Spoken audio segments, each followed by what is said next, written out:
And hello, Internet. Welcome to Land Beyond the Mist. We had a pretty late sign up after last weekend's games, but here we are with a whole new group ready to play again right before the holiday season. So excited to have some more D&D. Before we get going, though, I like to go around the table and remind everybody who's playing. We got some returning faces of the Mist that haven't played in a while, so might be important to remind everybody who's coming to the table. But before we get to them, let us turn it back over to Manticore, because you're just on top of the Discord call as I see it. Why don't you introduce yourself and remind us who you're bringing to the table today? Yeah. Hello. I'm Manticore. I played pretty recently, and managed to survive with some nice artifacts. I am playing Dormer Mandible, who is a wizard sage who is trying to figure out what the fuck is going on with the gods in this region. He has recently come into acquisition after his adventures last time. He spent some time, spent some money, and came back, and he now has God Languages for Dummies, which is a 2-pound book he carries around with him. And he now speaks many more languages because I took the linguist feat. Nice. So I am excited to go explore more God stuff. I appreciate that Languages for Dummies now canonical in the Mists. Very nice. I have marked 2 pounds off my sheet for Languages for Dummies. Very nice. I like it. All right. Well, excellent. Glad to see you back. Hopefully we will learn some more about the gods for you today. That brings us over to Leova. Welcome back to the Mist. It has been a hot minute since I've seen you play. Why don't you give us a shout and remind us who you're bringing to the table? Hi, I'm Leova. I'm on the Discord. I am playing Darian, Morning Glory. Mm-hmm. He has been having some nightmares as of late. He had some strange dreams about being in places that he definitely wasn't. Dreams of creatures in the mists and of Dworkin and of all sorts of things. And he woke up in a cold sweat. Mm-hmm. And currently he is avoiding Flint Blacksteel around town as I bring him back. A very, very wise decision, you know. I've heard there's quite a flogging stick that he uses. Well, we're glad to have you back.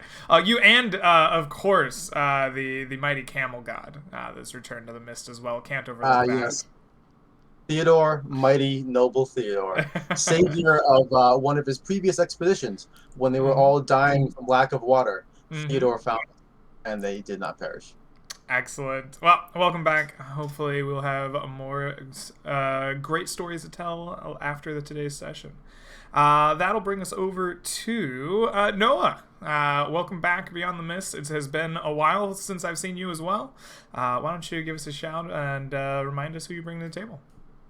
Howdy. I'm playing Marco the Miner. He's just been chilling in town for a while, but recently had a vision of some kind of Saint Antonio, or Santa for short. And he was like, I gotta go into the mist to find this legendary Santa.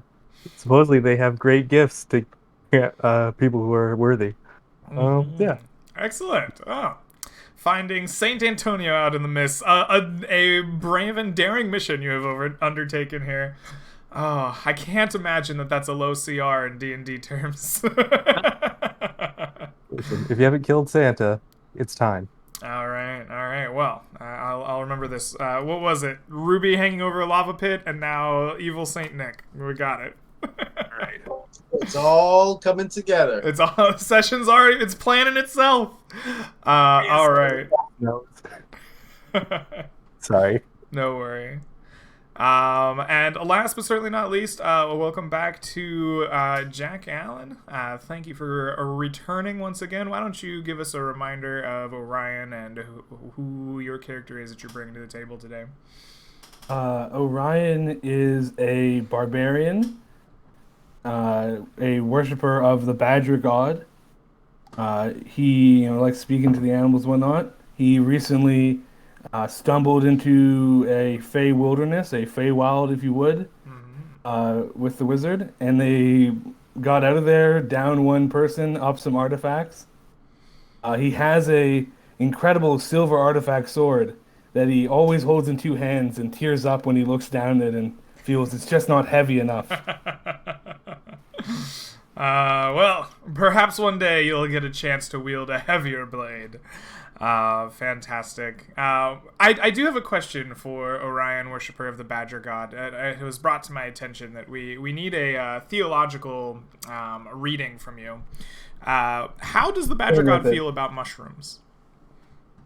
That's actually a huge question. Because personally, I don't like poison. I saw the Badger God after being stabbed by a giant scorpion, and like some mushrooms are poisonous. So in a way, they're kind of the scorpions of vegetables. Oh, I see. So I would hope that I would see a vision. I would know the Badger God's stance on mushrooms. I think I'd abstain to be on the safe side. So there's a mushroom split in the Badger theocracy, is what I'm hearing. Very good. All right. And with that, I believe it is time we start playing some D&D. How do y'all feel about that? We will start, as we always do, around the great oaken table inside the Cloak and Stagger, upon which adventurers have drawn their various findings beyond the mists. You four have gathered and decided to push on deeper to the east, where the rotting oaks have been found and discovered. So, before we head on out that direction, tell me, are there any preparations that you would like to take care of here in town before heading out? I'm just going to buy a longbow and some arrows. Absolutely. I think I gave you my longbow. I bought my own anyway. Fair enough. Yeah. High roller. I have two things, because this is resolution of stuff from last session that I couldn't do. One, I want to attempt to resummon my cat, who is horrifically turned into a giant wolf monster, and see what happens. And I will do this thing tomorrow. You are able to summon a new familiar. In fact, it could be another cat. However, your bond with this individual cat has been severed. So the resummoning process probably leaves you a little bit befuddled before eventually deciding on a new familiar to bond with. All right, I'm going to make it a Badger? I'm just looking up the difference between a bat and an owl. I'm sorry. Let me see. Badger? I'm hearing Badger. I was not hearing a badger. I can't do a badger, actually. Badger is not on the approved list of familiars. So. Weasel's a badger. Yeah, I'm sure it's fine. Wait, actually, in hindsight, this is heresy. Please do not pick a badger. That is heretical. It's a false god. You're impersonating. Yeah. It's not a real badger. It's a spirit, right? Uh-oh. It's a magic fake badger. Yes. So let's not do badger. Magic. We use big swords here. Thank you very much. Yeah, I'm just gonna do an owl. I'll just replace my cat with an owl. That is the most busted choice, the flyby. Yep. Yeah, I'm gonna say soon, Greg, you're gonna have owls in every party. Just everyone's gonna be infested with owls. Yep. All day. There you go. All right, so that's my owl, and then at some point I will have been working on the cage, but that's not important. I don't think I can find anything else about this cage. Correct? No. Your studies to this point have borne you little fruit. You may have to find more information before you can push on further in that direction. Yeah. Last thing on it, if I use knock, does that work to unlock the cage, or is it stronger than just a level 2 spell? You attempt to unlock the cage with knock. No, knock does not open the cage. The cage will shudder violently at your magic, but hold firmly fastened in place. Okay. Thank you. That's everything. Dormer, do you do this cage knocking thing in front of Darren, like at the tavern, or back at your own place? I will do this, like, it'll be outside in case it explodes or something, but it'll be right outside the tavern. Okay. If Darren sees it, he will just walk by and says, "Have you tried asking it nicely?" Go bend down and say, "Excuse me, Mr. Cage. Mr. or Mrs. Locke, would you mind, please? Opening up." Despite your cordial invitation to open up, the wrought iron cage with its puzzle lock does not respond. It just stands there coldly. Darian shrugs and says, "Oh, you never know." All right, that's everything for me. That was just stuff from last session I wanted to resolve really quick. Okay, perfect. Yep. With experiment, yes. Also, and Darian would just sort of sheepishly return to the inn, trying to avoid Flint if he could. He'll make sure not to sit down for no reason whatsoever. He'll just lean against the wall, and while he talks with his friends, and then he'll walk back out, trying to avoid him once again. All right, perfect. With Flint he- Blacksteel very much avoided and good experimentations done upon the wrought iron cage, the four of you hit up a shop, find a bow and arrow, and make your way out of Farfield Keep and to the east. Excellent. So, what I need to know is which of the four of you will be acting as your group's navigator, at least for this first day of travel. Not me. That's all I care about. Not you, okay. I have a -3, no. Mm-hmm. I have a +6. Oh, yep. +6 survival. That's what's relevant here. I remember things. My memory works. That's good. Yeah. Anyone have anything better than that? I do not. I think you got it. All right. Darian would generally try to lead from the front, but seeing as he has other very veteran adventurers, seasoned warriors with him, he will, for the moment, walk besides Theodore, not sitting down, and go with the party. You okay there? You okay there, Darian? Oh, yes. My armor was a little uncomfortable this morning. Refraining from sitting down for several hours for no reason whatsoever. Sounds good. All right, so with Navigator determined, what I need to know is what your intended route for travel today will be, as well as the pace that you will be moving the party at. I think we should just go normal speed. Marco Okay. turns to the party, and I say, "We'll go at a normal pace." And then I'll say, kind of hungover, "Where are we going?" East to the woods. East. Yeah. Yes, I knew that. I have heard stories of a creature chained out there, yearning for freedom. I will refrain from any jokes. Due east at a normal pace. Due east at a normal pace it is. All right, Marco, you begin leading the way, your hangover in full effect. What I will need from you is a navigation check. We usually use survival wisdom for these things around these parts, unless you have a skill you think might be more appropriate. We could discuss that. Your DC for your first day of travel will be 10.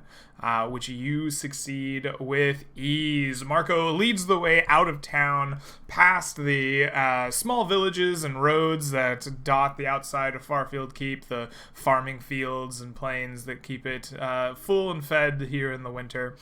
And eventually, after about the 12 or 18 mile trek outside of Farfield Keep, you see these things leave the kind of roadside around you, fade away to the background, and large hills covered in juniper rise up on either side of you. Marco navigates his way through the valleys of these as best as he can, avoiding the steep climbs for Theodore and any other pack animals, trying to keep your party on the right track to the east with as little difficulty as he can through the Gold Hills themselves. As you guys are making your way through the Gold Hills here for the first time outside of Farfield Keep, tell me, what is the traveling like for you and the party? What is it like as you trudge forth through the frozen juniper out into the Gold Hills proper? Marco is singing sea shanties. Oh, sea shanties. Yep. Very nice. Farmer is going Aaron? to test if anybody speaks any of his new languages. He's going to try out Sylvan and Abyssal and Celestial on the entire group and see if anybody can help him test out his new Language for Dummies book, because he's very excited. Darian doesn't speak any of those, but since he's singing with Marco, he thinks Dormer's trying to sing with him, and he'll grab him by the arm and pull him in and start singing all together. Attempt to, have him sing with them. Dormer will awkwardly attempt to he's awful at singing, so he will awkwardly attempt to sing with you and keep up an attempt, but it's very obvious he's not used to sea shanties of any kind. Is it what sort of sea shanty is it? Like a happy sea shanty, like a yard adventure sea shanty, like a sad sea shanty? Once was a ship that set to sea. The name of the ship was the Billy of Tea. As yada, something like those lines. I'm not gonna Once was a ship that set to sea. Perfect. Excellent. Well, with the sea shanties in full effect, and everyone starting out with a very, lighthearted and jovial mood out into the Gold Hills. It is in this afternoon, jovial time with the sea shanties kind of rounding down, that it is Marco, the miner, who looks out, and you see a very interesting set of fungus that is growing amongst the Gold Hills in a particularly steep cliffside, probably to the east of where your party is traveling, so I guess south on the map if we were to look at it that way. You see a particular hill that is steep and barren of most juniper. In fact, it is mostly just rocky and dirt. Alongside kind of a concave part of the hill, you see a mycelium of various toadstools, but also just that kind of reaching, sprawling fungus seeking out the crevices in the rock and the limited moisture that it can find. What catches your eye most about this growth is that it is multicolored. In fact, almost vibrant and rainbow-like in color scheme, standing out amongst the otherwise kind of tans and greens and dull browns that you find out in the Gold Hills. What do you make of this as you spy it out from your, sea shantying progression? I think I'm exploring. I notice it first, and I just start walking towards it. And I think Marco would immediately try and grab it and put it in his mouth. Just try and eat it. God.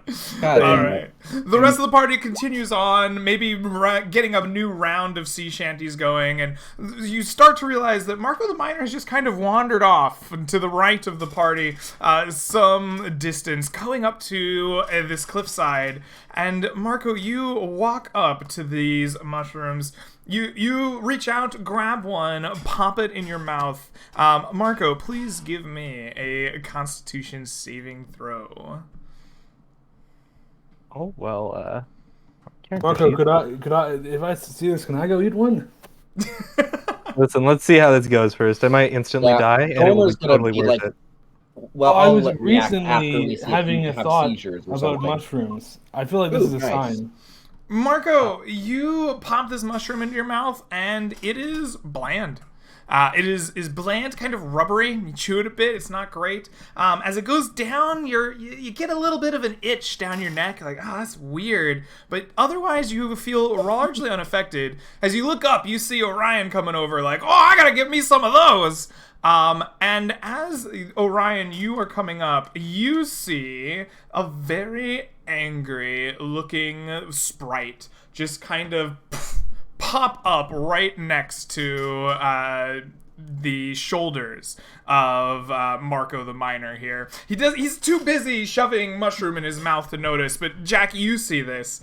And this sprite just looks at him, casts her spell upon you, Marco, and you see Marco turn into a pig right in front of your eyes. What I the think hell? Dormer's running over physically and is like, nobody stab! No! I'm about to stab. What is this little bird? What? Is it still there? Hold up! hold up. Let me. Or try anyone and does anything. fix the pig thing. Can Pig Marco? No, don't worry. I heard about how to fix this. I Wait. hit the No. pig. This is Before how to fix anything- it. You hit the Before pig. anything, can Pig Marco try and eat the pixie? Pig Marco, roll me initiative against the pixie. Okay, it sounds like you might need initiative all around. Everyone's trying to do things at the same time. All right, sure. Yeah, you know that's what? fine. Screw it. Everybody, roll me initiative. We'll see what happens. The pixie rolls a 1. The pixie's probably going last here. God damn it. I I go think I go for it. first. I haven't rolled because my character sheet is being horrible. Oh no, I'm sorry. I mean, We'll give you a chance to wait on that. it's always Oof. pop out now, which is beautiful. Love Pop that. out's good. Yeah, it'll work if it loads. Okay. Initiative. Yeah, pop. All right. So, Dormer, you're racing over, shouting something. Everybody is trying to do something all at once. What do you do? Dormer will turn to the group and say, "Just don't kill it. It can probably turn him back." And he'll turn to the pixie and say, in Sylvan, and he pulls out his big 2-pound language for dummies, and he hurriedly flips through the pages, and he finds the Sylvan, he goes, and he just starts, and says in Sylvan, "I apologize for my friend. How can we make it up to you? I would appreciate you turning him back, so the others don't get angry." The pixie puts her hands on her hips and says to you, "He ate part of my house! What do you expect me to do to him? This is his problem." Marco, you're a pig. Yeah. What do you do? I hear. Do I have thoughts? Am I just Pig Marco? You can think you're a Marco, but you have a pig body. You're a big pink oinker. Can I? I don't know. I was thinking about eating. Is there any way for me to convey the concept of we can build her a better house very easily? Because we're humans who are like 1,000 feet tall. Relative. Yes, I try to explain it. And that's just what happens. I'm just like, All right, excellent. Dormer, you would understand this, right? Because you have the speak with animals. I can understand animals. I have permanent speak with animals thanks to my magic item. Excellent. Yes, you hear a bunch of snorting and snuffling coming from Marco the pig, and you understand his intentions. Hello, Marco. I believe we could build a house, which it sounds better for some reason. Marco more eloquent as a pig than a dwarf. A British aristocracy pig. God damn. Excellent. All right, Darian. There's a pig snorting. There's a stand down happening in Sylvan between a pixie and Dormer. What do you do? So Darian has just been standing there stupefied this entire time, like, holy, what is happening? This pixie's creature has turned his friend Marco into a pig after he ate a mushroom, which he very quickly, he realized it. I'm not sure he didn't hear the Sylvan, but he quickly came to realization it's probably their house. And so he'll simply walk over and say, "Marco, are you all right? You seem to have shrunken. Can you understand me down there? Hello? No? I sorry, nod. friends. I pig nod. Here. I see him nodding down there. That is his way of apologizing. Mr. or Mrs. Pixie or Mr. Well, what if I came and Darian. ate your house, huh? Would you accept just an apology? No, I would ask you to rebuild it. No, I would first. Do you know how long it takes to build a mushroom? Like days. Well, what if I pledge to help you build your house back? Maybe grow you a new one, even better. My friend Theodore is an expert in the fertilization of fine gardens. She looks at the camel, realizes what you mean, and goes, "Ew, no!" It is a widely accepted fact. Orion, Natural fertilizer is the best. you are the next to last of this initiative. It's your turn. You can seize the initiative at this point. Are you still trying to harm the pixie? So, are you asking me? Oh, yes? I am going to pull out a empty potion vial, my water skin, and a shovel, and I can build you a pool. You could have a Okay. mushroom with a pool, and I'll look to the wizard like, I don't want tell a the pool. bird. Do you know how cold it is? What is wrong with you people? Do you swim in the winter? Gross. A defensive moat, perhaps, to keep you safe from other birds. I don't need me safety show from you. birds. I ride birds. A rat, then. me- I don't want to assume. We have a miner with us. Let me show you. And and it's the pixie's turn, isn't it? It is. But Just a moment. the pixie is upset, and you guys have not attempted to eat or harm the pixie, so it'll just talk with you. Okay. I'm going to cast a spell. I'm going to cast and this Okay. is just to help with convincing. But I'm going to cast Silent Image, and it's improved because I'm an illusion wizard, and I'm going to create an illusion of a small, really nice cave house, and The say pool. we could try and make you something like this, and it's going to be like dug into the side of the cliff that the mushrooms are growing on, and because we have a miner with us who might be willing to help with this. Okay, you make this illusion of a sweet pixie abode dug out into the side of this cave. Dormer, make me a charisma persuasion check as you are attempting to convince the pixie that this is in fact what she wants. I am good at this, actually. Oh, very nice. I assume I do not have advantage, just You normal? do not have or- advantage, no. Ooh. But you are very persuasive. Are you convincing enough for the pixie? Hopefully. Very. The pixie is wooed. She flies around the image that you have conjured, looking at it, studying it. Ooh, I do like that. Look at the way it dangles. Ooh, and is thoroughly impressed. After a moment, she goes, Fine. You can build that for me. Maybe I'll turn him right. back. Well, he's our expert miner, so it would be easier to get the perfect house if our expert miner had hands. Okay, His you're name the is pig then. Minor. She snaps her fingers, and Marco, you return from your pig form, fully formed a dwarf, part of a mushroom in your hand. And Dormer, you are now a full snout boy.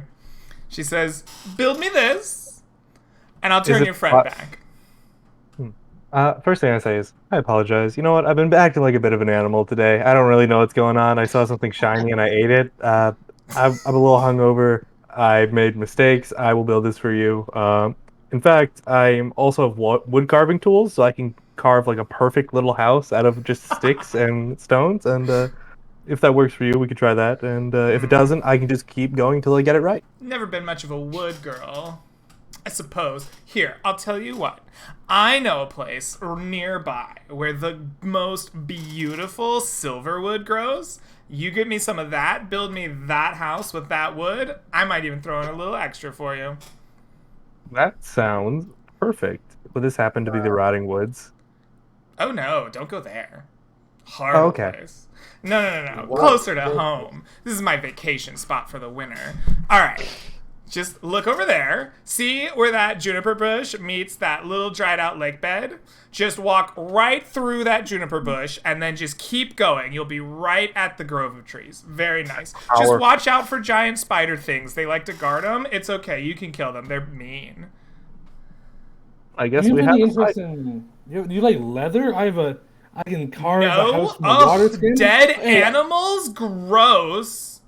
Don't use Well, animal At this product. point, Our Dormer friend's is, an like, animal. grunting as a pig and saying shit, but none of you can understand him. He's very obviously annoyed at the group. He's like, obviously he's trying to say shit, but he's a pig, so nothing's getting through. Don't worry, guys. I'll cast Speak with Animals. I don't cast Speak with Animals. I just... Oh, yeah, Dormer agrees with the plan. Dormer, wait. Dormer, you want to... You think I'm like such a great guy for giving you that necklace? Oh, Dormer, my good friend. You wear that necklace better than I ever did. Don't worry about it. For the purposes of recovering this material to help you out and build your home, as recompense, would it be all right if you turned Dormer back and I gave you this as collateral, and I hand her a potion of giant strength? She like Because tries to hold the potion. It like weighs I her set little it down on wings the down ground. for a second. She's like, nope. all right, One worth of a you shot. has to stay a pig. If he's the brains of the operation, I'll grab somebody else.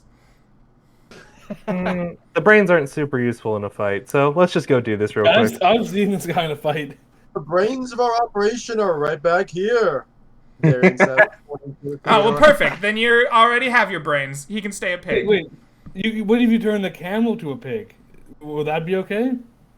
No, that would. Could you You explain said it to he's him? the brains of the operation. Clearly, you need the camel. My bad. I shouldn't have suggested we didn't need the camel. Sometimes you make mistakes. I mean, the camel is a little smarter than Dormer, but God damn it. that is the man who eats moss. Are any of these mushrooms? Would you mind if we? Are these all your house? Yes! Why do you think I'm upset? This is my vacation home.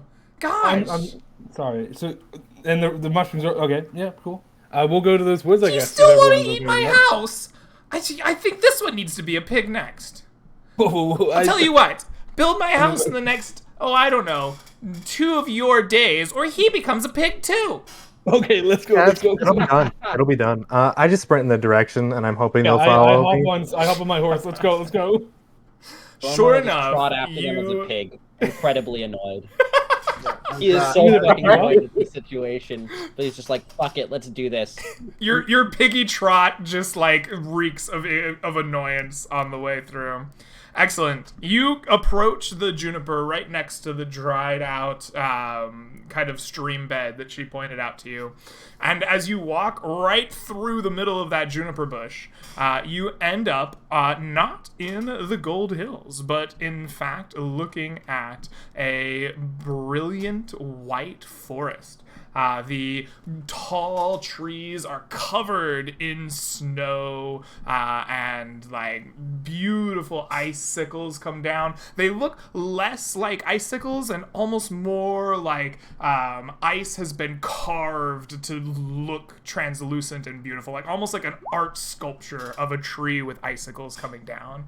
And sure enough, around this like kind of snowy base of this forest, you can see brilliant silver bark on all of the trees surrounding you. Walk Oh up to the my. closest one, and I say, to whom it may concern, we are taking a small parcel of this wood in order to recompense Pixie, who has lost her home. We are not enemies of this area or this wood, and if you would so kindly allow us to take a small portion of it, we would be ever so grateful to you. Signed, Marco. And I say that out loud. Yeah, this is kind of worse. What if I this is appreciate this you is, like, signing someone your else's verbal home? note.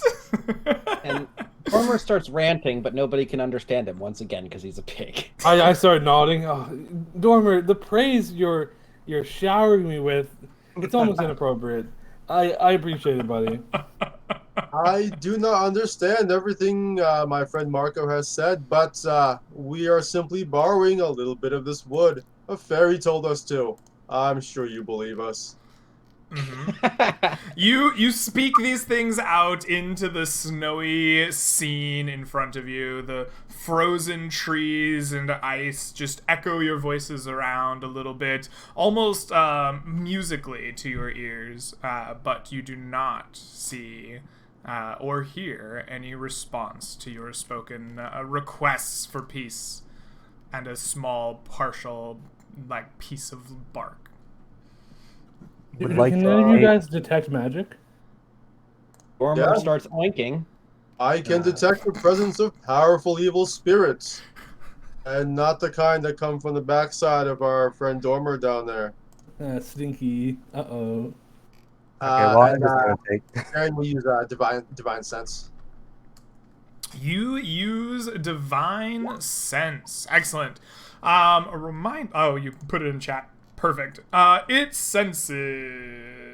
It's somewhat limited. You know the but, location of a celestial fiend, undead. All right, you look around for any celestials, fiends, or undead that your paladin senses might, like, ping off. But as you search around in the area of effect of your, senses, you do not notice any celestials, fiends, or undead. It does also tell me if the area has been consecrated or desecrated, if that applies. This is not consecrated land. No, it would not ping off a consecration. Is it desecrated? No, it is not. Okay. Neither. Okay. Maybe before we... Oh, we didn't even need to chop down a tree. We just need a little bit of bark. Could I throw some rope over a tree and try to climb up a tree to get a good vantage point? I'm not sure if it's the type of tree you could easily climb. Sure, you could absolutely do that. Listen, that's almost worse than my decision. Like, these trees are probably all alive and going to murder us. So let's just take some fallen branches and just take our time and then take as much material as we need. As a pig, Dormer starts sniffing around. Could I either sniff out like good wood and good bark, because that's a thing pigs can do in real life. They eat bark. Or B, could I use my like proficiency in nature to try and identify the kind of wood that the pixie wanted? I think you have the pretty bad int at the moment. Dormer, why don't you give me a perception check at advantage for your keen pig-like nose? Are you sure I can't do a nature check instead? I think that smelling is a perceptive thing. Okay, if I wasn't smelling, God, I'm not good at this, but I'll still try with advantage. Perception, right? I don't think we have stats for a pig. I think climbing up a tree, like, nothing could go wrong with that, so I think I'm going to attempt to climb up a tree. Okay, perfect. Dormer the pig starts snorting around, looking for something that like fits the perfect piece of wood. And sure enough, Dormer, your nose leads you to a particularly bright and fine looking tree, just a little bit deeper in from the very edge of these silvered woods, and you find the bark of it almost like glows, it like gleams of silver so much. Seems to be a particularly ripe and healthy silver tree. As Dormer sniffs around looking for exactly this tree that his brilliant pig nose leads him to, Orion loops up a grappling hook, maybe some lasso. I don't know what you have in your kit. How do you secure your line to this mighty tree? I don't have a lasso, so I'll just throw a rope over a sturdy branch, and then when it falls down the other end, I'll ask if someone can hold that end as a counterweight. I'm sticking near Dormer because they told us there are giant spiders in these woods, and I just don't want Dormer to die, so I'm following him. Excellent. Oh my god! I hope that doesn't kill you, because I was planning to hit you in pig form. I thought that would make you turn back. Good thing I did. It would be funny as hell to me if you were like, "Oh my god, he turned into a pig! Quick, stick him!" Yeah, I mean, if he dies as a pig, there's no more. Or closer to a human if he's a dead pig, I guess. I roll athletics. So I have a rope. So no, you tie a knot in the rope since people wander off following the pig, and you kind of make us a makeshift lasso, get it nice and taut on a tall, sturdy branch high in the tree, and you begin climbing up as Pig Mandible starts sniffing around for that tree. As you climb up, you surprise a very interesting looking thing. About 3/4 of the way up the tree, you're like brushing snow out of your path in these like tall trees, and as you brush the last bit of snow kind of close to the top of the sturdy branch that you are climbing up to, you push that ice and that snow away, and you see a large spider-like thorax right nearby you, and the torso of a woman turns and looks and gives that as she is surprised by you climbing up next to her. You can see directly below where she was looking the 3 of your companions looking at this bright and shiny tree stump. Jack or Orion, roll me some initiative here as you have come face to face with a Drider. A full-on Drider. Jesus Christ. Well, I don't know if it went through. Yeah, I do not see it. I wish I could. Fuck. Being a pig is hard.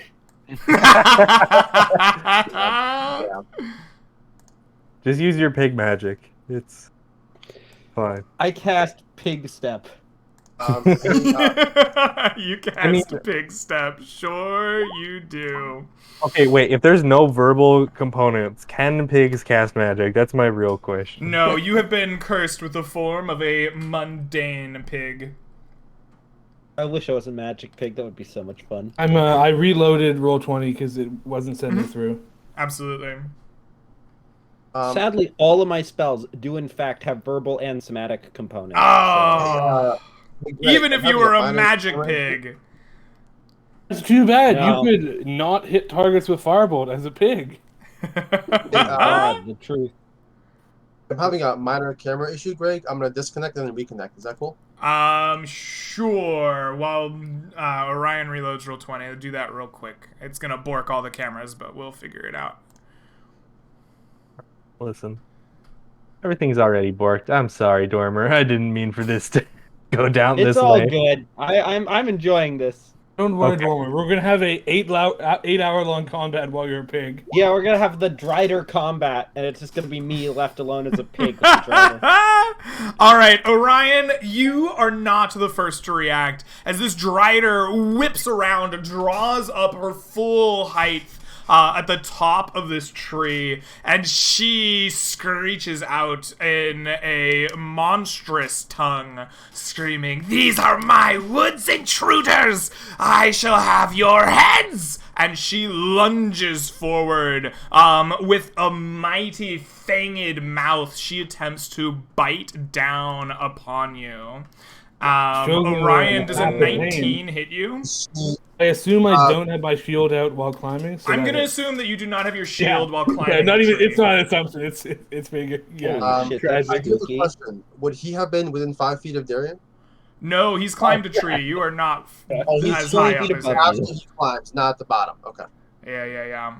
All right. The bite sinks down on you, Orion. Her fangs ripping into your flesh. Please take for me 2 points of piercing damage and 9 points of poison as you feel a hot burn run down your arm from where she bit you. She then draws herself up, and as she does so, you see a glint of light flash as she brings a long sword with her hands down upon you with a 10. I don't believe that'll hit you regardless. That will miss. All right. Shit. Down below, all 3 of you hear the sounds of her horrible yell and her monstrous tongue, and you look up and you see Orion doing battle with this spider woman. You may roll initiative next turn, but Orion, you go next. What do you do after being bit by this creature? If I was to grapple, how high up in the tree am I? You are quite high up in the tree. These trees grow up to... This particular tree is 25 feet tall. You have traveled 3/4 or more of the way up it, so you are at least 15 or so feet high. And so I'm going to. And how does marking a target for death with my sword work? Is that just a free action or bonus action? Yes. It's a vow of enmity, essentially. I will shed a tear for this creature having chosen death, and I will enter a rage and attack with my magic sword. Absolutely. But I'm going to do it recklessly, not vow for death, because this thing might climb away. So this is a reckless attack. So you are not enchanting the magic of your sword. Yeah, Okay. I'm saying, wait, no, it can just. Yeah, that would be really bad. Okay, just a excellent. stage So before. you just fly into a rage. You steady your feet upon the sturdy branch that you climbed up, and you take a nice swing. That 28 will definitely Holy hit. shit. Go ahead and roll me some damage. 2 for rage, 10 slashing, 3 necrotic. Absolutely. You do 15 points of damage to the Drider. She shrieks, her voice echoing through the woods almost horrifically. Dormer, in your piggy form and your keen ears granted by your transformation, you hear I have a question. You hear the sounds of rustling amongst the trees some many distance away. More forms are coming after that screech. Shit. So, am I allowed to use magic? Okay. Are magic items still usable? Like, I have an amulet and I have a pig with no items on you. They have molded into your form, such as that of a druid. Dormer screeches very loudly as a pig screech and starts picking up sticks on the ground as quickly as he can in his mouth. He's organized. Can I roll to pick up sticks, or can I just spend a full action collecting wood? We can get to that on your turn. Everyone who's not in combat, roll me initiative. Someone protect my horse. Dormer, you can use your own initiative as a pig. It's fine. Okay. I will just roll. Well, I already have initiative. Sorry. Yes, Orion, you already have your initiative as a 7. Darian will go on a 1. Marco on an 8. And Dormer a 12. Excellent. The Drider, though, is the first to respond. She looks down on the ground, seeing you spring into action. Her wicked eyes turn back to you, Orion, like a look of just hate in her face. And she goes to bite you again. And her fangs now have advantage since you recklessly attacked her. The 23 will definitely hit you. Please take for me 3 piercing and 11 poison from her bite. You feel once again the deep pain and heat of her poison running down your arm and chest. She brings up her mighty sword again to follow up, attempting to fell you quickly. Critically hitting you this time. Please take an additional 9 points of damage. Ow. Excellent. With that, Dormer, the mighty pig, you are the next to react. What do you do with your turn? Dormer squeals very obviously like fucking run panic squeal. It's the squeal of a pig that's running for it, and starts frantically picking up wood and sticks from around in his mouth. All right. Dormer, give me a... What would you think is a most appropriate check for picking up sticks? I think it could be perception to find the sticks in the snowy ground, or it could be some kind of survival, finding the sticks where they fell, survival wisdom, dexterity. I'm gonna lawyer for nature, because nature's identifying the best materials or identifying trees. This is Dormer going to where he thinks sticks. You're not only finding any stick, you're finding the right stick. Dormer's finding sticks that he can use for a house. He's trying to find enough sticks the pixie will be happy, so he can leave and not have to come back. That's his plan. I will grant you a nature check. Go ahead and give me a nature check. Your DC will be 13. Okay, I've got a decent chance here. Dormer, you gather as many sticks as your piggy mouth can gather, gobbling them up. I assume that's my full turn. I don't have enough movement to run away or anything. You can start running as fast as your pig legs can carry you. I'm gonna start running back to the bush and be snorting, fucking hurry up and leave. Excellent.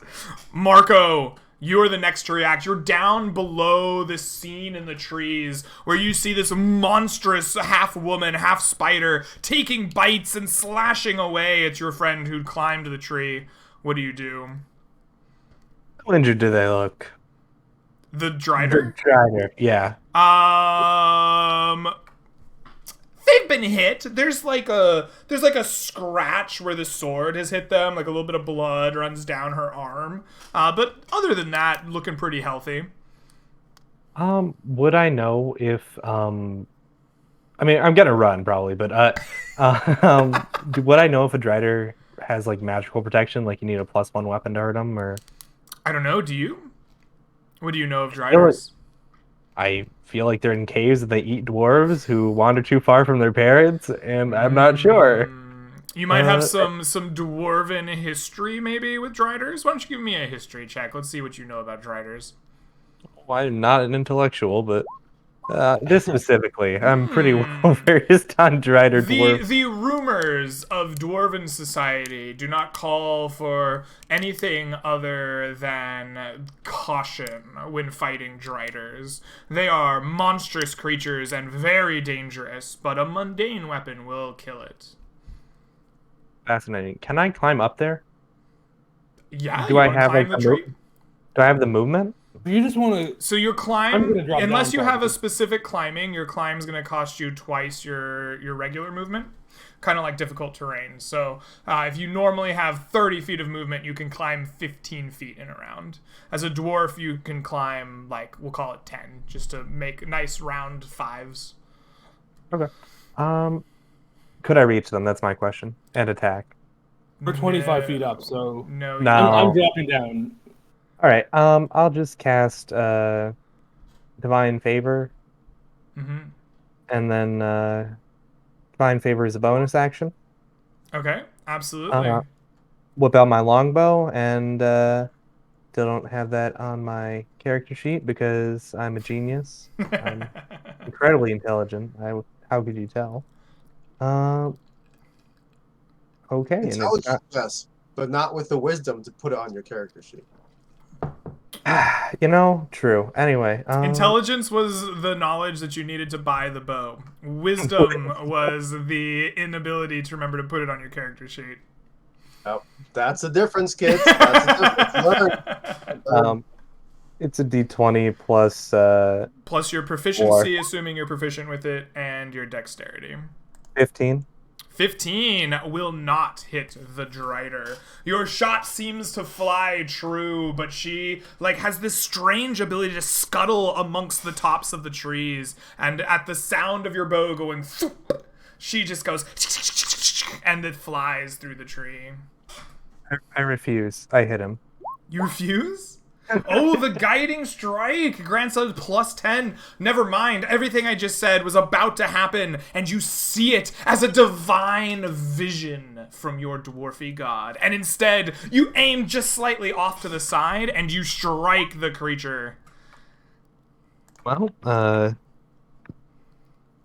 don't really like this creature. Oh, my shit. goodness. For 8 points of damage, +2, plus the 4 radiant, your bolt strikes her, and again she cries out. "Ah!" All right. I think I got one more thing, which is Lore Priest. So I think I can take a. Oh, that's a Ah. bonus action. Wait, is that a bonus action? Yeah. Yep, it's a bonus action. I don't get that. Okay, never Because mind. you channeled divinity. Right. Yep, and I will just run 25 feet away. Perfect. I'm starting to run with Dormer. Perfect. from- Dormer and Marco running away, one full of sticks in his mouth, the other a fresh bow. Perfect. That brings us to Orion. You've been bit. You've been slashed. You're on top of this tree with this horrible monster. What do you do? I mean, I'm planning to drop out of the tree, get on my horse, and have my horse dash. So I can't climb down because that will take too long. So, Greg, can I, can I just take the fall damage to drop down to the ground, then climb onto my horse? Hold Sounds good to fast, me. friends. I see you struggling. I will come and aid you. Once I'm there, run. Everyone Run else is while running. you can. I'm running. I will hold them off. Sorry, Greg. Is that possible to? Sounds good to me. fall out Yeah, of the you want to tree? just want to hurtle your body onto the ground, take 2d6 fall damage. Yeah, I think So I'll disengage, jump out of the tree, mount my horse, and have my horse dash out. Absolutely. That sounds wonderful. You disengage, hurtle yourself off the top of this tree. Please take for me 10 points of damage as you Right, I have fall that in a to 5. just poof right into the ground. So I take 5 points bludgeoning damage. I'm gonna mount Smithy, smack Smithy on the rear, and dash out of there. All right, you mount your steed and you begin rushing out way past the oncoming rush of the pig and the man. All right, Darian, it is now your turn. An angered Drider can be seen staring with hate at the fleeing prey, and it turns its attention to you, the last one under its trees. What do you do? Well, Darian had started rushing forward. His plan was to have Orion sort of, leave after he got there and sort of, give him covering fire, physically, so to speaking.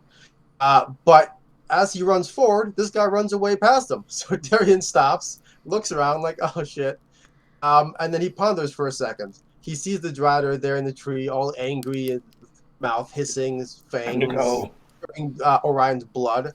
And he says, "Not today, foul creature. You shall not have our backs as we retreat." He will throw a javelin at it, and then he will walk backwards, facing the Drider, majestically, heroically. Okay, excellent. Go ahead and throw me that javelin. The 15 will miss. The Drider has a preternatural ability to scramble along the tops of the trees, and your javelin flies wide. Damn. And he just sort of steps back, shield up, holding up his battle axe, or maybe the battle axe for safety. All right, you begin retreating backwards as best you can. It is the Drider's turn. The Drider hisses in anger and hate. She slams down her sword. You can see it fall from the tree, stick right in the snow below her. She pulls out from next to her a brilliant silver bow, and she begins to take aim first at you, Darian, and then looks to the man fleeing on the horse.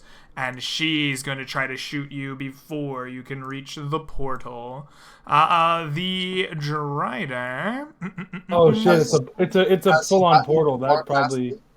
Yeah, I assume he has. I assume he's gotten more than 5 feet past me. Correct? Oh, Yeah, he's I'm raced 80 feet. far past you with his Wait. horse. Yes. The longbow. It makes multiple attacks. It can get up to 3 attacks. Does it all work with its longbow, or does it have to bite to get that? I think by that's up to Usually you. the multi-attack will say it All gets right. 2 attacks with I wild was just or reading it. extra Yeah. So it will fire at you, Orion, trying to bring you down before you can get out of the Feywild. Yeah, do 42 points of damage, Drider. Clown. The first attack will come at you with a 13, I believe. I missing deflected with you. my shield. Yeah. Next. And then it comes with an 11. And finally, a 21. A single strike will hit you for 4 piercing and 8 points of poison damage. This is me, right? Yes. Okay, so that's 4 and 2, so 6. Excellent. It attempts to bring you down, but cannot do it. Excellent. Dormer, the pig. I do a full run towards the portal action with the wood in my mouth. That is it. My Excellent. entire thing is Dormer, running. you race through the portal and emerge at full sprint back in the Gold Hills, stumbling over Juniper, tripping, holding tight to the silver twigs in your mouth. Excellent. Marco, it is your turn. What do you do? Well, I really shouldn't have gotten rid of all my range spells before this. It's not a smart man. Didn't have the wisdom. Anyway, I just rolled to shoot the Drider. Okay. Both hit. Both of those will hit. In fact, one of those is a crit. Damn. So that'd be 3d8 plus 3d4. Plus Beautiful. Holy shit. 2. Right. Plus That'll 4, be it. right? 2 twice. Oh yeah, thank you. I appreciate Yeah. that. Oh my god, it's one more than the other hit. That's insane. because he rolled max damage, but damn. That's a 2 hits. Darian shouts out, "Great shot, friend!" as the bow pierces her for a moment. She rips it out. Excellent. I get a redo. Can you get a redo? No, I'm sorry. Is that the end of your turn? It's just so low below average. Anyway, yeah, that's the end of my turn as I run 25 feet more towards the portal. You I'm run 25 feet more towards the portal. Excellent. How far is this portal, by the way? Orion, you're on the back of your horse. What do you do? How far is the portal? It is a move action away from you. Like 30 feet? It is a move action away from you. Roger that. Yes. I will look at my two friends. Do you guys are gonna get out of here? So I'm gonna get out. Go, friend. Go. Yeah, I gallop away through the portal. All right, you exit the battle, leaving behind. You come racing out. Your horse stumbles for a moment, but keeps its balance through the now juniper and rocky, hilly terrain of the Gold Hills. Darian, it is just you and Orion out in the snow with this drider. What do you do? Didn't Orion just leave? Yep. Yes, not you and Orion, you and Marco. I'm sorry. Darian holds his shield high, and he said, seeing this drider, shooting longbows at him, he says, "Hold on, go! I will make sure she does not shoot us." And he holds his shield up, in attempt to ready some sort of defensive deflection, shield in front of arrow kind of thing, for when she shoots. And then once everyone else is gone, then he'll go after them. Okay, you hold your ground for the time being, trying to protect your friends as they flee. At the end of this round, Marco and not Theodore. Marco and Darian, you see the forest come alive with spiders at the calls of their drider matriarch. Large phase spiders come rushing up, herky-jerky motions through the woods, passing through the snow and ice as if it was hardly even there. There are many of them. At a quick count, you find 14 of these creatures rushing towards you. The woman with her bow looks to you, trying to stand your ground, and she will unleash her barrage of arrows upon you, Darian. The first will fly your way with a 16. The second with a critical miss. And the final with a 25. I assume at least that one will hit you. Yes. Do I get any mechanical edge for my defensive stance? I didn't declare a dodge, but... You spent your action defensively, right? That's essentially taking the dodge action. Sure. So why don't we combine these? The 16 and the 7 will combine for a miss. The 25 and the 16, I assume, will miss. Correct. And the final attack will be a 17 upon you. Yeah, all 3 arrows thunk right into that shield. Pum, pum, pum. And Darian just hold fast. All right, perfect. You hold fast. Dormer has reached through the portal. Marco, the portal is right behind you. You're so close to it on your dwarven legs. What do you do? Honestly, I think Marco's incredibly having PTSD flashbacks of Arthur dying, and spins around and takes 2 shots at the. Both of those will hit. All right. So we were retreating. I'm going to retreat, but also, no, not my paladin friend. Get out of there! Whoa! Not the paladin. 2 hits, 21 damage. 21 damage. All right. How much have you done to her? Does it matter? I don't know. 15, 29, 39, 44, 65. Yeah, not close. Well, wait, actually, no, that bloodies her. Yeah. So your final shot there poof, hits her, and you could just tell she's bleeding from multiple arrow wounds, a slash to the arm. The Drider looks bloodied. I say, follow me out of here if you're real tough, and then I run out of the portal. Follow me as I run away if you're tough. Excellent. Are you tough enough? Marco leaves the battle. Darian, it is you. You are alone here as you stare down the bloodied Drider and her many spider kin. What do you do? Seeing all of his friends have retreated, Darian, there's a glimmer of something in his eye. Glimmer of heroism, perhaps, false bravado, crazy ego, and he grips his axe tight. He adjusts his grip on the battle axe of the Minotaur, and he charges heroically. He runs past every single spider, dodging their attacks, dodging their blows. He jumps, he leaps, and comes down with the axe, cutting this Drider in half. Are you using the charge feature from the Minotaur's axe? No, but if you allow me, just a moment.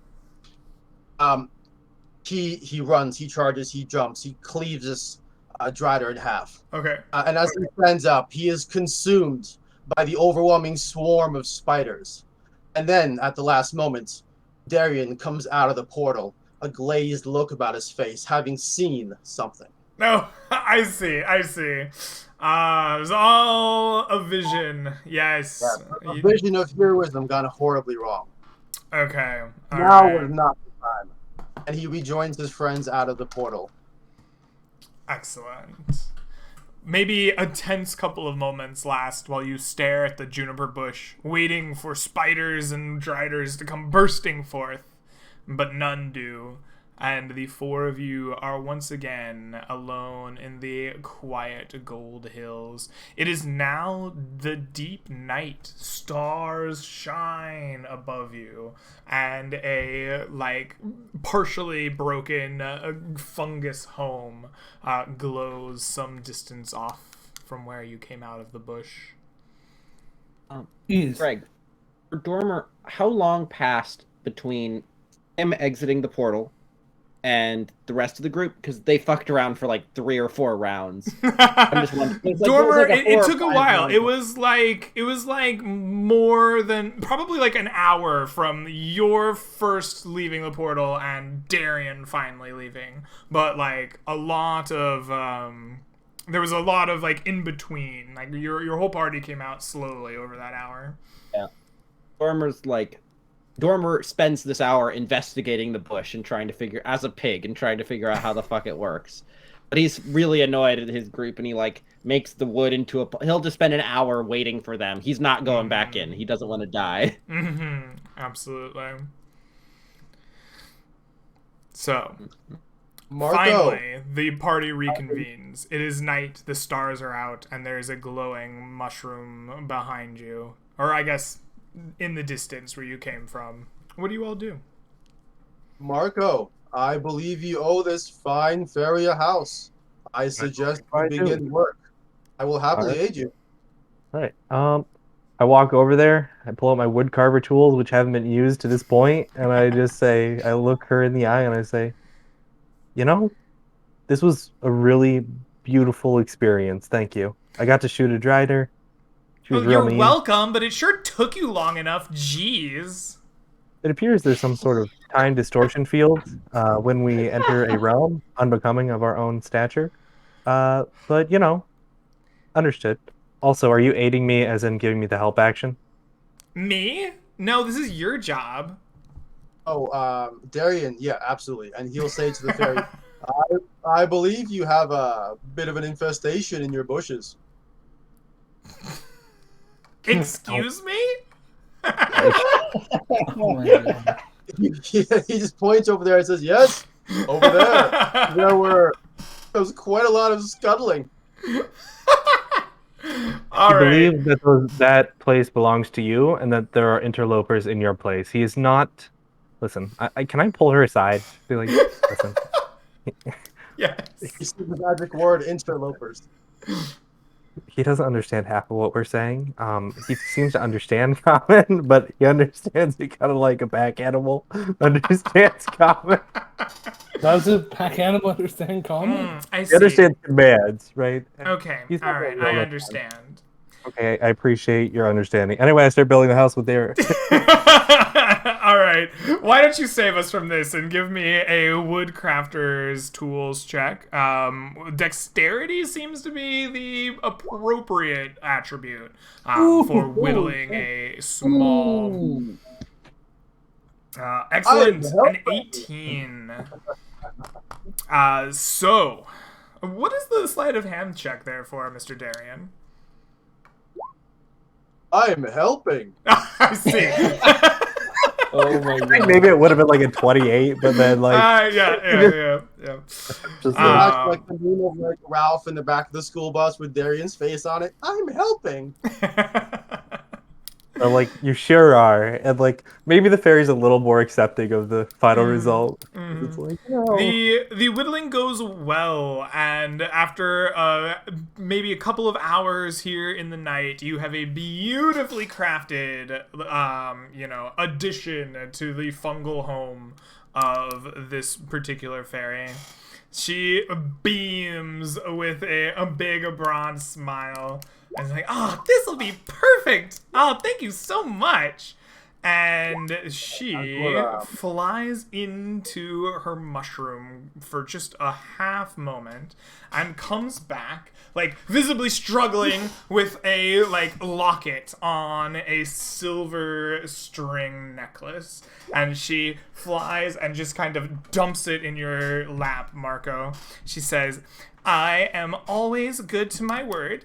That should be a plenty for the extra on the house here. I hope this one has learned his lesson for eating my mushrooms." And she claps, and Dormer, you turn back from your pig form into your normal form. Yeah, Dormer, you should fucking learn your die. lesson about eating mushrooms, Dormer. I just hand them the Fuck you. amulet. I look to the others. I look to the others if they're cool. I just hand them the amulet. I'm like, we're square. Yeah, Darian takes the amulet, and as they're building the house, he will cast Sanctuary, like, into the house, into the materials to try and, like, make it a little more comfy, a little more cozy, maybe make, like, the burr of the wood, like, not quite so rough, just kind of nice up a little bit. Excellent. Who was injured? I can heal. I did 2-hit die during the 10-minute short rest thing. Absolutely, yes. During all of this time, if you wish to have taken a short rest, you absolutely may.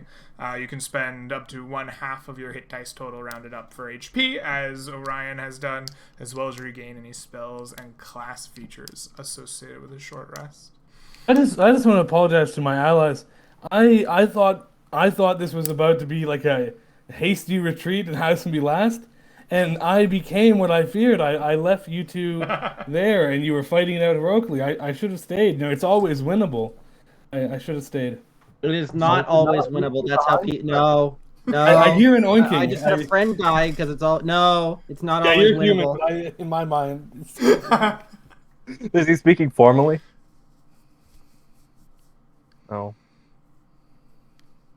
Darian would just say, "You did not leave me behind, friend. I was merely covering your retreats."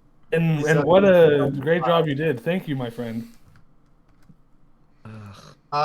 Actually, speaking of which, Darian will pull out a shield. Are the Drider's arrows still in it? Well, we did say canonically that 3 of them did stick in your shield. Let us see if they are, like, recoverable or if they have broken to a point of, like, irrecoverability from your shield. 2 of those arrows can be recovered from your shield. The last one hit it at such an angle that it, like, shattered and it's just kind of stubby. Perfect. Darian will pull them out, discard the one that broke off, and say, "These arrows sure do pack a punch. I don't think they have the same poison as that creature's fangs do, but perhaps one of you can use them." Are the arrows still poison coated? Indeed, they are. You see the glint of a viscous clear liquid that coats the tip of these arrows. Do you want to take those, Marco? Yeah, I'm a pretty okay archer. I'll Yeah, take you it. seem to, your holy powers. When you need to hit, you can hit. It's quite special. The Drider arrows act as regular arrows, but they have an additional D8 poison damage upon hit.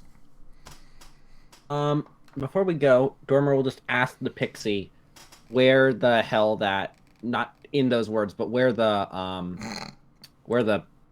bush leads to. Like, what plane is that? Is that the same plane as the mushroom plane, or is that just a where the hell does that go to? Where the oink does it go to? No, the mushroom plane's my house. God, no. That's the Feywild. I told you, it's close to home. It's just kind of the wintry Feywild. I don't like it there. That's why I have the winter home here. I prefer the summer myself. Do you know that big spider lady? Yeah, she's my sister. Kind of a bitch. I'll be honest. I woke her up and she started stabbing and biting me, so... Yeah, it's kind of her thing. She likes eating people. She had a silvery bow? Mm-hmm. Did she get that as a present during Christmas or something? Is it a magic bow? No, she got it for her birthday. Darian startles for a moment and says, Friends, come on. What are we? I'm sorry, good friend Pixie. My name is Darian. What is your name? I'm pleased to meet you. I'm sorry we have not even introduced ourselves in all this time, especially after eating part of your house. Well, I mean, the fixing my house definitely came first. My name is Fiona. It's a beautiful name, Fiona. It is. Very Thank pleased to you. meet you. Darian will kind of kneel down and put his hand up, Are you about to pet me like a dog? She'll turn you into a dog forever. Don't do it. Don't do it. We're doing the thing that falconers do with their hands kind of out, but kneeling down because she's small. Oh, I see. Okay. I'm not landing on your forearm. That's all right. You have my respect either way, Fiona. It's a pleasure to meet you. Fiona, do you know if that bow is is... a mighty wizard. Sometimes he is a pig. This is Marco. Dormer always is off fucking cleaning himself up and fixing himself with thaumaturgy. He's just chilling and ignoring. He's so fucking annoyed at With this whole thaumaturgy, situation. you're like, Fusoda! And the dust flies off you. Yeah, I'm cleaning. I clean off my outfit, and then I start I just do 3 or 4 different things, clean up my outfit, then I light my candle, and I clean up my books, and I'm just going through every item and cleaning it with this very loud sound. Okay, I like it. Orion, you were about to ask something. What were you up to? Fiona, do you know, is that silvery bow, is it magic? Duh. You know what it does? It kills people? I don't know. I mean, Shoots arrows. I think the shooting of arrows isn't the magic part. I have a bow right here. I got it off a dirty dog, and it... Ew. God, first Yeah. with the leathers and now with the dirty dog. Are you sure you don't want me to fix him? I'm pretty sure a year or 2 as a dog will fix this right up. Look at Dormer. Don't say a word. Don't even think about it. Don't... I'm tempted, but I'm not gonna say he needs it yet. If he keeps being annoying, go ahead. Okay, fine. Can you turn people into any animal? Yeah, it's kind of my thing. Is a dragon an animal? No, There a you dragon's not an animal. A dragon is an old magical being. You guys are so unintelligent. It's kind of a bummer. No wonder you hate my house. we did meet by me accidentally eating your house. So we put our foot forward. Can turn him into a camel. Yeah, you can be a camel. Do you want to be a camel? Absolutely. I would love to live a day You're in the now a life camel. We will need him Suddenly back more as a articulate. person before he can't stay as a camel forever. We need him back as a I mean, camel. he can before stay we in as go a camel as person. long as he wants. I mean, he asked Well, for that's it. true. He's not. Whatever. Derek Dormer just Hamill pulls out like kind this of, big map he has, and he starts trying to figure out where the fuck they are. And like he's trying to mark. He's trying to mark where the fuck this bush is because he's gonna come back here because he knows somebody's gonna want to come and murder her sister. I was supposed to say, I know somebody who wants to murder her sister. Us. Well, Anyway, are you I'm not guys sure if there's able anything to else? Sister, we I'm could- not sure if I'm strong enough to sister murder. You guys might be. I feel like she was half dead. I mean, the 13 space spiders are the actual scary thing. If you have some AoE spells, like I'm here for it, but otherwise, no. So you You don't can't know kill what the 13 bow does, space spiders. Fiona? I mean, I don't. No, it's not mine. It kills people. It's a bow. What do you think it does? Yeah, sorry, I don't mean to be obtuse. Yeah. I mean, if you want us, do you want your sister to get killed? No, do you want me to kill your sister? Look, she's a bit of a bitch and a diva, but like, she's family, okay? Hey, God. Boring, all one Barbarians. badger, one struggle. I feel it. Should we? I don't know. Anything else you need that we can make your life more convenient? I know you're an incredibly capable, intelligent woman, You know but what? Like, I'm not gonna turn to the dumbass that ate my house to help me with my life problems, okay? would it be all right if we sent other people who are more intelligent than me to here to help you at some point?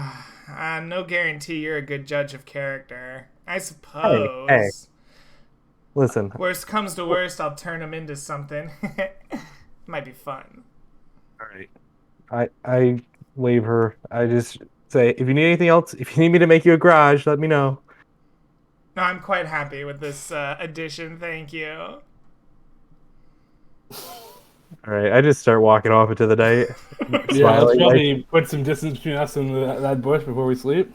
She'll little snap bit. her fingers and turn Darian back into a human being if you would like.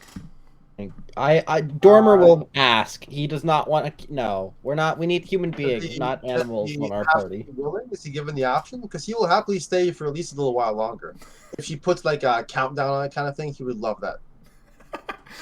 Sure. Gosh. All right. Fine. You at the break of dawn. Let your human yada yada. I'm not gonna rhyme. Just wake up and you'll be human.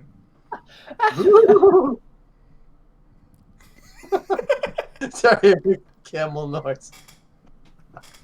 once was a ship. Dormer's like, okay, somebody. What does the amulet do before we go? Just so we don't kill ourselves with it, and then we're gonna head out really quick. The amulet will allow you to shapeshift into any mundane animal that you have seen, much Shit, like I was the hoping for druid that. shapeshift ability, once per day. I was Holy shit. so hoping for any animal so we could go T-Rex, but okay. No, it sounds will good. obey the same CR requirements as the druid ability. Oh, okay. I thought it was any CR. That's fine. I thought it was Can we get fly and swim speed? Same requirements and as the druid ability. So at level whatever. Swim speed we might have. Is it basic druid or is it moon druid? They're Base different. druid. Okay, thank you. Mhm. I can't wear that. I have an amulet. Somebody else can have it. Yeah, I mean, we can figure that out, I guess. Yep. Well, I guess just while we're we- in case we have to fight something tonight as an encounter. I So think we I gave head it. out. We go find a camping spot. I mean, if you tell Darian it's an amulet that can turn him into a camel, he would get one. It can No. turn you into a camel once per day. Yeah, he would be all over that. That would be just Fair enough. dreams. Not even kidding. It can turn you into a camel. That is one of the things it can do. You know, I didn't expect today going like this. You never do. The damn Feywild, man. I am It's- astounded we did not die in that forest. I Easiest was fully encounter of my expecting life. two of you to stay behind and die to giant spiders. oh, it's so tempting. But yeah, I think, do we camp out for the night?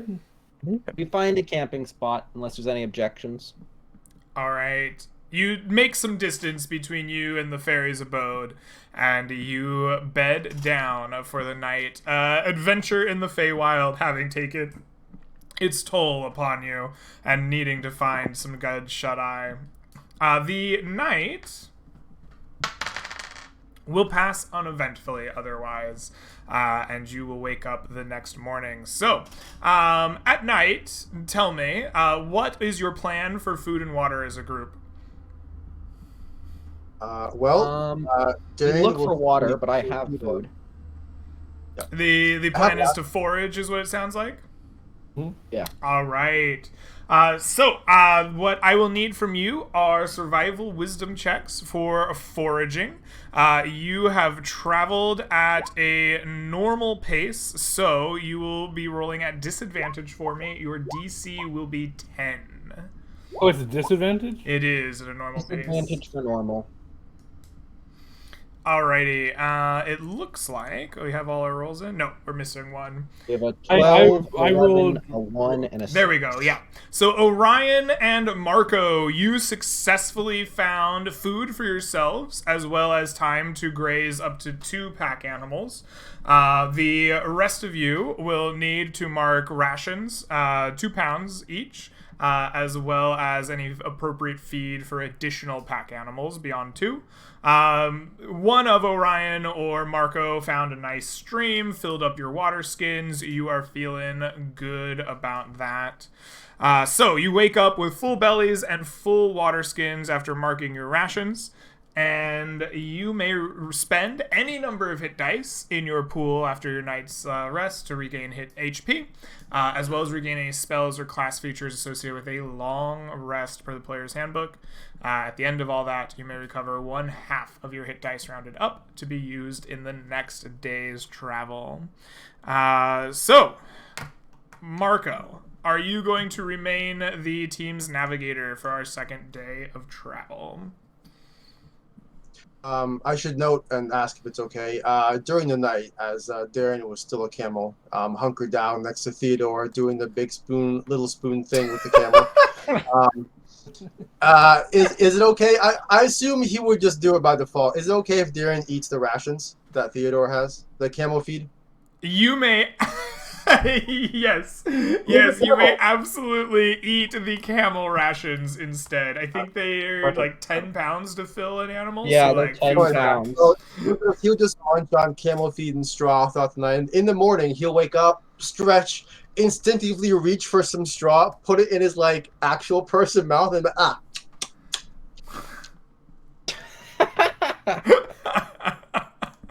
Who would randomly put something in your mouth? You'd have to be so stupid. Randomly grab something. Friend, I'm feeling great. How about you? Tired. I'm God. tired. I'm Marco. All right. With the morning pleasantries taken care of, Marco, it is time to head out for your second day of travel. Are you going to be the navigator once more? Sure. Sure. All right. I need a intended route that you would like to take for your day's travel, as well as the pace that you will be taking the party at. East, and would you guys like to go at a normal pace again? Yeah. Unless there's a reason not to.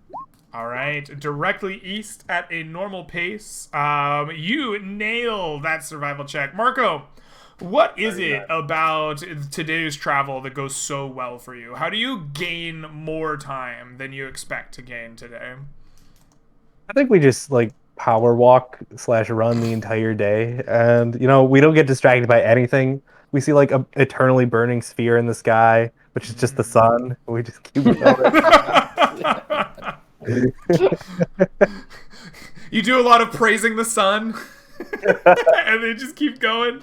All right, excellent. Marco, you march the party through the Golden Hills, finding the perfect path through the like cliff sides and winding valleys and these, juniper that kind of is all over this place, leaving the events from the night before well behind us, and make excellent time pushing the pack animals along despite your, not forced march of a pace. You continue on. Tell me, after your encounters of the day before, what is the mood like in the party as you are pushing through, being, rejuvenated by your praising of the sun? Dormer's just fucking astounded that this is the second time they found a Feywild portal only a day away from the keep. Like, I didn't even this is the realize second this time. portal. I thought we just went through bushes. Even No, the other side, it was thought very clearly a portal. I guess it was clear. I fully missed it. I thought it was something about thickness of trees or something. I don't know. It's a Fey portal, which is also a bush. Beautiful. It's very dumb. Darian's in fantastic spirits. He's excited about the next day. He spent the day being a camel. He walked a mile in Theodore's shoes, so to speak. So he has like this new lease on life. He appreciates the things that he has just a little bit more. He misses being able to projectile spit. He got kind of used to that in the last 6 hours or so. But other than that, it's pretty good. All right. Ugh. Well, with your misadventures from the day behind you and the missing of your ability to spit like a camel, you are making excellent time through the afternoon. Dormer, what is it that you are doing when you are, a bit away from the party and spy something peculiar? What takes you away from the party? It would be any sort of language, runes, or like writings. That's what he's really interested in. If you were to see some random like symbol, anything he thinks might be symbology or language.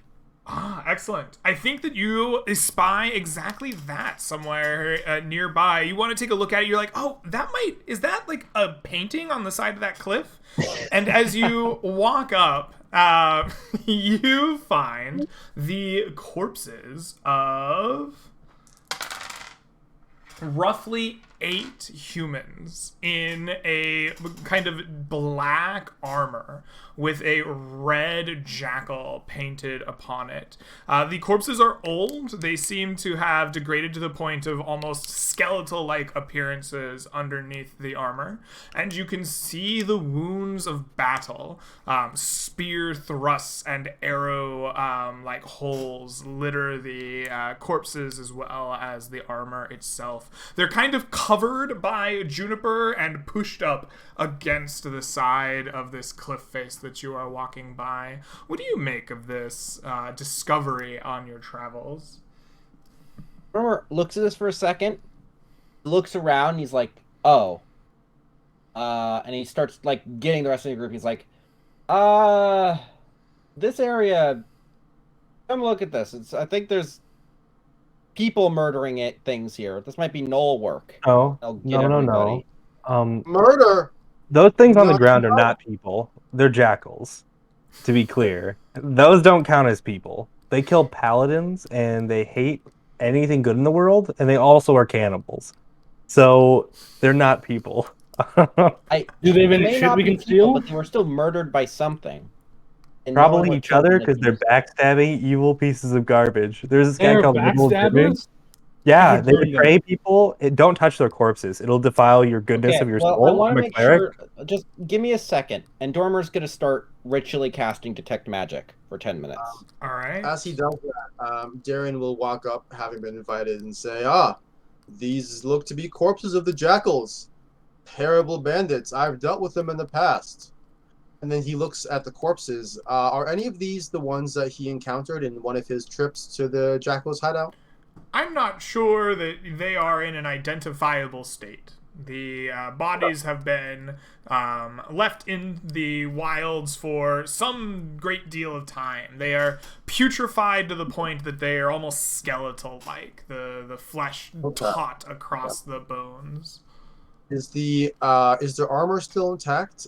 Darian remembers recovering The several armor sets of is battle in quite a state of disrepair, as it is full of holes, both from what appear to be arrows and something like spear-like. In a few places, you can even see like wooden arrow shafts kind of broken and scattered amongst the bodies as well.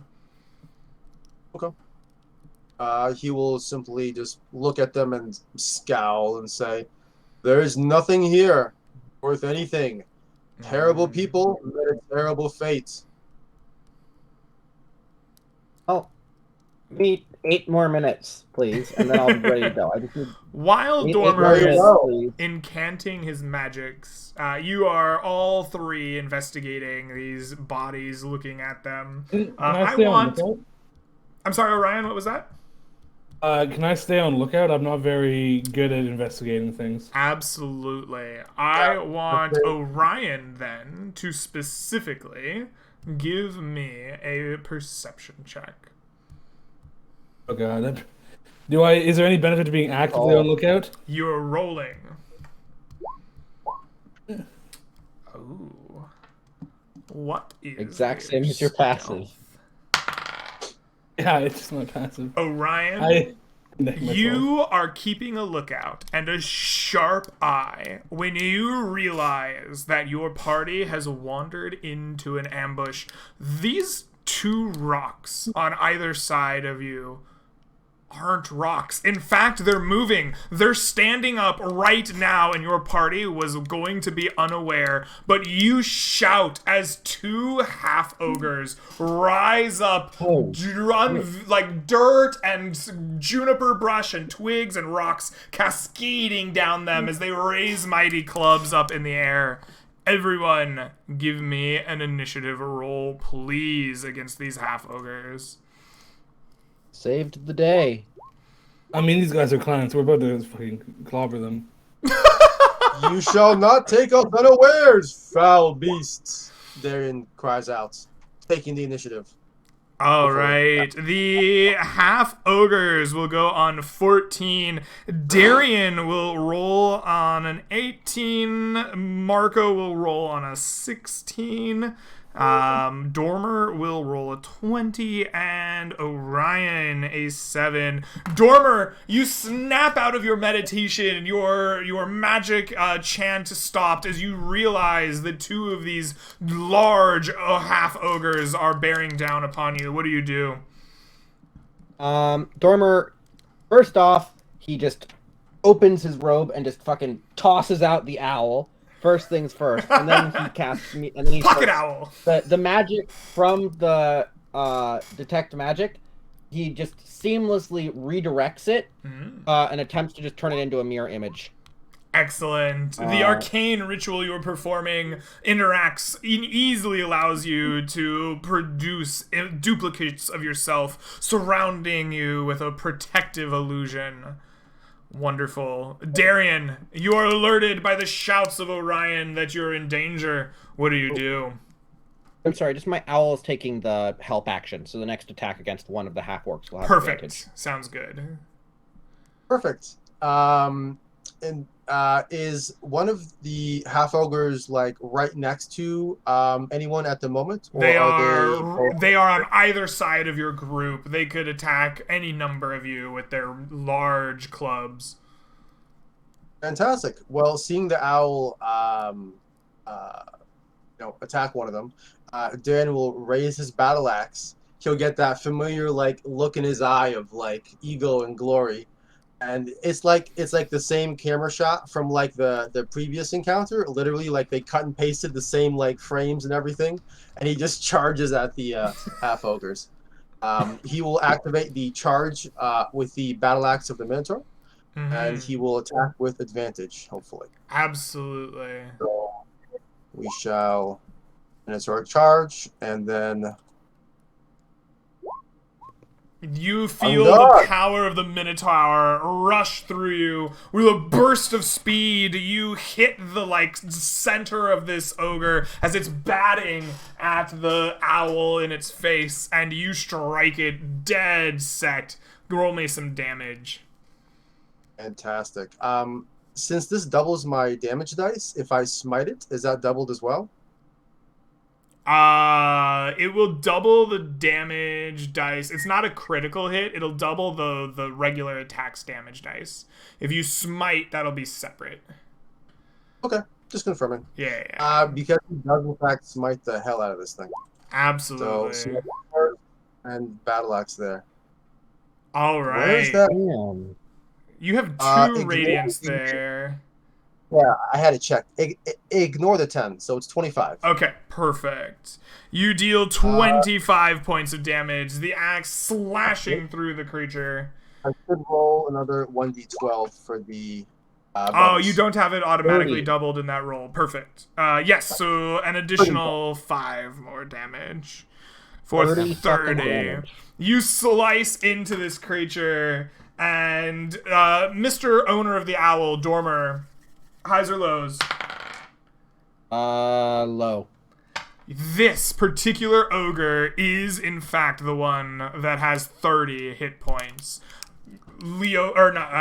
Darian, you cleave this half ogre in twain. The power of the Minotaur's charge, helps rip your battle axe right through its spinal cord. It falls over in, 2 halves, dying in front of you. Exactly. It's the same exact visual from the previous encounter, with him running and charging and cutting the dryad in half, except this time it's a cut and paste ogre right there. And there's no swarms coming. He gets up looking around, expecting the swarms of something to come. There's nothing. Just another half ogre over there. He raises his axe and readies for another charge. If he's got more movement, he'll charge at him. And then that's the end of his turn. Marco, you see this glorious visage of Darian chopping a half ogre in twain. What do you do? I say in giant to the other one, hey, buddy, I appreciate you killing these bandits. They're bad people, but you don't attack me. That's a mistake. And I just calmly, with shield on my left hip, I just walk over and I just punch him in the gut, and I'm going to be casting Inflict Wounds at 2nd level. Ooh, all right. Yep, that's just generally a mistake. People don't do that. It didn't roll to hit. No, that was No, the that's a roll to to hit. That's a 22 to hit, and it will indeed hit the half ogre. Yep, 2nd level. So that's 23 points of damage. 23 points of damage. You can see where you punch him in the gut. Your magic radiates out from that, and his whole gut turns into this horrible sore. Right, his skin splits and cracks, and pus and blood ooze out from where your magics have raced across him. He doubles over, bloodied but still standing. You may surrender now. Excellent. With that, it is the half ogre's turn. The half ogre is bloodied and has been told to surrender. The half ogre is unfazed. It looks to you with anger. It re-raises its giant club and will bring it slashing down upon you. With a 13 to hit. Will that get you, Marco? It's not even in the same dimension. No, I just batted away with my shield. And I just stare at him like, really, buddy? I was rooting for you. All right, Orion, it is your turn. What will you do? In a matter of seconds, there's an ogre that's ripped in two, and one is rotting as he's still alive from the wood wounds. I'll just walk over, kind of a little flick of my sword, point at him, and says, "You're dead," and I will mark him for death, and then I will attack him. Excellent. And I'll enter a rage just in case there's more in hiding. Okay, you fly into a rage. Mark this half ogre for death. Go ahead and roll me your hit. 27 will do it. Nice. For an additional 18 points of damage. You cut cleanly through this ogre's like clavicle, just like almost bisecting him, and a flash of necrotic energy rips through the rest of the way, and now there are 2 slain ogres on the Gold Hills. You look around expecting a greater ambush, but nothing else comes. Armor looks at his like 3 other illusionaries and he's like, that was kind of a waste of a spell, huh? A pitiful My ambush. friend, when you I thought they adventure would be with scarier. powerful warriors, your magic is sometimes not required. My magic is more when things go really bad, not when, yeah. Huh. Well, let's keep going. Well, actually, no, let's Yeah, check the corpses. Yeah. Yeah. Do you have mage hand?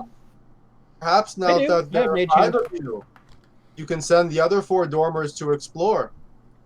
I can't see. They're fake. They're not. I can't see through them. Have Darian, you tried? they're not even real. Dun dun dun. Don't try and explain it to I him. could Armor. try. Sorry, they are real. They come down the chimney and they leave cookies.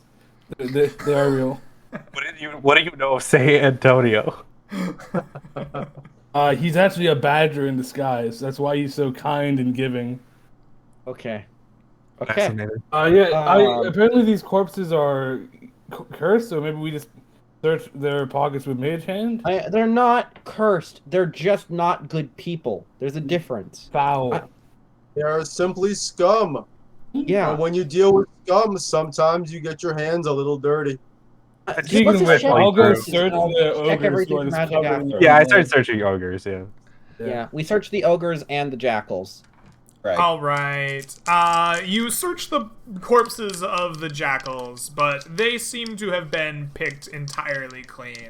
Other than some broken armor and some gross, like almost skeletal remains, you find little of value there. Upon the ogres, other than their great clubs that they wield, between the 2 of them, oh, they rolled low, you can find 9 gold pieces worth of valuables, trinkets and polished stones, some inlaid with like minerals and are, like gold and silver and maybe something like closer to like a sapphire running through them.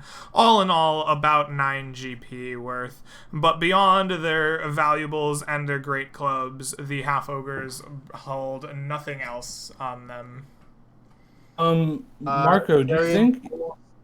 Sorry, you go first. I'll say, Darian pulls the 50 GP ruby out of the pocket of this half ogre. I found one! And then it crumples in his hands, as do his dreams. Marco, do you think if we took whatever of these ruined armors that are in the best shape, that you could cast mending on them tonight to try and heal the slashes and holes in them? No. Okay. If you like, I could. Oh wait, take I them do have back. mending. I'm stupid. Yeah, I do have mending. I was about to say, if you have mending, why didn't you just mend the goddamn pixie's house? Because he'd eaten some of it. The material isn't there. Oh, you need the whole material. Okay, I thought it just never I mind. think you need most of the material is how I understand it, but I Could could have be wrong. added up, but I don't think they'd want it at that point. So, listen, I have. Stop laughing, Greg. Anyway, I have mending. yeah. The armor. Is there any plate mail? At this point, the armor is beyond recovery. You attempt to mend it, but you cannot recover the jackal's armor. Edge. Well, that proves what happened to the leftover jackals. That, yeah, all the jackals are dead. That's good to know. I was wondering what happened to any of the jackals that were out when they wiped them out.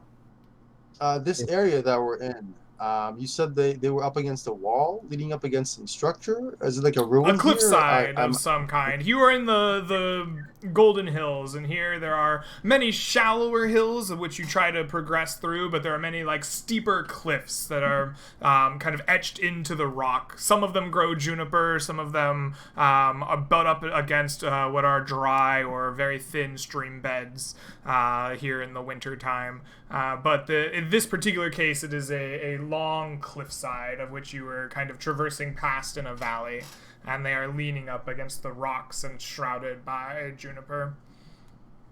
Are there any holes in the cliff where the ogres might be residing? You give a quick look over the cliff, trying to find a nearby cave or a home for these half-ogres, but they do not seem to be living nearby. Does anyone have survival?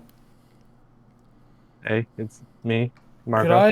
Could I help you look for ogre tracks? I imagine ogres leave pretty big tracks because these bandits were butchered, and there was 2 ogres, but the ogres picked them clean. I feel like there might be more ogres somewhere if we find their tracks. I'll humor this. I walk over, look for ogre tracks. May I make a survival check, Mr. DM? You may absolutely make a survival wisdom check to look for tracks. At 8, I have survival as well. Sure. Why not? Let's see. All right. Marco, you look around and you find these tracks. They lead off for some distance and before climbing up this vertical cliffside, or perhaps in this case, climbing down. It seems that the ogres came from somewhere up above.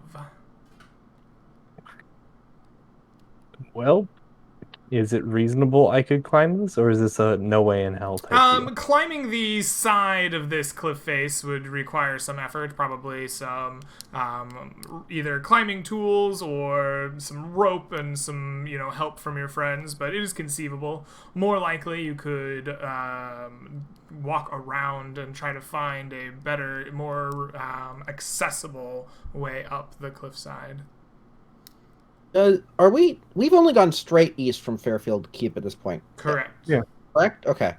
So Dormer kind of looks at his map and looks around and goes, maybe we should check that out, seeing as the rotting woods are to the northeast. Maybe we should head north for a bit and see where these ogres came from. All right. Speaking of the badger, there's some ogre stuff going on with those woods. I guarantee it. There's a bunch of large-sized skeletons, and they don't look like minotaurs, and that's the only other large-sized humanoid creature I know of. Ogres and minotaurs. I could fly up and drop if you guys are okay with me wasting my fly spell for today. I could fly up and drop you a rope so you could all climb up. Reasonable, or hear me out. Whoever uses the amulet could turn into a very large bird of prey and carry up one end of the rope. And I have a pit. Not fly, sadly. Yeah, but he can turn into a giant spider though, and the spiders have the unfailing. Bears also have climbing speed. If you just turn into a bear. The spiders have unfailing is the thing. It's like they can climb vertical. Oh damn! I would hate for him to turn into a bear and then just fall 40 feet.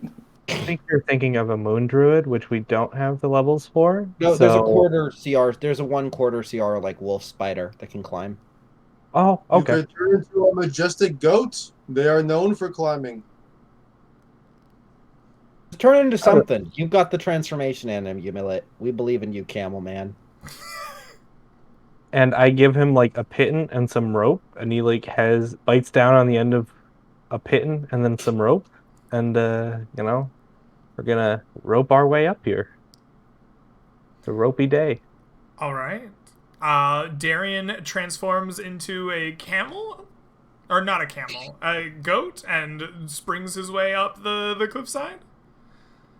Excellent. Yeah, if that's the plan, Darian will say, I'm sorry I'm not becoming a camel again, Theodore. I much enjoyed my time. Today I must try another form. And he turns into a goat. All right, you turn into a goat, and you rush your way up, boink, boink, boink, boink, boink, up the cliffside, the rope and python in your mouth, until you reach the top of the cliff. where I presume you would return to your human form to hammer the python in with the rope.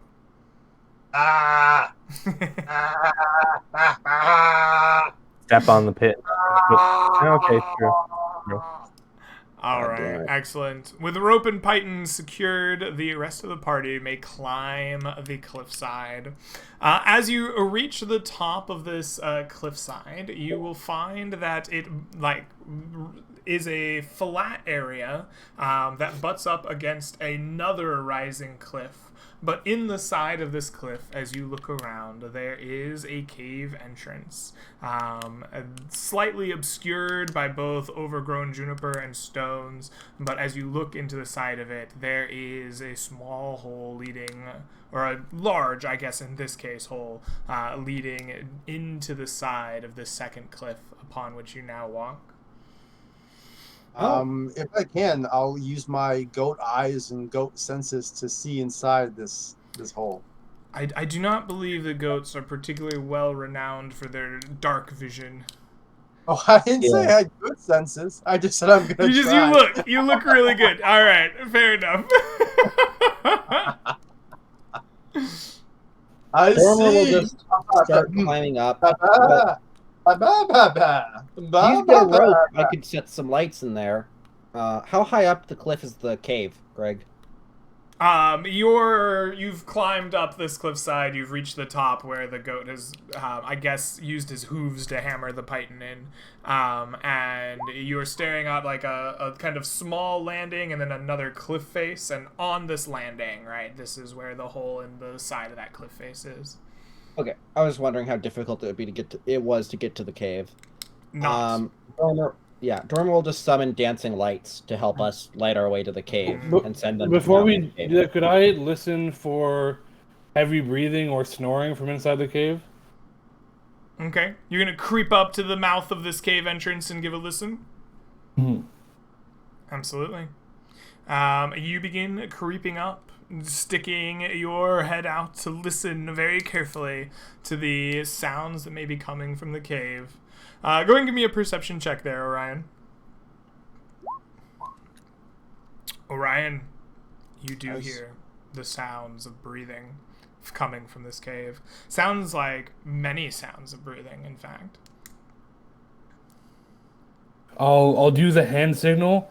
It's an X followed by a P, and then a B, an L, an E, and an SS. Okay. He wants me to bless Dormer you looks at guys. you like, what the fuck are you trying to say? I love the cleric immediately is like, oh, he's asking me to bless him. This is a pretty classic barbarian maneuver. Yeah. I think there's a meme where I was like, wait, now it's a Spider-Verse meme. It's like now he's gonna say. Listen, he's going like B, L, E, and I'm just like, yeah, that's bless. I know. Anyway, are you all in position to charge in the cave if I were to bless you? I am not, but if you guys want to, let me look at how long. I want to see if my thing is still going. 1 second.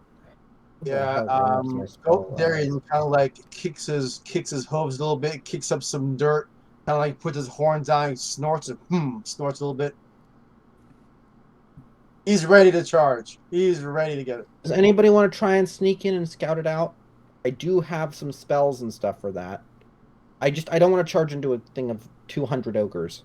I mean, they couldn't Whatever. fit 200 in there, right? They're large. At most, there's 100, which is winnable. So Yeah. I would still prefer to know. Maybe they have an ogre giant mage or something. Are you okay if I send in my owl to try and look around? Yes, of course. that sounds like a great idea. My owl is going to try and sneak in to the cave with its All dark right. vision and look around. Greg. Give me a stealth dexterity check for your owl. It has +3. It has different stats than I do, so I just roll a d20 +3. Okay. Excellent. That's Your not great. owl comes flying in, attempting to sneak around the edges, and your owl bumps right into something big and fleshy. For Orion sitting at the edge, you hear a like, and then the ground trembles as ogres come pouring out of the cave. I read. Oh, Five Sorry, guys. half I didn't ogres think it- come charging out as an owl goes woohoo, woohoo, woohoo, and I believe it is time to roll some initiative against half ogres. I read. My owl does have dark vision. Can I just know roughly how many ogres total there are so I can scream run if there's 40? There are 5 half ogres charging out of the cave. Okay, that's reasonable. I was just wanting to make sure there weren't like 30 or something stupid. Yes. We can do this, guys. You know what they say about 30 ogres? I wish it was. Well, I don't know if I wish it was 30, but you know. All right. I Marco's mean- got a 12. We've done it. We Dormer's found got the a lady 7. at the half ogres. Orion's got a 9. We have, that is all 4 of us, I believe. We have a 9. Do I have a Darian? Oh, we do not have a Darian. There's our Darian. There's our Darian. All right. You are flat-footed, the 4 of you, as the 5 half-ogres come barreling out of their little cave. These ones come with a stronger-looking, thicker hide armor to them, and they are wielding battle axes. One of them will charge at each of you, and one of you will get an extra. Who is it? is one of them so brave that they charge a tiny little goat?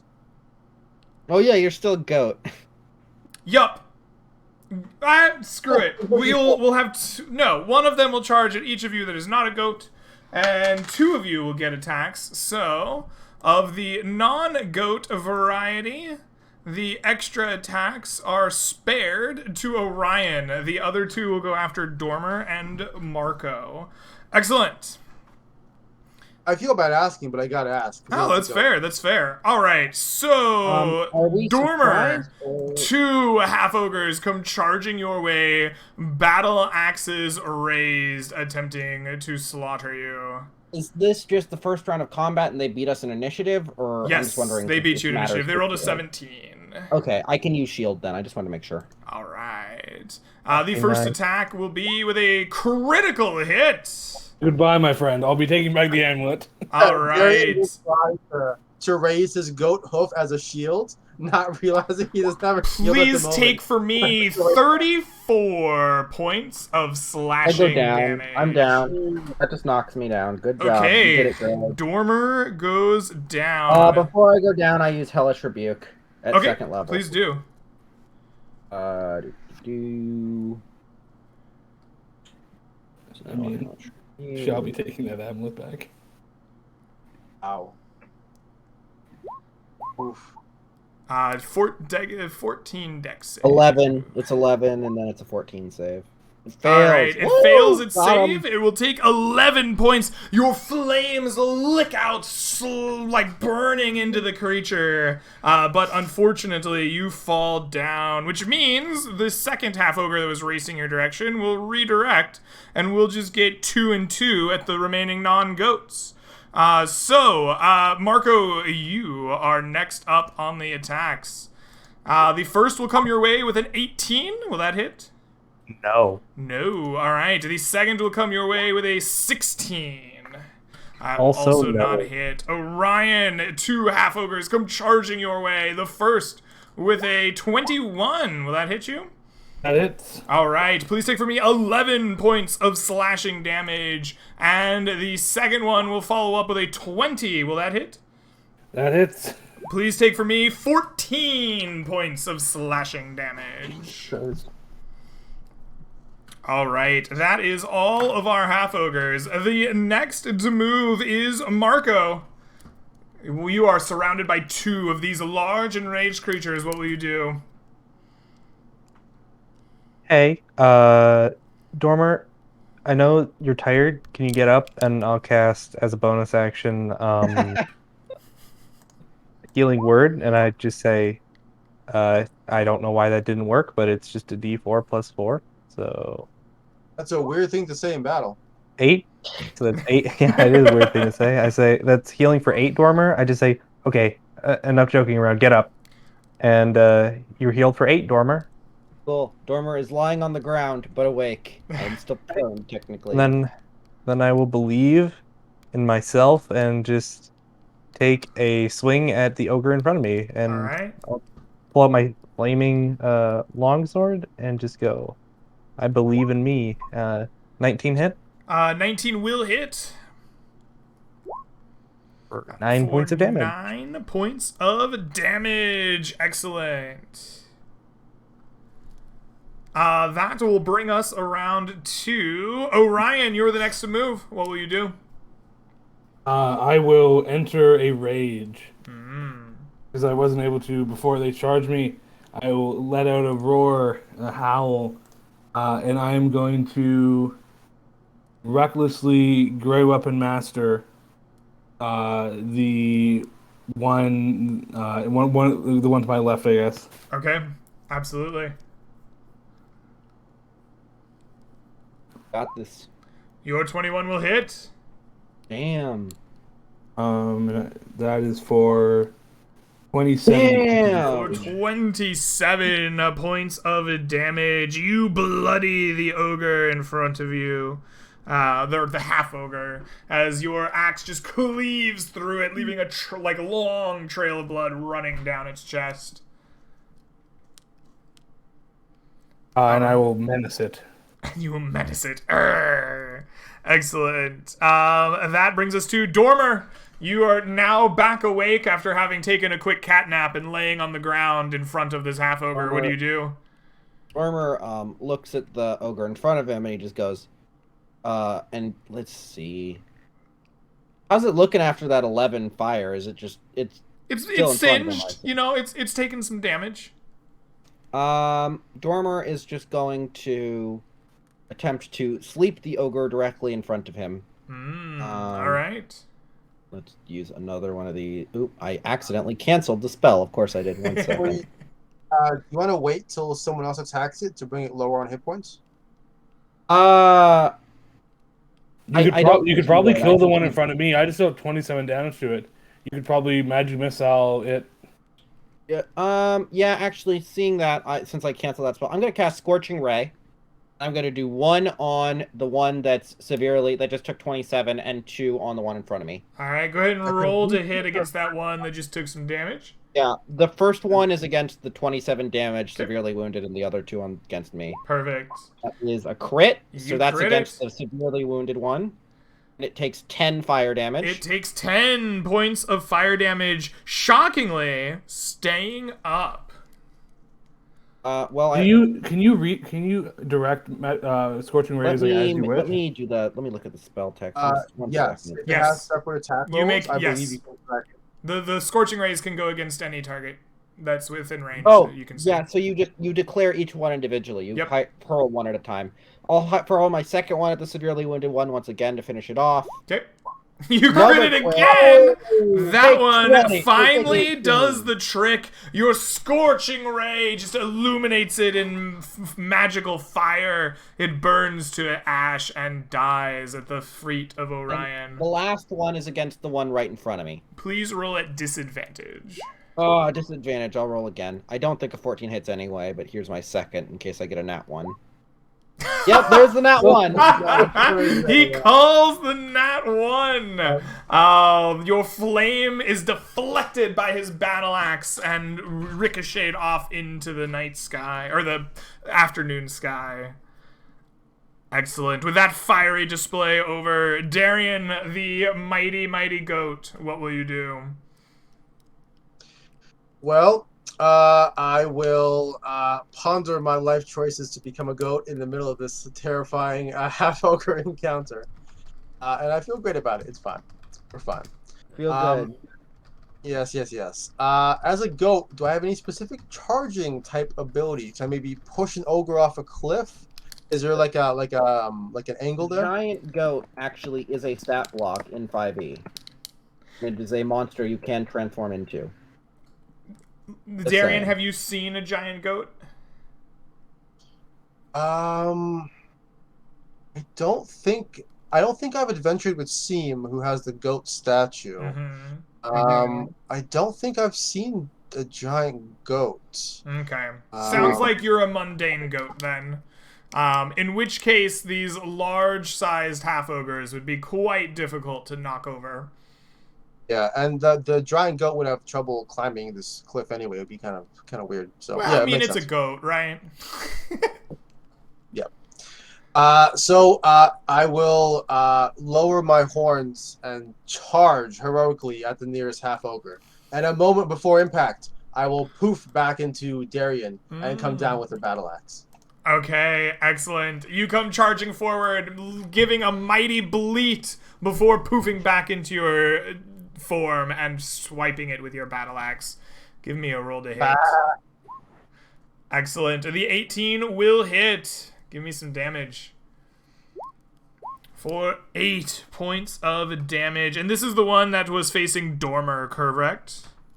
Yep. Was it already injured before? It was previously injured, yes. Had it been bloodied? No. Okay, then I will smite it. Excellent. Your slash follows up a piercingly blinding light as radiant energy courses through it. Give me 2d8. I thought I clicked. It's not. There it is for another 9 points of damage. Between the slash of your axe and the flash of your magics, you have bloodied the half-ogre standing before Dormer. All right. Excellent. And then, if possible, I will position myself between it and Dormer. I know you said it was in front of him. Is there a way I can kind of like? Either way, I will used your action to attack. You try to angle your way in there, try to present yourself as a target, but you could get within the 5 feet for protection. You can get within 5 feet for your shield protection. Yeah. That's the plan. All right. I'll say, careful. These things are angry. We seem to have disturbed them. Having lunch, perhaps. I think they were sleeping. I think my owl rammed one while it was sleeping. It's a very smart new familiar. I'm very happy with it. I did not see it. I would be a reflection of a wizard. I flew in and then left.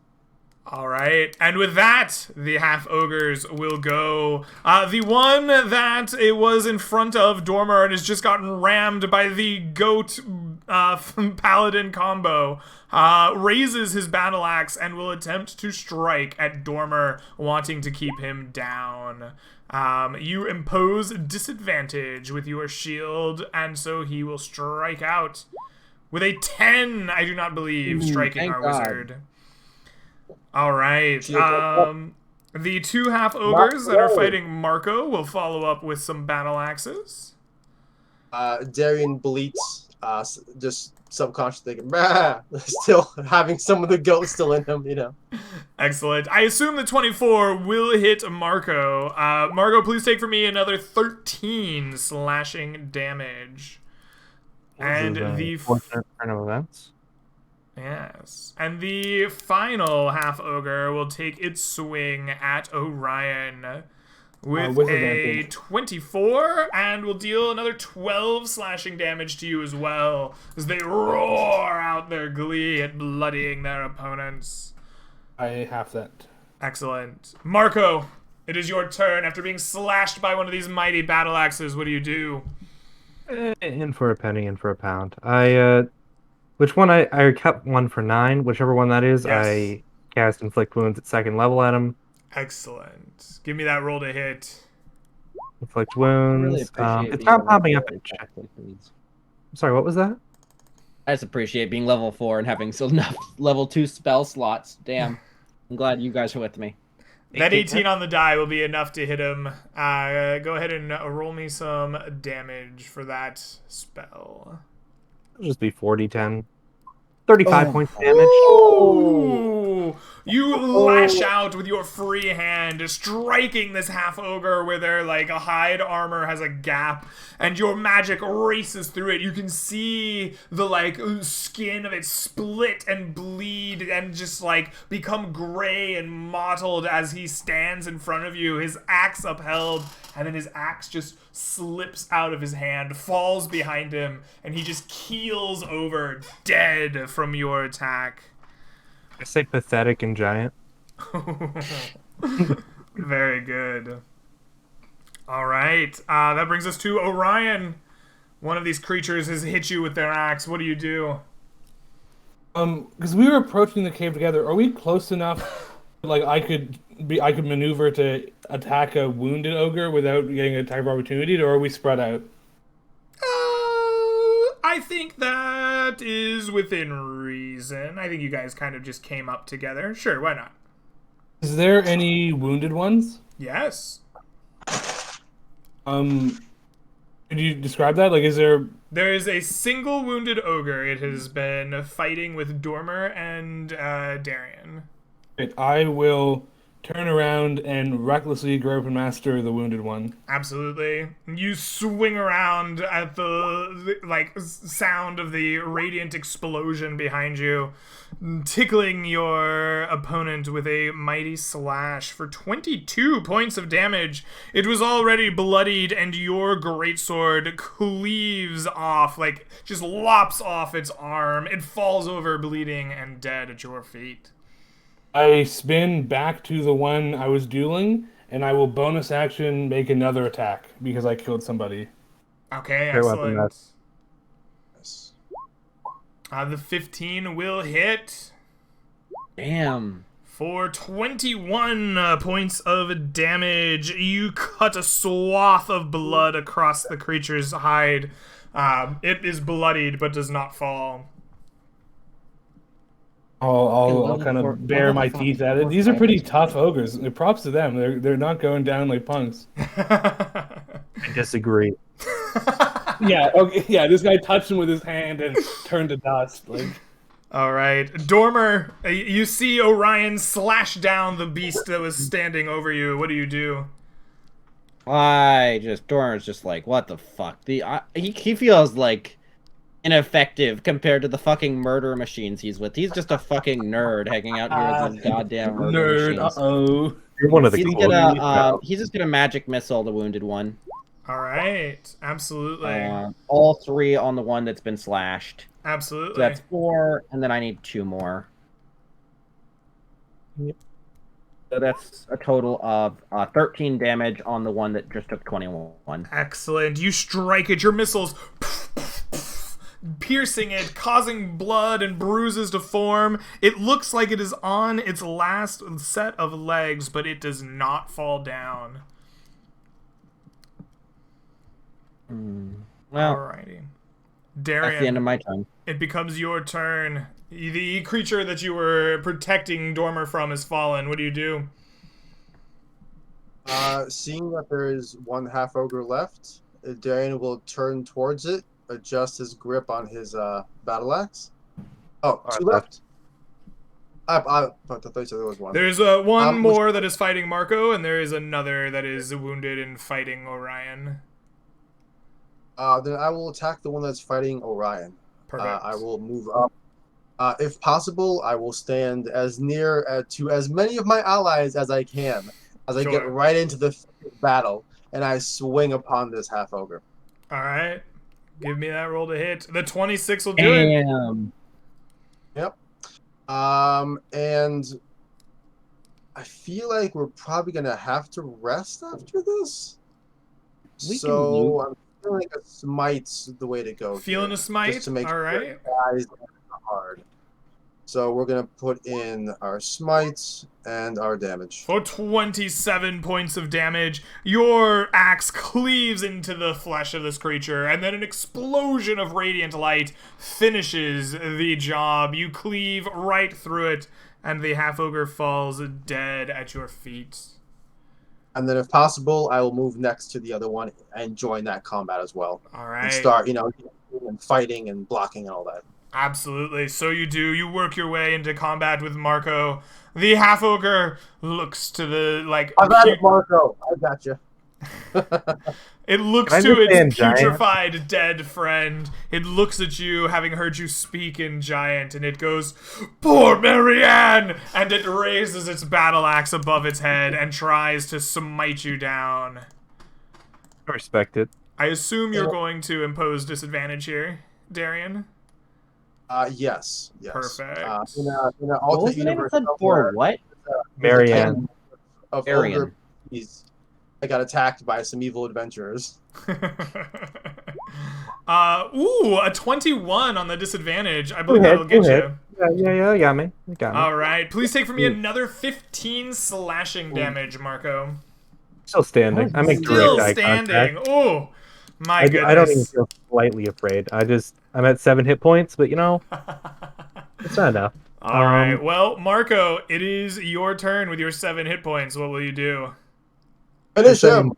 I say in giant, if somebody did this to me, what you've done to me, I would say I would kill their whole family. But I'm already ahead on that account. And then I can't inflict wounds at first level. All right. Give me that roll to hit. Okay. I love it. Beautiful. D20 plus 6, I think. And I'll add a plus 10. So that would be So you're more than... channeling divinity to guide your hand there? Yeah. Okay. Yeah. Perfect. With a plus 10 and a plus 6, your 20 will most definitely hit. Your god guides your strike as you grasp this creature's flesh and inflict as much wound as you can to it. 16 points of necrotic damage. You can feel the flesh around your hand burst and pustulate. You can see a grayish, like sickening of the flesh nearby, but it is not bloodied by your attack. And in fact, it just roars more angrily at you and you're taunting. Oof. All right. That brings us to Orion. There is a single half-ogre left, roaring its displeasure at the bad touch that Marco has given it. What That's will what we you call do? it. Not the bad touch. Yeah, I will rush over to it and swing my greatsword, looking to decapitate it. Mhm. Oh. With a critical hit. Oh my goodness. 25, 27. Your swing is enough. Your greatsword comes cleaving right through its neck exactly as you desired. And the half-ogre dies, leaving you... As its head rolls off, I'm gonna run it through the back because I can make a second attack after critting. So as his head is beginning to fall off, I stab him in the heart through the back just to be safe. Okay, Nice. absolutely. You follow up with your extra stab, and you murderize that man. Fist was still in him, dude. Like, cut my hand. Ormer looks around for his owl. Did his owl die at the start of this combat, or is it just hiding somewhere? No, your owl just flew into the cave somewhere, like, whoo! He just gives it a scowl, like, what the fuck? That was a fucking disaster. I'm gonna And then fucking tucks it spit in back the in his direction of the robe. owl. Owl, you screwed me over so hard. I wasn't able to enter a rage. It could have been so bad. That could have been really bad. Owl, you're on probation from stealth missions from here on out. It is all right. I can help take over for your friend's scouting attempts. Well, you can do stealth from here on out. And Dormer just tucks the owl back into his robe. Sure. All right. Well, I guess Um, we start looting all of the corpses and we'll check out the cave. Yeah. We did it. We found the ogre's lair. It was about 5 minutes away. Yeah. Yeah.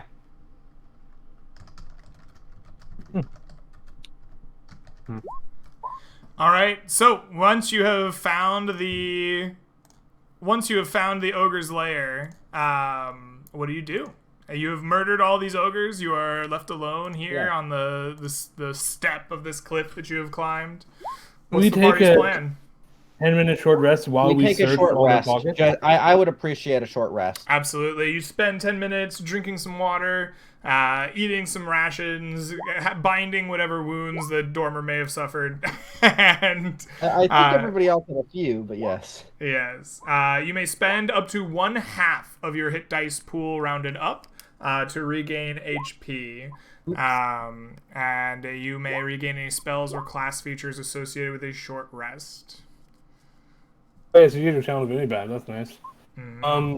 Yeah, that's the strongest thing is the channel divinity for I have clerics. a good. I guess Dormer needs it more, but if there's cure wounds that could be given out, I'd appreciate one.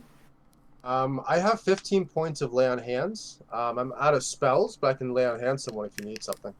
I need 4 HP, and then I'll be back at full if anybody is willing to give me 4 If HP. you or could something. give him 4 and me 10, and then keep 1 to take up someone if they're downed.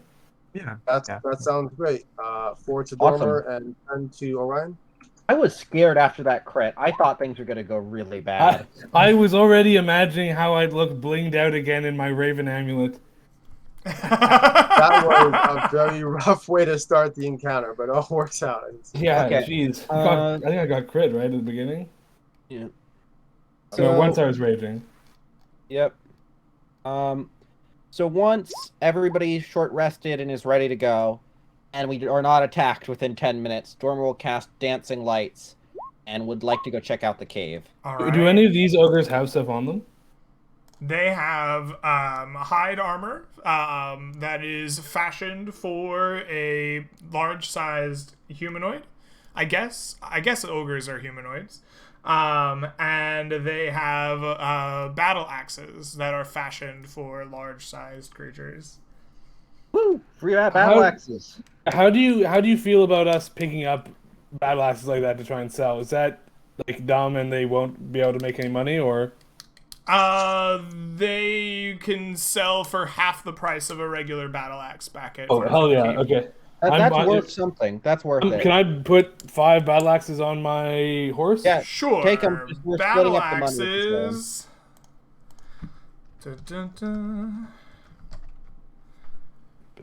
Battle axes are 4 pounds and are worth 10 gold pieces. All right, so these battle axes are 8 pounds and still worth the same amount. Oh damn! They're only 10 GP. I guess they're. It's not a great sword. If they were great swords, it would have been worth it. Yeah. Okay, maybe I just won't pick up any then. Never mind. They were 8 pounds. Yeah, sorry. I mean, we have a horse. Never mind. It's fine. Just like in roleplay wise, I love my horsey, and I'm not gonna weigh him down with trash. All right, it's not worth it. They're 5 gold each. No. Well, Yeah. Is there anything else besides their great axes, Greg? Like notes or On their lore? body? No. Well, let's go to their house, kill their children, Yeah. and steal everything they Alright. ever. Yeah, let's go in the house. Let's go steal all their stuff. In Inside the the cave. Dormer, you are leading the way with your dancing lights. Roll for me 5d8 for me. Ooh, 5d8. 18. That's All average right. based on the Amongst the possessions of the ogres, you find many bones and hides and like things that they're using to sleep on. Like these pelts are just laid on the floor and rolled in mud, and they stink of half ogre stench. There's bones of their kills, and there's like beaten up and just kind of trashed things all over the place. But amongst the muck, you find a stash of shiny objects, metals, polished stones, trinkets, coins that they seem to have accumulated from throughout the hills. And they are worth in total 180 GP. Holy big shit. money. Okay, So, that's split gotta 4 ask. ways. That's We split at the end, I think. So yeah, we split at the end. Somebody mark down who's our archivist who wants to be the I treasure marked down writer. all the gold, don't worry. yes. Oh, you do? I'm Awesome. keeping track of it. Are there Cool. any particularly large gems in there? Maybe of the 50 gold ruby style variety? Do you think there's a 50 GP ruby in there? Give me a luck roll. What do you say? Yeah, sure. Yeah, you can have a luck roll. Unmodified or luck roll. You got a 50-50 on this one. Damn, that's a really Hi. good. That's a really good chance. Oh, unfortunately, there are no rubies amongst this stash. No. All right. Just a lot of red rocks. Thydarian's like, oh, it's a oh hey, it's a Yep. All right. Amongst all of this seeking out of treasure and looking through it, you find a kind of separate from the cave proper. There's all these furs laid out and bones and things, and just it's all kind of in this front half of the cave. Dormer, as you take a turn with your dancing lights deeper in, separated from this kind of main living area, you see a shallow pool of water that stretches out in front of you. It is still, and there are no drops of anything forming in it. Your dancing lights hovering above it reveal it to be murky and dark. It is almost impossible to see underneath it as you look. But on the other side of this pool, some 20 feet or so across, you see that there is a large bone fetish shaped in the form of a strange beast plated in armor with a single horn on top. I don't know if Dormer is familiar with a rhinoceros, but for those of us at home, that is what it reminds us of. Farmer looks at this fucking weird animal. He's probably never seen a rhinoceros before. Looks back at the group and goes, "Hey guys, I think there's an anti-badger. There's something weird. Come here. Come look at this." What? I almost enter a rage as I run over to Dormer. You know what? I've been putting up a tough front. I'm just gonna collapse against the wall. I'm not doing great. Marco just hears, "Hey, come over here. There's an anti-badger." He's like, "I've had enough of this shit." He's curious as to what this anti-badger is. Dormer will point out the skeletal, undead, armored rhinoceros and just point it and be like, "I think that's like a rival undead animal. What size is it? Prayer altar." The bone What do you guys fetish think? is about the size that you could hold in two hands, maybe a couple of inches tall. Do I know I'm not as a swinging over to it. devout champion of the badger, is this anti-badger? Oh no, badgers have many enemies, though a large plated four-legged animal with a single horn, not among those that you fought. I mean, as a badger, you'd gladly kick its ass and let it know about it, but you don't have a history of fighting these. I'm gonna take out a ration and toss it into the pool.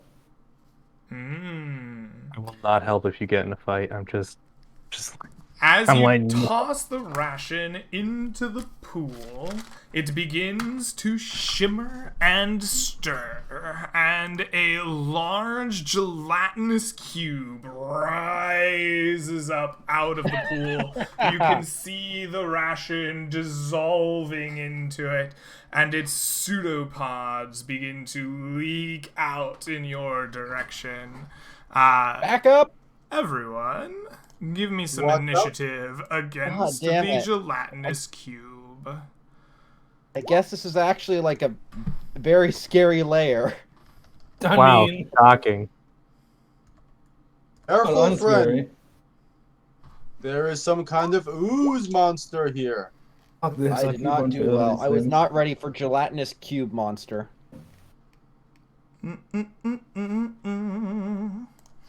No one expects the -4. gelatinous inquisition.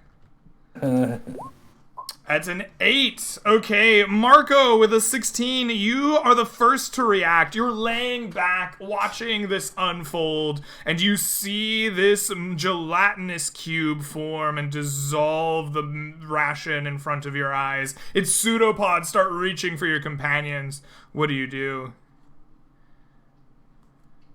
Leave, but no.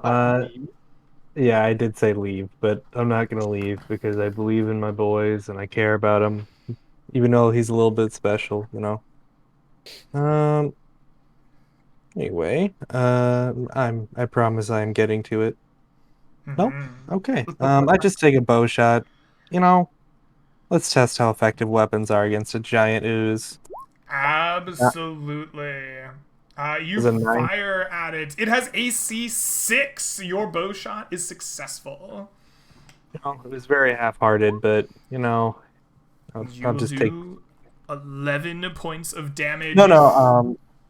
Sorry, that was my second shot. I was Oh, just taking both shots at once. I perfect. apologize. No, perfect. That makes sense. Both of those will hit.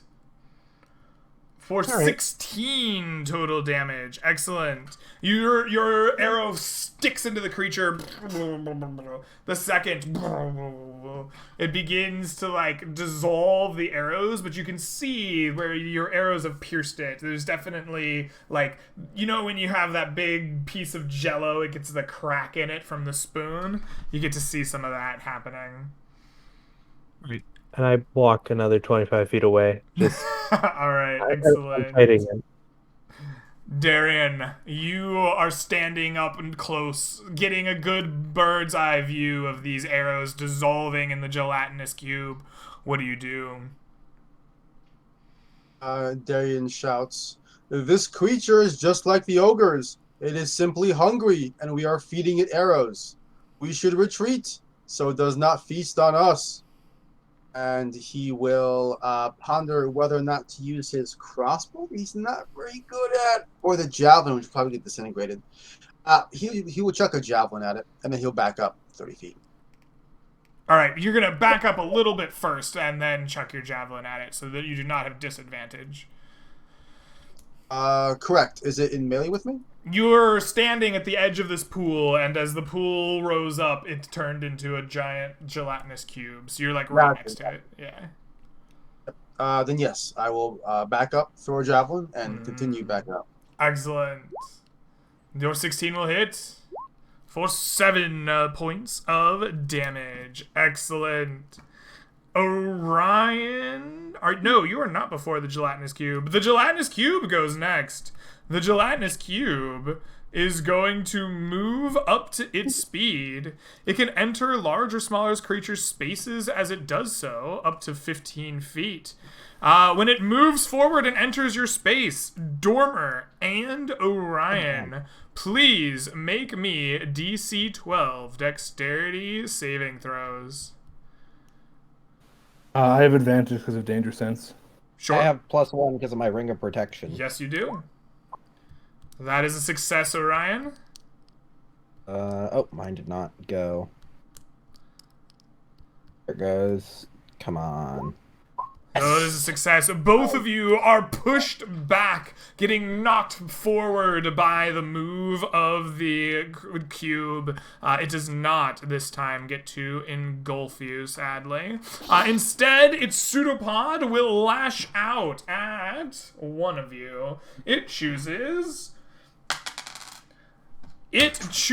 Orion. Orion, please tell me, does Said that it moved forward. Did it move forward enough to get up to where Darian had retreated? No, it has 15-foot move. You moved at least 30 feet, right? Just making sure. Yep. Will a 15 hit you, Orion? Misses. All right, excellent. And with that, it becomes your turn. What will you do? I will enter a rage. My last rage. And I will great weapon master this thing, but not recklessly. Okay. Actually, wait. We should just kill it. Do you have a backup weapon? Did the bolts and arrows seem to damage it? Oh, it is. Yes, they seem to damage it, though they are suspended and being dissolved by the creature at the moment. I think my great sword should be fine because it cleaves through, and the arrows are suspended in it and are only starting to dissolve. I will recklessly grip a master. All right. Good luck, bro. Your 20 will hit for 24 points of damage. Excellent. You slash into the creature, cleaving through some of its like gelatinous form, splatting some acid on the like walls of the cave around you. You can hear the hissing and popping of the acid as it burns into the walls. Anything else? Is there? I stand exactly where I am. Or actually, I guess. Perfect. Yeah. Armor will just. Oh, it's my turn, correct? It is your turn next. I will Just just. disengage and run, please. No, I just want to kill this thing. I'm just wondering whether I should take the risk in Scorching Ray or Magic Missile. You Scorching can hit Ray. it with anything, right? Like it Yeah, has I'm just gonna minus 4 Scorching to Ray. initiative. Yeah, I Scorching Ray it, and my cat, my owl takes the help action to make it up for it, so I get advantage on the first Scorching Ray. All think you right, just be sounds flat. good. That's a 17. I hope that hits. Yes, you're trying to meet AC 6. Okay, that's pretty easy. First, I think I auto hit on if it's not a nat 1. Second, third. Hey, crit. there's a crit. Awesome. Very nice. There's your Oh, I'm sorry. I back up and I take an attack of opportunity, so I don't have disadvantage. You can do the attack of Sounds opportunity. on good. your I turn. like to hear that. The attack with its pseudopod will miss you. That's 16. That's 35. 35 Man, I fire must be a damage divination to it. wizard. Nice. You begin to lace into it. Your 3 rays of fire searing through the acid. It begins to bubble and boil in the like places your rays have struck it. Let's see. Combined, you begin to see like parts of this cube like falling off of it. It seems to be bloodied. Very nice. Excellent. Marco, it is your turn once again. You see your companions scouring this cube with slashes and burning magics. What do you do? I take 2 shots. Very nice. You critically hit it and make a normal hit.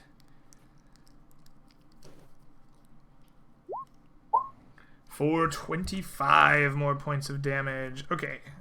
You've done a lot of damage to this thing. Let's see. 50, 60, 84, 91, 101, 107. It is not dead yet, but it is getting there. Damn. Yeah, Oh, this, 7. Damn. That's a very tough cube. It Yeah. has 20 con and it has a lot of HP. Yep, and I'll just take another 25 feet away. Excellent. You exit the cave after your second step away from it, leaving this cube away, gone and out of your sight. There's only one Excellent. place- Darian, you see this cube boiling, bubbling, slashed, arrows sticking out of it. What do you do? Dormer has moved away from it. Yeah, so I'm there's, 30 feet away. I took a attack of opportunity. to The do only that. one standing right next to it at this point is Orion, raging away. Based. Perfect. Darian will. How fast is the javelin dissolving?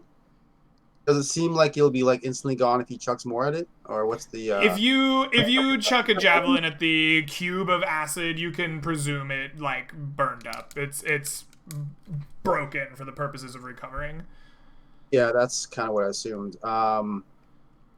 He's hoping his magical battle axe will be a little bit more resilient to something like that. And seeing his friend Orion bravely engaging, he will move up and attack. All right, please give me that roll to hit.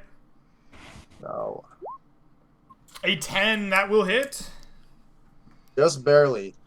He would miss any other creature, but this ooze is so small that he misses down directly into it. Excellent.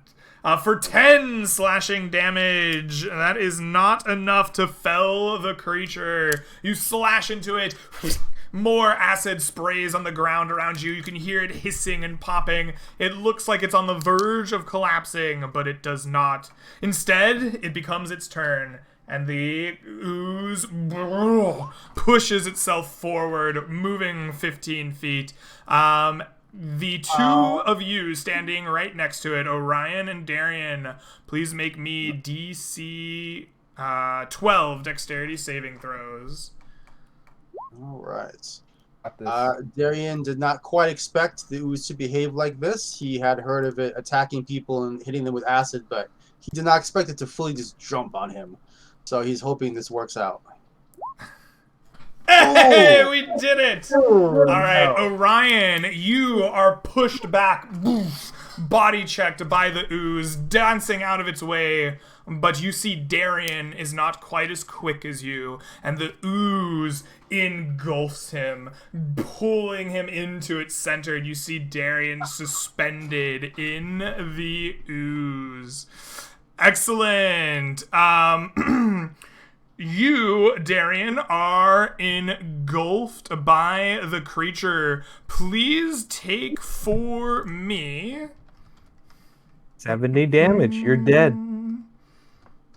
I mean, that is no, I don't know. Please if take it's for me possible. 26 points of acid Jesus damage. As you Darian, are engulfed in the creature, you are considered restrained, and you cannot draw air.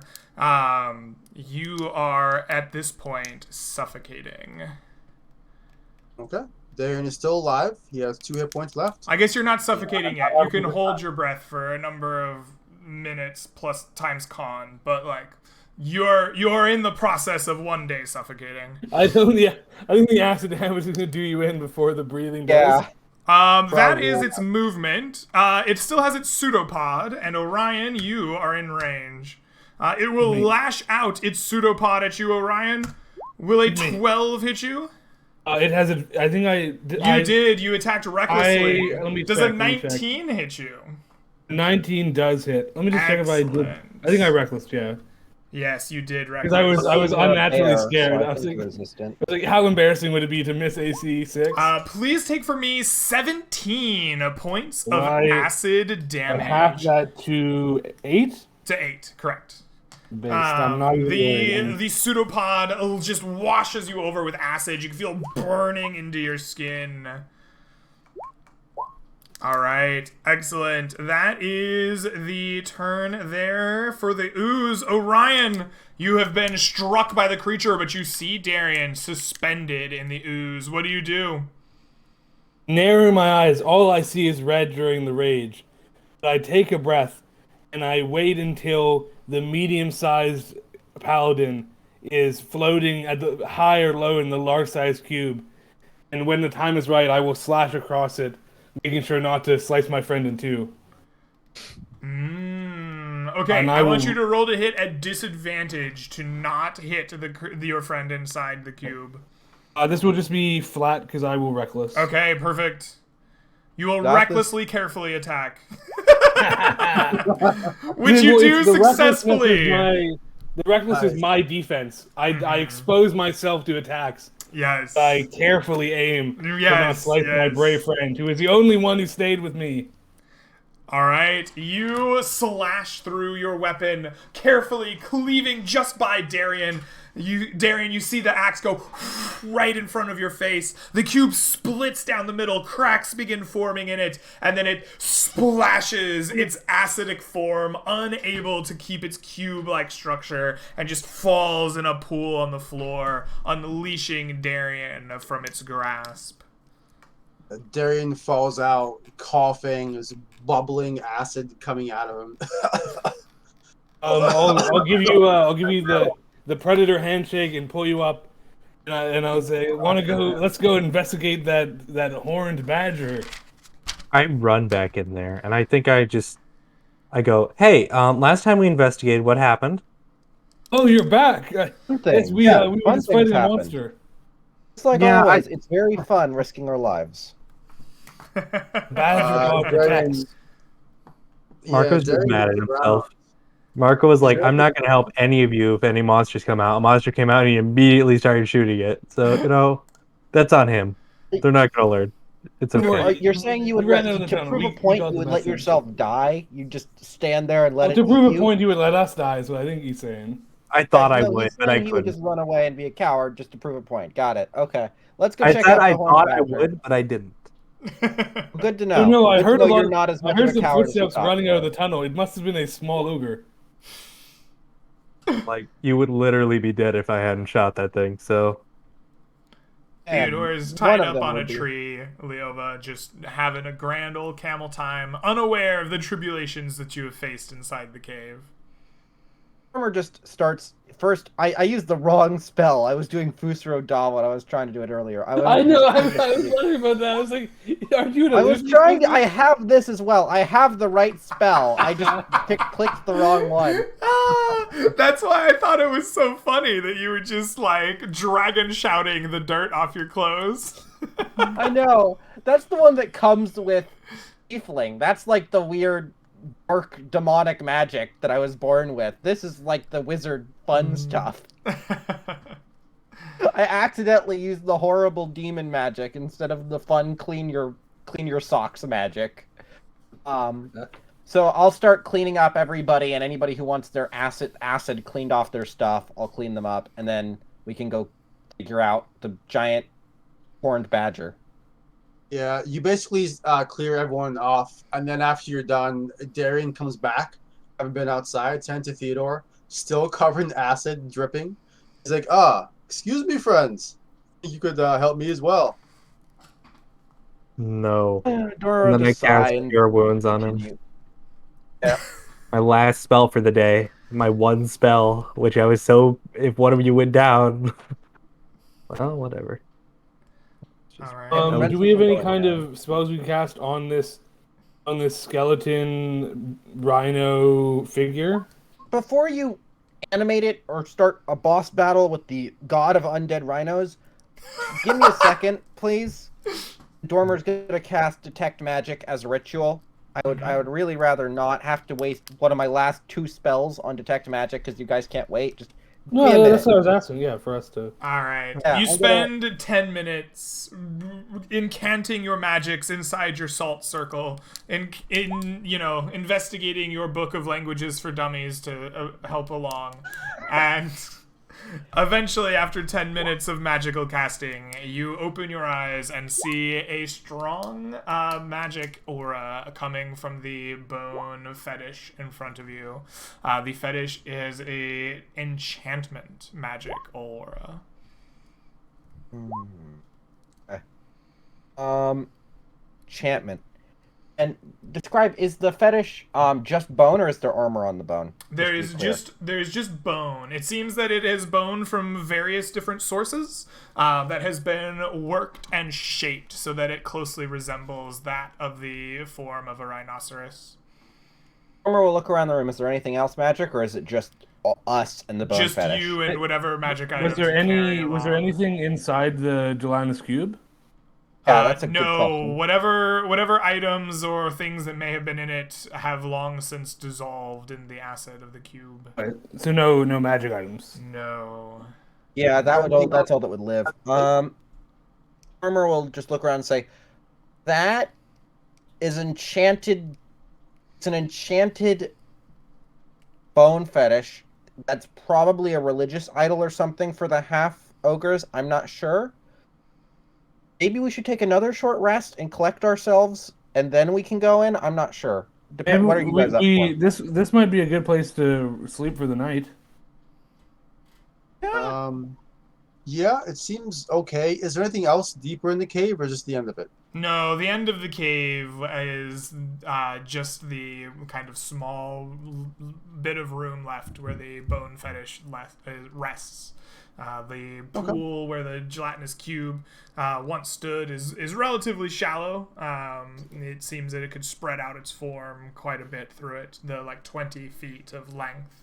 And then there's the living area of the ogres that you've already pilfered their goodies from. Armor will And then, crouch down by the water. Does the water look drinkable?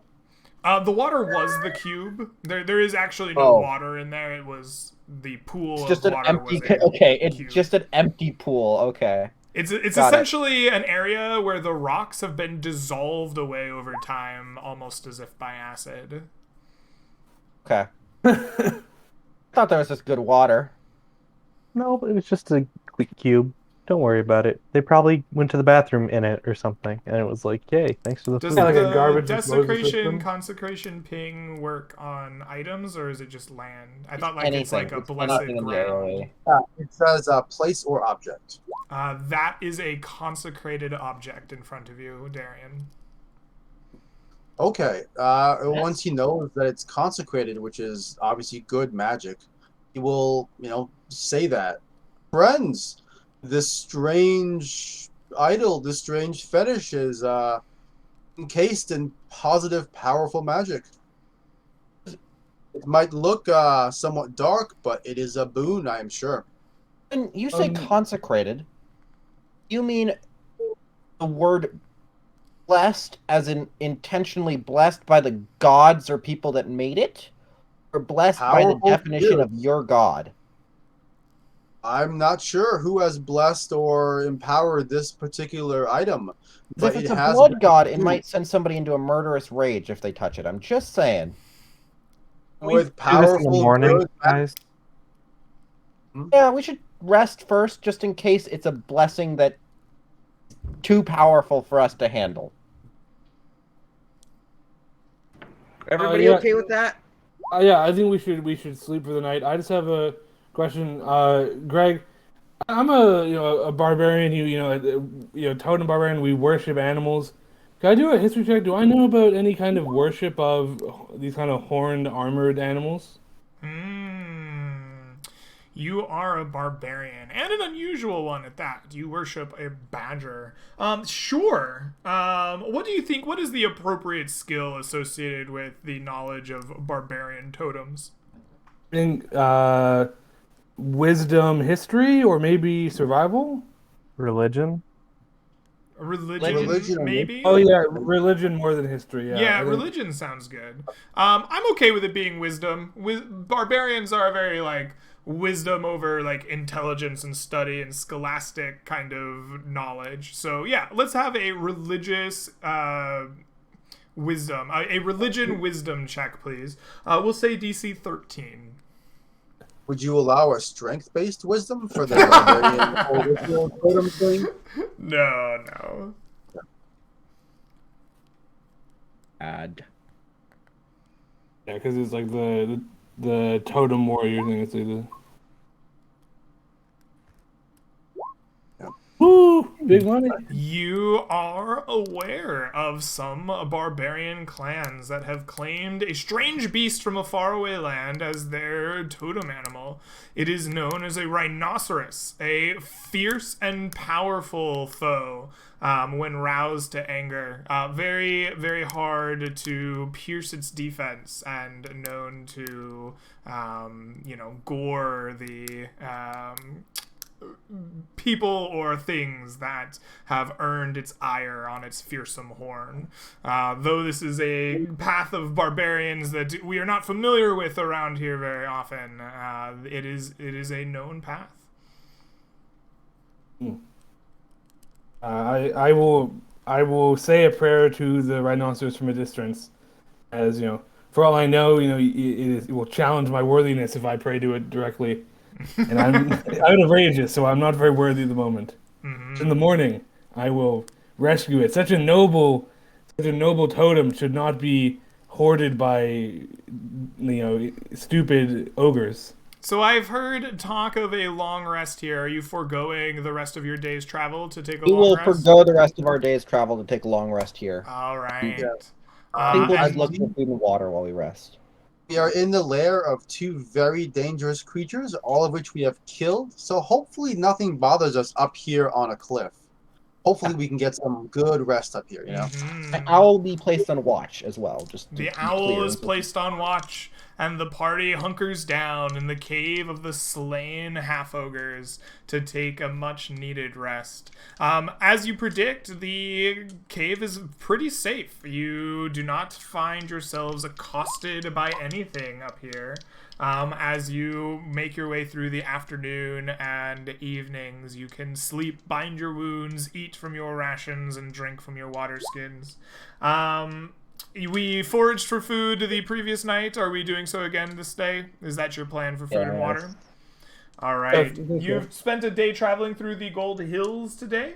I'm going to want each of you to make me survival wisdom checks at disadvantage for your pace. DC 15 to forage in the Gold Hills. Greg, Can I forsake it and let my owl forage for me? How is your How much- owl helping you forage? I can find water. I'm thinking I could let my owl try and lead me to water. Mm-hmm. I don't care about food. I just want to make sure I don't die. Why of don't you thirst. have your owl make a perception check at disadvantage then with DC 15 for your survival check? Okay, that's better than me making. Okay, so that's +3. Leads you to another ogre. 20. Greg, Yep. I put it in chat. The description of a totem. Does that look at all like? Does the bone figure look like a totem? Yeah. Oh my gosh. I'm gonna say no. I'm gonna say it doesn't look explicitly like a totem to you, although there's probably enough similarity to it that you find it like it's not a totem. You are quite certain of that, though it reminds you of one. It's similar to it. Yeah. Or No, your no. owl probably finds like a truck of like Dasani water in the wilderness. I was about to say I find Do it. no. I just find a feast table already set up: food, water, wine. Nice. All right. Well, 3 of you succeed with flying colors. You find enough food to eat, you find water to fill your water skins, and you can have enough land and opportunity to graze up to 3 pack animals. Darian, I will need you to mark your rations for yourself tonight, though your companions have found water for you. After the Darian is night, still, you covered in will... I'm sorry? Smell anything. I'll say Darian probably can't smell anything. He's still covered in acids. All you smell is just this sharp, like acidic, like from all everywhere around. He tries to forage and find stuff. Total failure. Excellent. At the end of the night, you may spend any number of hit dice that remain in your pool to regain HP, as well as regain access to all spells and class features associated with a long rest in the player's handbook. At the end of which, you may recover 1/2 of your hit dice total rounded up to be used in the next day's adventure. During the night, Darian, you said you were holding the bone fetish and trying to get close to it and identify this magic item. As you attune with the fetish, you know this to be a fetish of the rhino. By breaking the bone fetish over your head, you may throw yourself into a barbarian's rage, regardless of your class, benefiting from the rage. And you will set your strength to 20 for the duration of your rage. After which the fetish is destroyed and no longer holds its power. That's unfortunate. Do I get the sense that maybe? Well, no. I hopefully it'll last long enough for him to take it to Dworkin, maybe get it, less of a one-time thing going on, get it modified somehow. But that's pretty cool. That's pretty cool. How heavy is it, Greg? I'm sorry? You break it on your How spell. difficult is it to transport? That's all I was wondering. Like how I get it's It's holdable. but about the size that would fit across 2 of your hands held together and maybe a couple inches tall. Okay. It's just God. I just wanted to make sure it wasn't like heavy or something. No, I mean, it's like bone, so it's probably a couple pounds at most. Okay. Just wasn't sure how big it was. Okay, so we actually don't need to investigate it because, Darren, we could have saved half a day's travel if you told us. I would rather be safe here and have an easy night's rest than go full. Like, it course was a you would. good Yeah, call to rest here. a nice, some kind of novel. You fucking book person, I swear to God. Read. As the night comes to an end and you wake up the next morning, I think we should take our first break here. We've overshot a couple of hours by a wide margin. So why don't we fade out here after your harrowing adventures to this point, and we will come back in 5 or 10 minutes and figure out what else you are doing with your adventure. We'll see you all soon. Sounds good. Sounds good.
Mike Live. And welcome back, Twitch chat, to Land Beyond the Mist. When we last left off, our adventurers had murdered an entire group of half-ogres in their home, and then stolen their precious magical relic. Now, at the dawn of a new day, it is time to decide what new things await our party. Marco, Are we a party of house wreckers? First of all, one of us ate somebody's house. Now we've invaded someone's house. Come on, guys. Is this seriously our thing? Yes. Anyway, we're going to be moving at a fast pace to the Anyway. You're east. gonna be zooming. All right, a fast pace, and your route is going to be straight east towards the Rotting Oaks? Absolutely. Time to We're just zoom. going to... Alrighty. So, when moving at a fast pace, please give me a navigation check at a disadvantage. Your DC will be 15. Oh fuck. 12. So, All right, we'll see how- 12. So you don't quite make your DC today. Marco, what is it about today's travel that slows you and the party down? How do you lose time today during your adventure? I'm just a little too hungry for blood.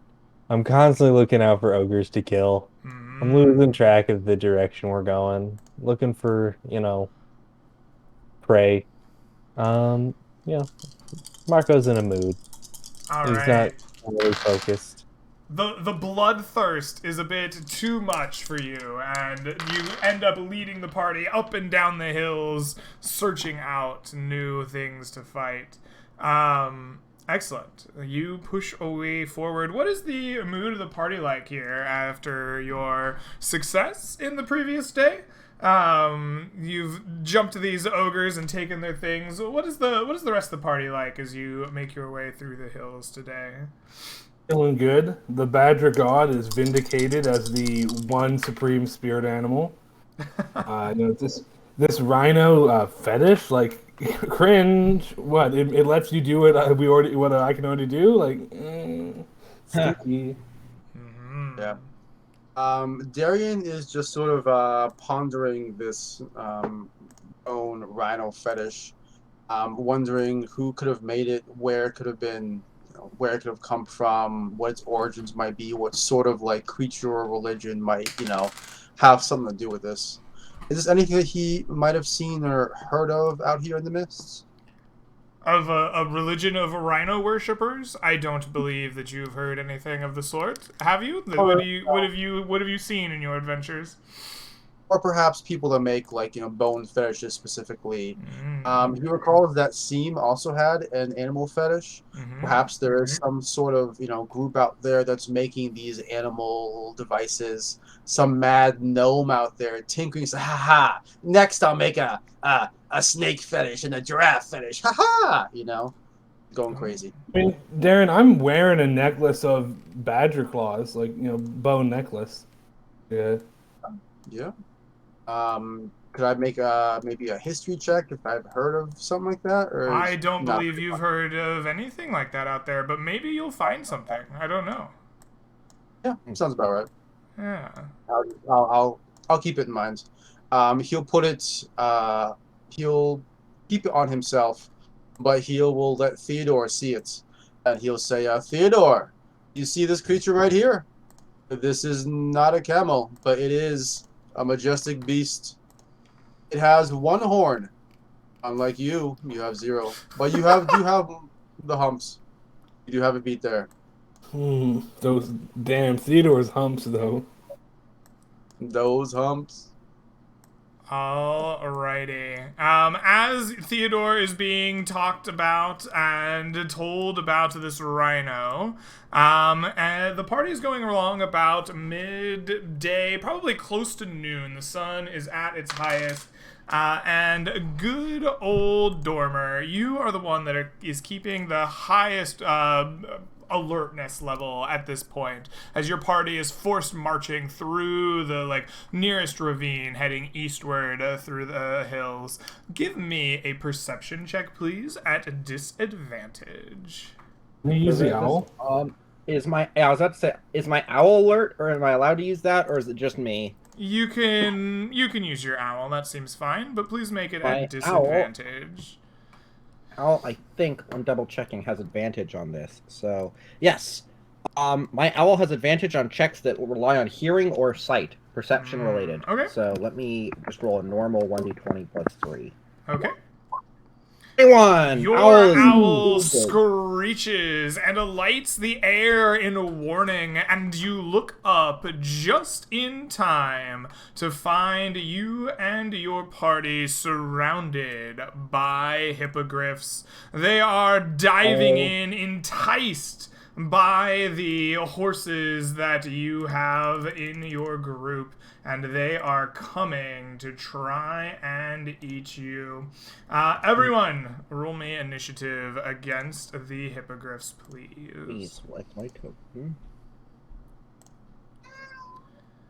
Only tokens. Well. Oh, god damn it. Oh, thank god.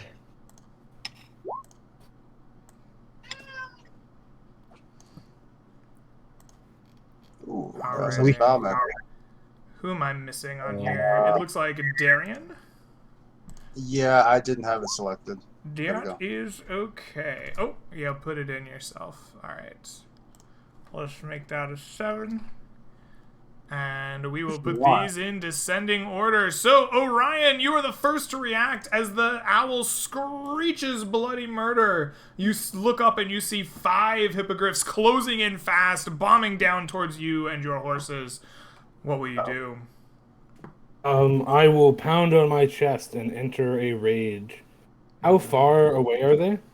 Well, looks like they're roughly 40 feet or so. I mean, are they on ground level? They are flying towards you. Okay, I'm going to stand next to my horse, and ready an attack action. Okay, excellent. Recklessly. Okay, you ready to attack should they fly up and attack your horse?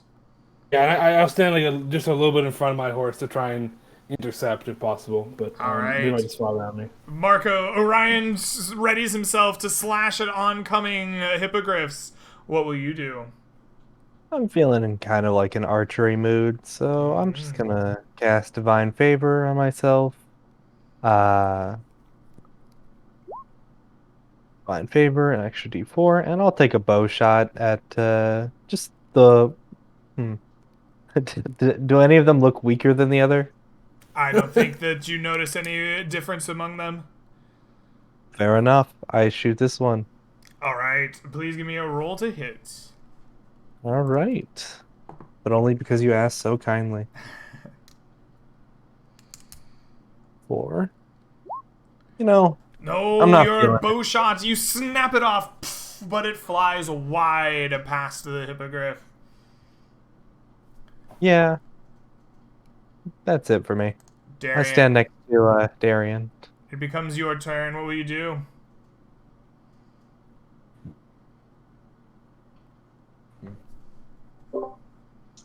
First, he will bravely unmute himself, and then Hooray. he will say, "Friends, I have heard of these creatures. They will likely attack our horses and our beasts. We must make sure to be extra careful of them." Then he looks back, seeing the armor on Theodore. Nice. Excuse me, apologies. He sees the armor he has put onto Theodore, nods solemnly, and says, "We are prepared for this encounter. Hopefully you are as well." And then he looks at the hippogriffs. Since they're in the air, they are flying down upon us. Darian is going to cast Bless upon his party. And the thing to do is to cast it on everyone but himself, unless anyone has objection. Sounds good. Sounds like no objection. So bless on everyone that is not Darian. All right, Darian begins blessing the party, giving them the protection and abilities of his divine deity. Perfect. He holds his battle axe up high and says, "Be honorable, friends. Be strong. Stand firm." All right, excellent. That brings us to Dormer and the Hippogriffs. Dormer, what's your dex? +1. I think they're also +1, so I think we go simultaneously. We do We both rolled indeed. nat ones. We do indeed go simultaneously. All right, the Hippogriffs begin dive bombing towards you and the party. Cast invisibility on the horse, just to be clear. You are casting invisibility on the horse as this is happening. All right. Perfect. The horse disappears, and the hippogriffs come diving in. You form a protective kind of circle around the horse. It goes invisible, and the hippogriffs begin to attack. The first one here will come flying down towards you, Dormer, as it is the closest to you. It will attack first with its beak, with a 13 to hit you, probably missing, and then ripping at you with its claws with an 18. Will that hit? That hits. All right. Dormer, please take for me 8 points of slashing damage. And your invisibility is going off like simultaneously, so it'll at least last for this round. But give me a concentration check on that invisibility. Okay, let me just take that 8 and give you a concentration check. Absolutely. 8. Does a 13 hit you? No, I have. Let's see. I have mage armor as one of my level 1 spells, so I have that cast every day. Or just automatically. I that's fine, Greg. Right? I just cast it every morning and work off You've brought that up before, yeah. Okay, then yes, I have 15 AC normally with mage armor. All right.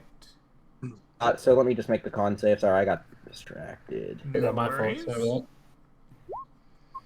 Okay, the invisibility will last for the entirety of this round on the horse. Yes, I do have the D4 because of bless. You do have a D4.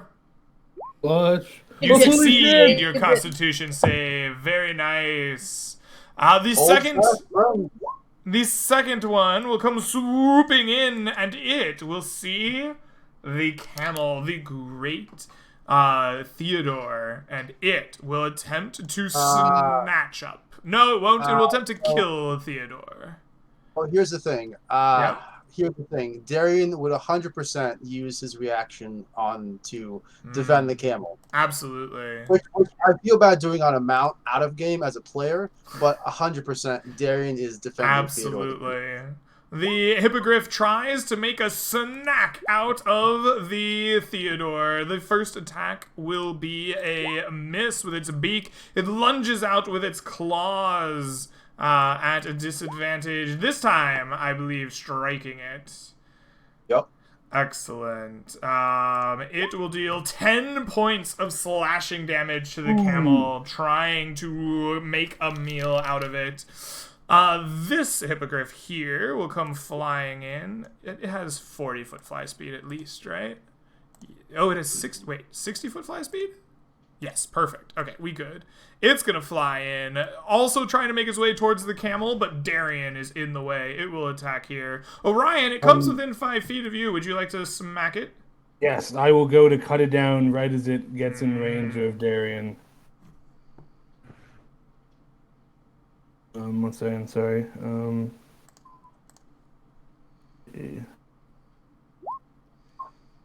Ooh, the 7 will not hit. Yeah, an 8 definitely. And an 8 also does not hit. You swing trying to hit the hippogriff, but you miscalculate its flight, and it comes barreling in towards, not Theodore this time, but Darian. It has its beak out, ready to snatch at you with a 19. I believe that hits you. That hurts. All right. Please take for me 11 piercing damage as it rips at your flesh, and give me a concentration check on that bless.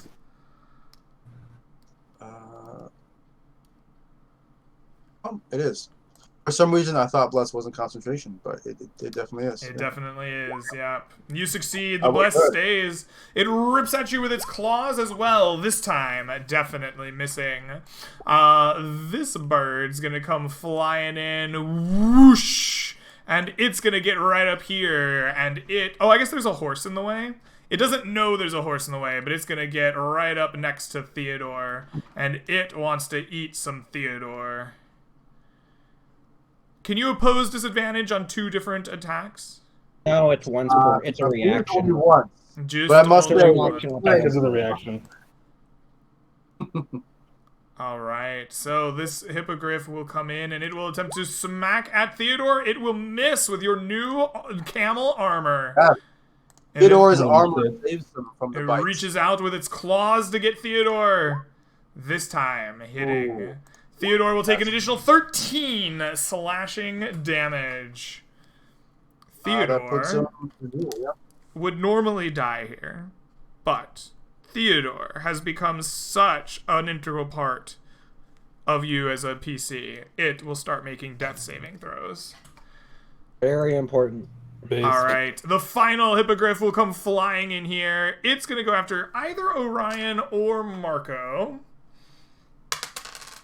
It's going to go after Marco. Marco, this hippogriff, wants to rip at you so it can get to that tasty, sweet donkey meat. Great. It is attacking with a 6. That will miss you. And then a 16. I don't think that'll hit Marco. Pathetic. All right. Uh, And that is the end of the round. Back to Orion.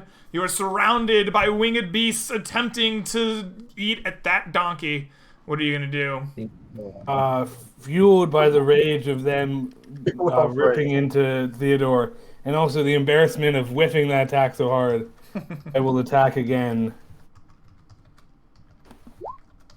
Holy shit! Okay, Oh, you Bless, slash don't fail again! me. With a 11? 13, you hit the creature. Damn. Okay. How's that 13? I feel bad asking. It's a 11. Oh, it's an 11. You missed the creature because your DM is bad at math. Never ask. That's the secret. How am I missing these things? Oh god. You swing is and a miss, scary. Orion, unable to These things take don't have down 11 AC. the These guys don't have 11 hippogriff. AC. 12. They have Alright. +1 to initiative. I don't know. Yeah, I guess they have natural armor. Marco, it is your turn. What will you do? Let me just... Divine favor works on whatever weapon I'm using, right? I believe so, correct. Oh man, I Literally any weapon. All right, I start two-handing my longsword, my magical longsword. Although I have it as D8 plus. I'm just gonna change that to D10 because that's what's happening, and I will take 2 swings at the one closest to me. Absolutely. That's a normal roll. That is a 23. That'll hit. All right, I'll take the second swing just to simplify things. That'll be a 21. All right, they 22. both hit. Right. That'll be 13 points of damage. You slash into the creature twice, bloodying it, but not felling it. and the divine favor. For extra damage. For 7 more. That is not enough. That is only 20 damage. Okay. Worth a shot. It was close. It was close, but it is still bloodied. All right. Oh, Darian, it is your turn. Are you casting Sanctuary? No, I was trying to read that and I clicked. Okay. incorrectly. So Theodore has been put down by this hippogriff attack. Does it look like it's going to snatch him, or is it still? Has it moved to? Oh, more it wants combat? that. It wants that donkey meat. It's gonna grab it. Yeah. Which one is it? There's an invisible horse in that square, and there's a Theodore right here. This is the guy that downed him, and he's the one that's most ready to snatch. Oh, I guess this is the guy that downed him. They both hit him. These two, the one that's bloodied and the one here, are the most ready to snatch that donkey meat.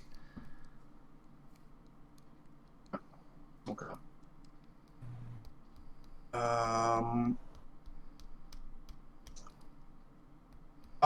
What would I be able to cast Sanctuary on Theodore? I think mechanically it's sound. I want to make sure that's kosher with you. Any creature that you can It does ward. say any creature. I think that's fine. Yeah, I think you can cast Sanctuary on him. Absolutely. Okay. We're gonna be doing that because otherwise I'm putting lay on hands into him, and that's not like mechanically sound. We all know how that's gonna go. All right, you Yeah. cast Darian, Sanctuary. A he puts it field of on. magic erupts around Theodore, attempting to shield him from the oncoming hippogriffs. Mm-hmm. At the end of your round, Yeah. Darian, give me a death saving throw for Theodore. Yes. Where we at? That is Ooh. one fail for Theodore. All right. Dormer and the hippogriffs. They're going simultaneously. What are you doing as they go, Dormer? Oh, I I'm going- apologize. Sorry. Sanctuary is a bonus action. I just read Oh, that. I thought it was an action. Oh, My bad. very- Sorry, we'll no, back up for a very minute, well. Dormer. Think on what you're going to do. What else are you doing I on your only turn? just saw that myself. I apologize. He attacks the nearest hippogriff. Hopefully one of these two that's wounded. But whatever target he can reach, he will swing at it angrily. All right. You He will- swing angrily at one of these hippogriffs. The 20 will hit. And he will smite it as well. All right. My Damage. For 16 points of damage, you bloody this hippogriff, reaching for your mount, but it does not go down. Do not touch my ass. I do not consent. Dormer's going to Scorching Ray. Okay, you cast your I Scorching get to Rays. pick each one, so I go one at a time. But first one is on. Oh, You're in wait a second. Fuck. I'm going to. I'm just trying to figure out how to minimize the number of attacks of opportunity. You could magic missile this guy. He's probably pretty low. Yeah, I'm just trying to pick how many I should do. My Honestly, guy is like practically I'm just dead. gonna magic missile all three on this guy. Okay. Just Yeah, get a you're gonna magic missile. They're right. maximum damage out of it. You might as well put it onto him. I'm doing it. That's what I'm doing. You deal 4 points of damage. That to is this- not. That's not all of it. I have to roll 2 more. Sorry. It's a weird spell card. Okay. Or +2. That is a total of 13 damage. 13 damage. Your missiles pepper this creature, and it falls out of the sky, beating its last wing flap and dying at the feet of Marco. Nice. But Very nice. it is moving at the same time that you are killing it. So, as it dies, it reaches out to grab the beast. It doesn't matter whether or not it grabs it, but it will make a wisdom saving throw to see if it can. Which it will succeed. Is your spell save DC 11? Yeah, Darian's stats are not very good. Okay, well, it succeeds at reaching out. It gets its claw around the donkey, and then it's and dies, releasing its grasp. All right, this one here is going to make a wisdom saving throw to attempt to snatch that donkey. Which it will also succeed. And it is going to use its action to grab the donkey, and then it is going to start flying. I use my protection fighting style, even though it's not technically an attack. There's a little bit of a grapple happening there. Maybe there's something. All You're right. better off just taking the attack of Give opportunity, me right? an athletics strength ability check. Your DC will be 13. Okay. Athletics. All right, you try to interpose your shield, but you are not strong enough. The hippogriff snatches that donkey, and it uses its movement to begin flying away. Darian, you may make an attack of opportunity as it rushes off with your steed. Unfortunately, I used my reaction for the. You did use your reaction. All right. Either defense or offense. He chose to defend Theodore and There defense. you go. The donkey's going to fly 5, 10, 15, 20, 25, 30, 35, 40, 45, 50, 55, 60. It's going to go all the way to the corner of the map. It's moving. It's hustling. It's going. I think when you're grappling a creature, you move half speed. Yeah. Nah, this thing is a large-sized Yeah, creature. build It's for- yeah, adept build at for stealing snatching horses. horses. Never mind. It's a book in it. It's also what it does. Yeah. Yeah, that's the thing, yeah, build for stealing horses. Yep. Yeah. All right. These You hear guys, Darian do they want to keep and fighting shout. you, or do they want to go get some... No, they know there's a horse here somewhere. They just don't know where it is. So they're going to start killing you guys. This one here is going to attack either Darian or Orion. Is going to go after Darian. He would like to... He's going to hit Darian with his beak for 7 piercing damage. And then follow up with his claws for 6... Will 16 hit you? Oh. No. Okay, so just the 7 piercing for you. This one here will attempt to attack Marco. Oh, yes, the save for Bless. Bless still in effect. Marco, you are attacked with the beak of the creature for a 21. I think that'll hit you. Yeah. For 13 piercing damage. And then it will follow up with its claws for an additional 11 slashing. I'm still up. Then this creature here is going to go after Dormer, as you are the only one around. It Not will me. beak attack you with a 17. I believe that will hit you. That is a hit ice shield. Shield. Your arcane magics jump up at the last minute, deflecting its beak.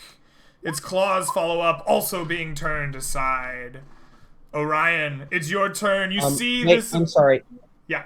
Really quickly, just my turn is not over because we were going simultaneously. At the end of my turn, I move away and take an attack of opportunity. Okay. Absolutely. It's attack of opportunity. My AC is still 20 until the end of my turn. Okay. It will hit you as you That step hit. away, taking 5 points of piercing damage. You still need to make the goddamn con save You do. because that's how this always works. I get yeah, and then I will move 30 feet, but my con save. The horse horse reappears. turns Hey, Black, you're visible. You're blessed, aren't you? Excellent. Okay, there, the horse reappears. It gets what it fucking wants. I move And get these fucking Gregorius. 5, 10, Swear to God. 15, 20, 25. I move all the way to here. where There I he can- yells, "Save Theodore! Save what I'm doing. Theodore!" How do you think you move it over here? That's the end of my turn. All right, excellent. That brings us to the top of the round. Orion, it is your turn. What will you do? I can't miss again. All right. I can't. I'm blessed. Come on, man. You can do it. Okay. Yeah. That will hit. You strike for the creature for 23 23 points of points of damage, slaying it outright. Your great sword ripping through its horsey body. As I rip it out through one of the wings, I'm gonna pull that momentum and immediately go to stab the other one. All right, please do. With a 16, you'll hit. For 24 points of damage, murdering this hippogriff, slicing 2 of them in twain. I'm gonna use my movement to go 1, 2, 3, and mount. I'm gonna mount my horse, Okay, excellent. and then I'm gonna have my horse dash. Can this cliff is steep, right? So I have to go Yeah, around you'd have it. to go around the cliff. Okay.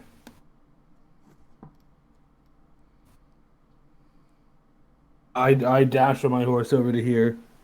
Okay. You and the horse.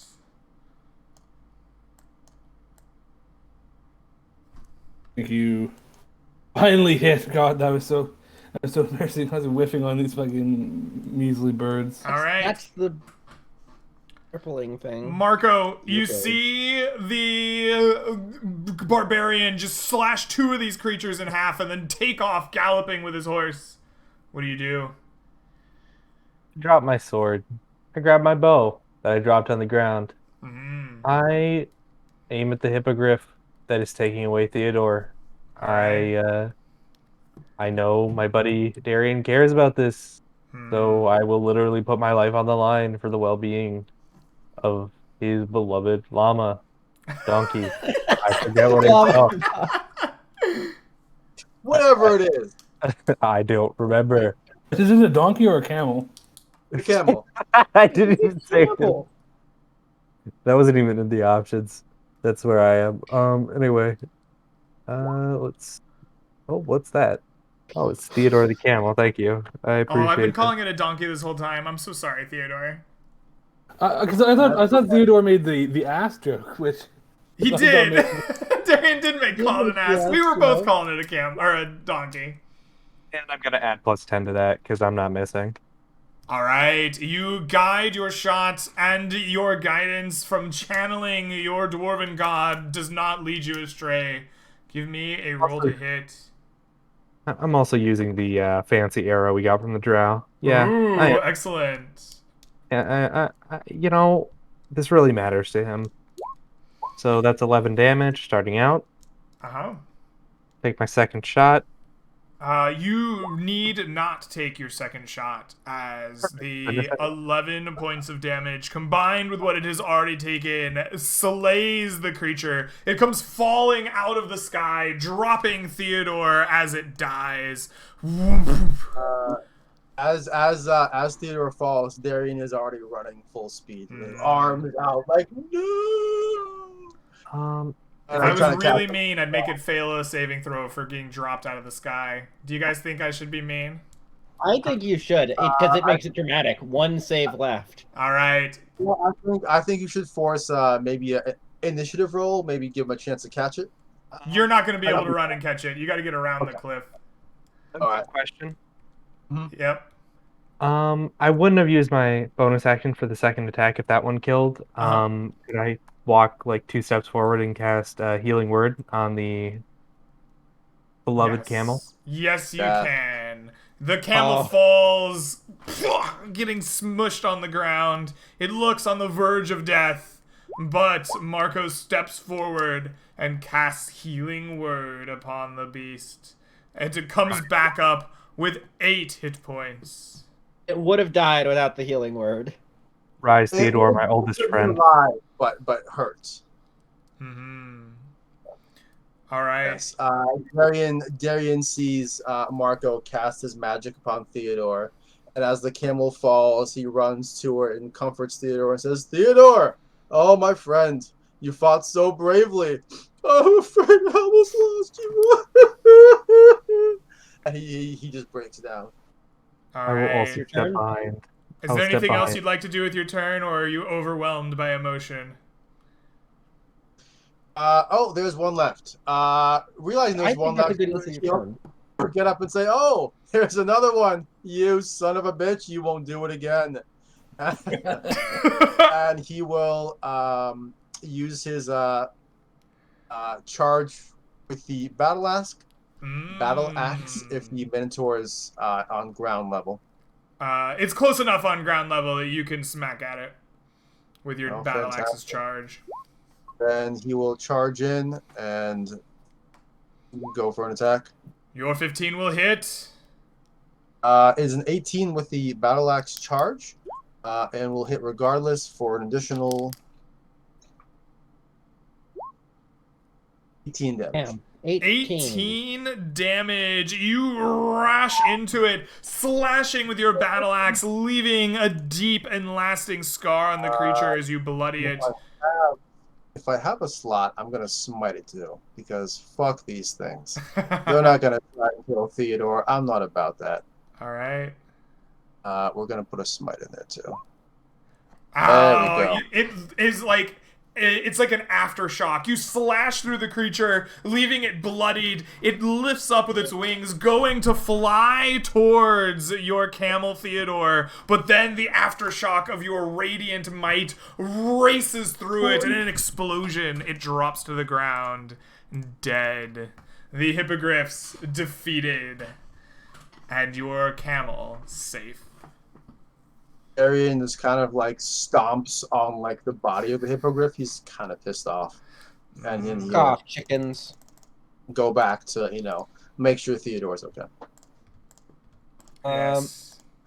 Dormer's gonna just start cutting open the bodies he's gonna start investigating the hippogriffs. Are these just wild hippogriffs, or do they have collars, or like they tamed They in any way? appear to be wild to you. There are no collars or leashes or little chips in their necks. Nothing that you can find that indicates ownership of any kind. All right. Is there anything valuable on a hippogriff? Is it at all worth it besides maybe cutting open their stomachs for gold in their stomach? I don't. What do you know? What expertise do you have in hippogriffs or items or monstrous, creatures and their valuables? First thing is, Dormer is a researcher, which means that he has a background in like researching monsters in this area. Okay. So anything he might have heard about their lore. And second thing is, Dormer's a wizard, and he might know of magical components, and he's trained in the arcane. Okay. Maybe if there's any arcane uses for hippogriffs he might know about. Excellent. You are a magical researcher. Go ahead and give me a history check, or maybe history is incorrect. Maybe a nature check. As you are trying to understand these hippogriffs, your DC will be 12. Nature? Okay, I'm good at that. Yes. I'm good at all three equally: Arcana, history, and nature equally. Very good. 24. Woo! All right. You know that the pelt of a hippogriff is of some value, as it can be crafted into a pouch or water skin. The hippogriff pelt is particularly good at being waterproof. The feathers of the hippogriff are not things that you would use in your own magical uses or your own components, but they can be crafted into a pen or calligraphy tool by skilled enough craftsmen, or by a fletcher turned into arrows. They are valuable to those professions back in town. I have leatherworking tools if we want to spend some time skinning the pelts. We got a stream here. We got time. We should take some time, get their pelts, if you guys are willing to take the time, it's worth some money. I think we should just friends. We should rest here. I am wounded, and so is Theodore. Travel now. We can just take 10 minutes for the actual healing. Absolutely. You guys can take 10 minutes, have a nice short rest, drink some water from your water skins, eat some rations. You may spend any number of hit dice up to 1/2 your total pool in order to regain HP, as well as regaining spells or class features associated with the short rest in the player's handbook. I don't get anything, so if it's okay, I'll just get right to work on the leatherworking. Absolutely. Give me a leatherworker's tools proficiency check with dexterity as you are harvesting the pelt and their feathers. Okay. Your DC is going to be 13.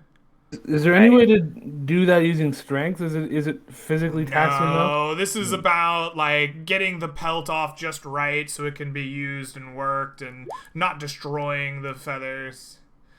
Unfortunately, you are unable to accurately get the pelts or the feathers from these things. They are too damaged from the combat, and then perhaps your skills with the leatherworking tools are not quite as honed as you had hoped. Rip. So that check is for the 5 of them, right? Yes. I said, sorry guys, I'm used to a little bit more rougher barbarian style. I didn't have a feel for the nuances of it, and the keeping stuff intact and pretty for calligraphy. It happens. Do we continue? If you guys are feeling better after that brief water break, do you want to keep on fast pacing it towards the rotting woods? Homer fills up his I'm water not bottle in the stream, and we continue. There's free water. We There's have the we have stream had- beds in the Gold Hills are largely dry these days. Oof. We have had quite an adventure thus far, and is getting more dangerous by the day. Perhaps we take a break here, fully rest up, and then head out again in the morning. Can't waste There is half a water. day. I'm basically Yeah, full we health. had I'm one good to encounter go. against some hippogriffs. We should keep on pushing. I'm full health. I don't know, and full spells. I don't know about you guys. Yeah, same. So If you- for the purposes of this game, we can't travel by night, right? No. You Yeah, can like- choose to travel by night. It will give you additional encounter checks at +1 danger, and you will take exhaustion for not having a night's sleep. Did we do the encounter before the exhaustion? You'll take exhaustion the next day for not having sleep. Could Plus we- one danger. That sounds like the barbarian life. I mean, could we sleep right now? Like, I'm pretty low on spells. Could we sleep right now and then travel during the I night? think mechanically, there's an issue with it. This will be a second long rest within 24 hours. Which Okay, we do. can't anyway. I think We we can't just push on. Honestly, we should be fine. There shouldn't be too many more encounters. Okay, We I'll just need hold to you get to some that. distance going. Let's Very fast pace it well, up. friend. I'll apologize and say I was wrong if there are more encounters. Okay. What are these encounters you speak of? This is just Lovely. the life in the wilderness. All right. All right. True. So after some discussion and the desire to push on is attained, you continue heading east, marching your way through the Golden Hills. Dormer, confident that there would be no more encounters, pushes God you damn it, now there's gonna be more. forward into the day. It becomes late afternoon, pushing on towards evening, when Dormer's famous words might come back to haunt him. Excellent. Nothing could Dormer. possibly go God wrong. damn it. Oh, It I could guess we should possibly go speed up. wrong. In the late afternoon, Noah and Marco, you are the most alert right now. Go ahead and give me a perception check at disadvantage. Can I just even that out with faith in myself, or Oh, faith in No. yourself, sadly, does not make you more alert. The 14 is not particularly bad. Let's see how stealthy things are. Dun, dun, dun, dun. Jerry would be the most alert person in the world. Oh, you are not alert enough. Mr. Marco, you and the party are taken by surprise as 3 dark shapes come plummeting out of the skies. Their terrifying screeches rend your ears, and antlers and teeth and claws come to strike at you.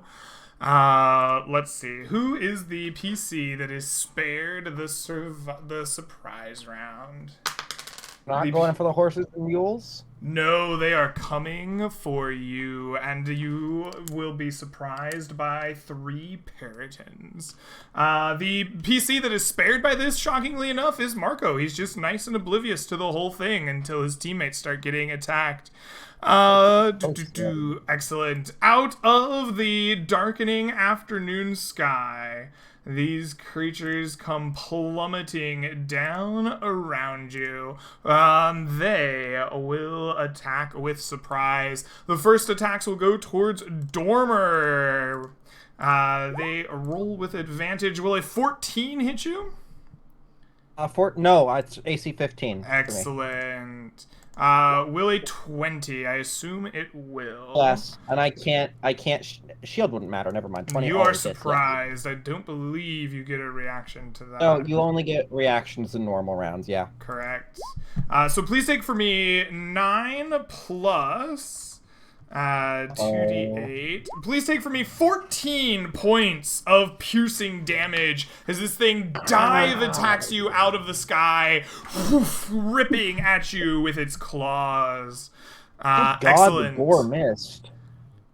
Theodore, you are also surprised by these Yes, horrible beasts. The antlers come ripping down at you with a 24. I believe. I assume you mean Darian, but that does hit Darian. Yes, Darian. That will hit you. Please take for me 7 plus the dive attack bonus damage. Please take for me 14 points of piercing damage from its gore attack as it will follow up with its talons, missing you with those, unfortunately.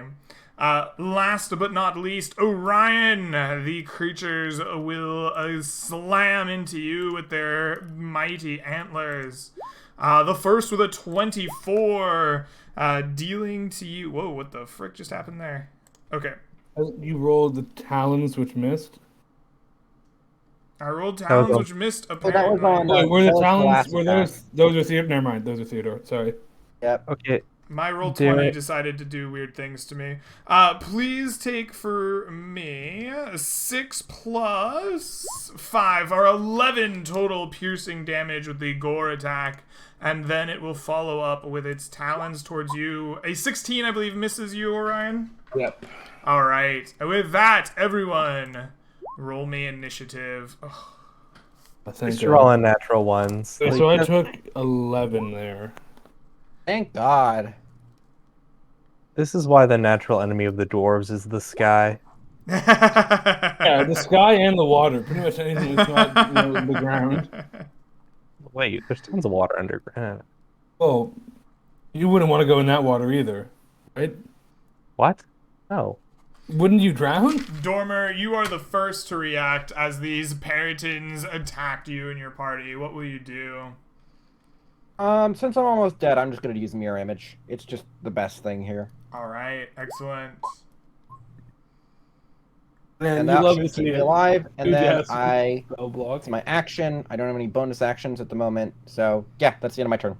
Okay, excellent. That is your turn. That brings us to Orion. You're next. What will you do?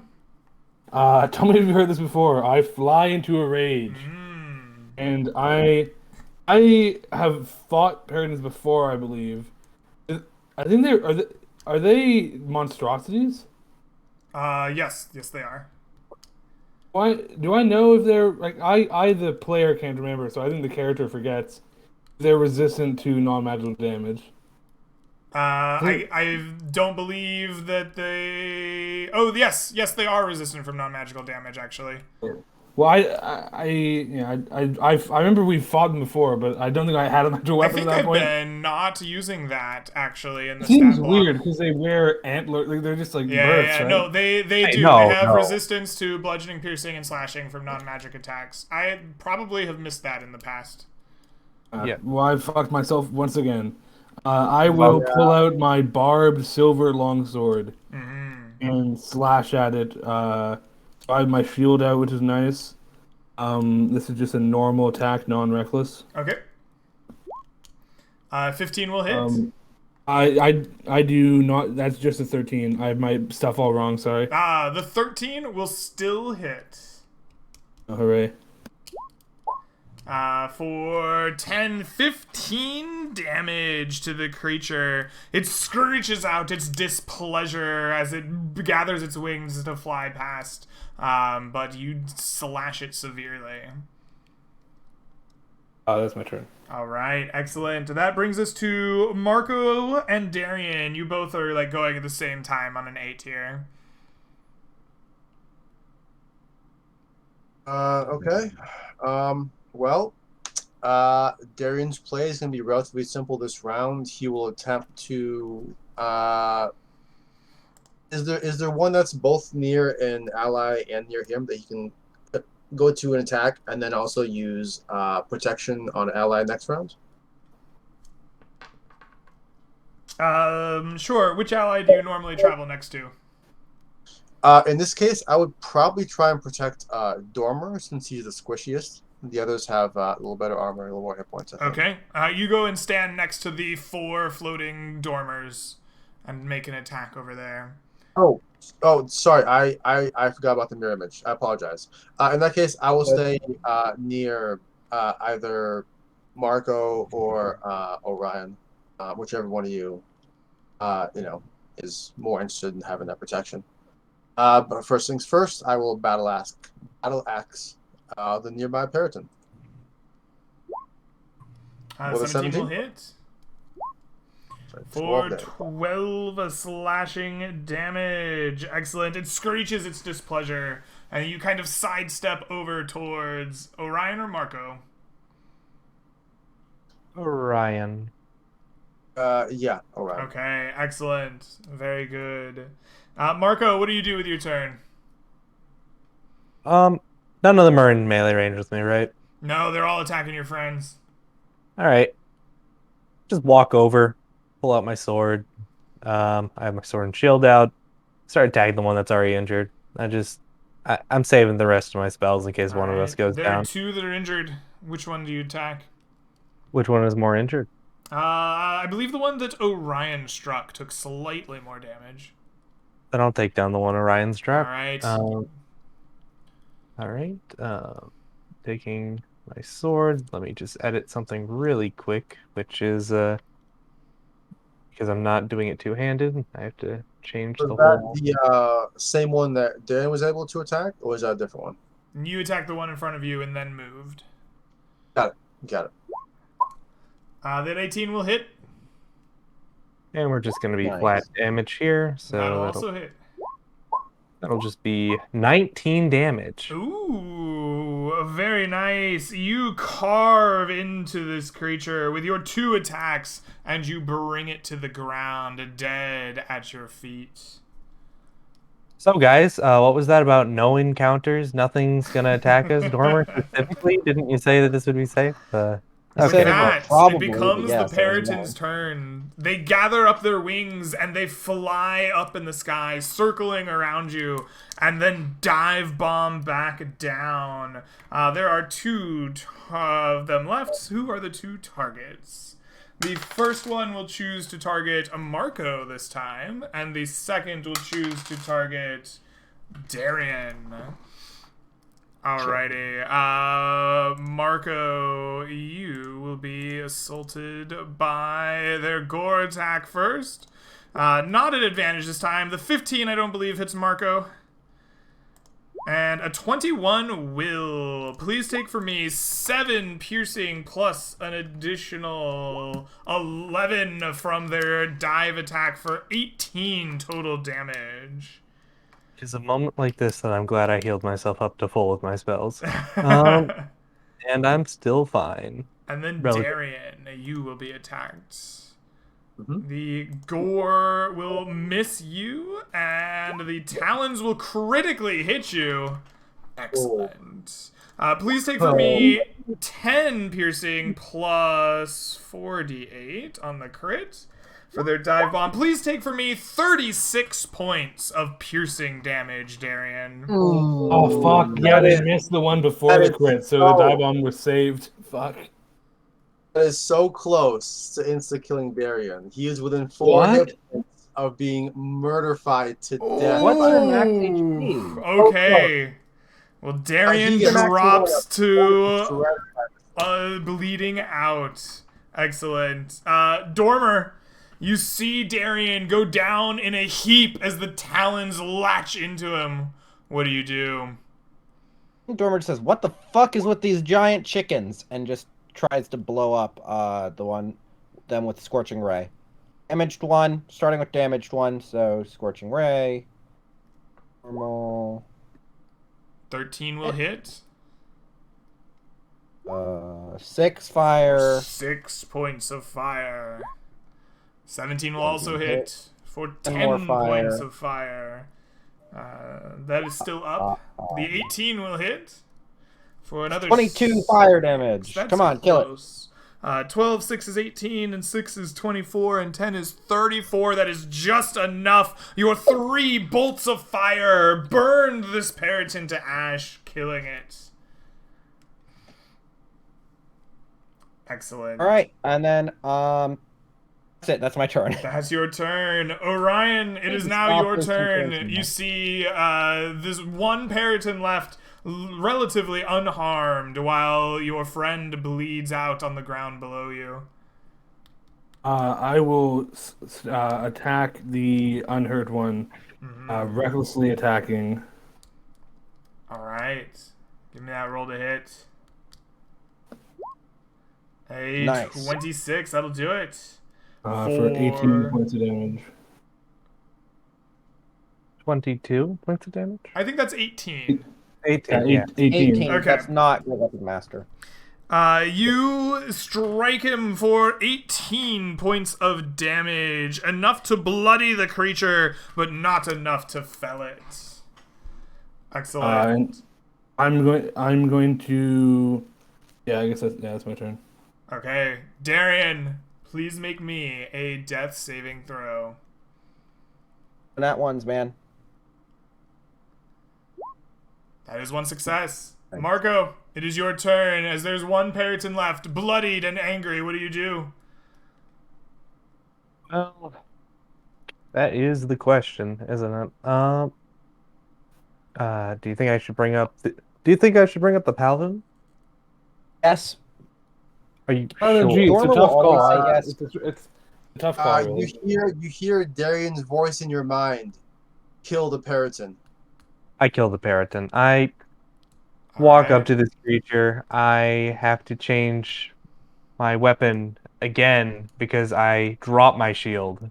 There's no time for shielding. It is time to two-hand my longsword and cut this creature to death. Darian would tell you to have faith in himself and in yourself, and just do the thing that you do.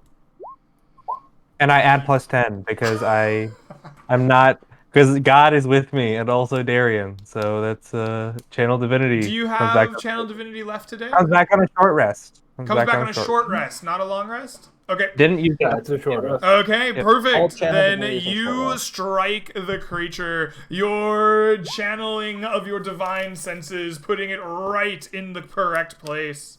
For 11 points of damage, you strike it severely, it bleeds, it's on its last legs, but it does not die. It's about to. I take my second swing. Alright. How many of those do you have? You get a number of bonus attacks up to like your wisdom modifier plus I have- something.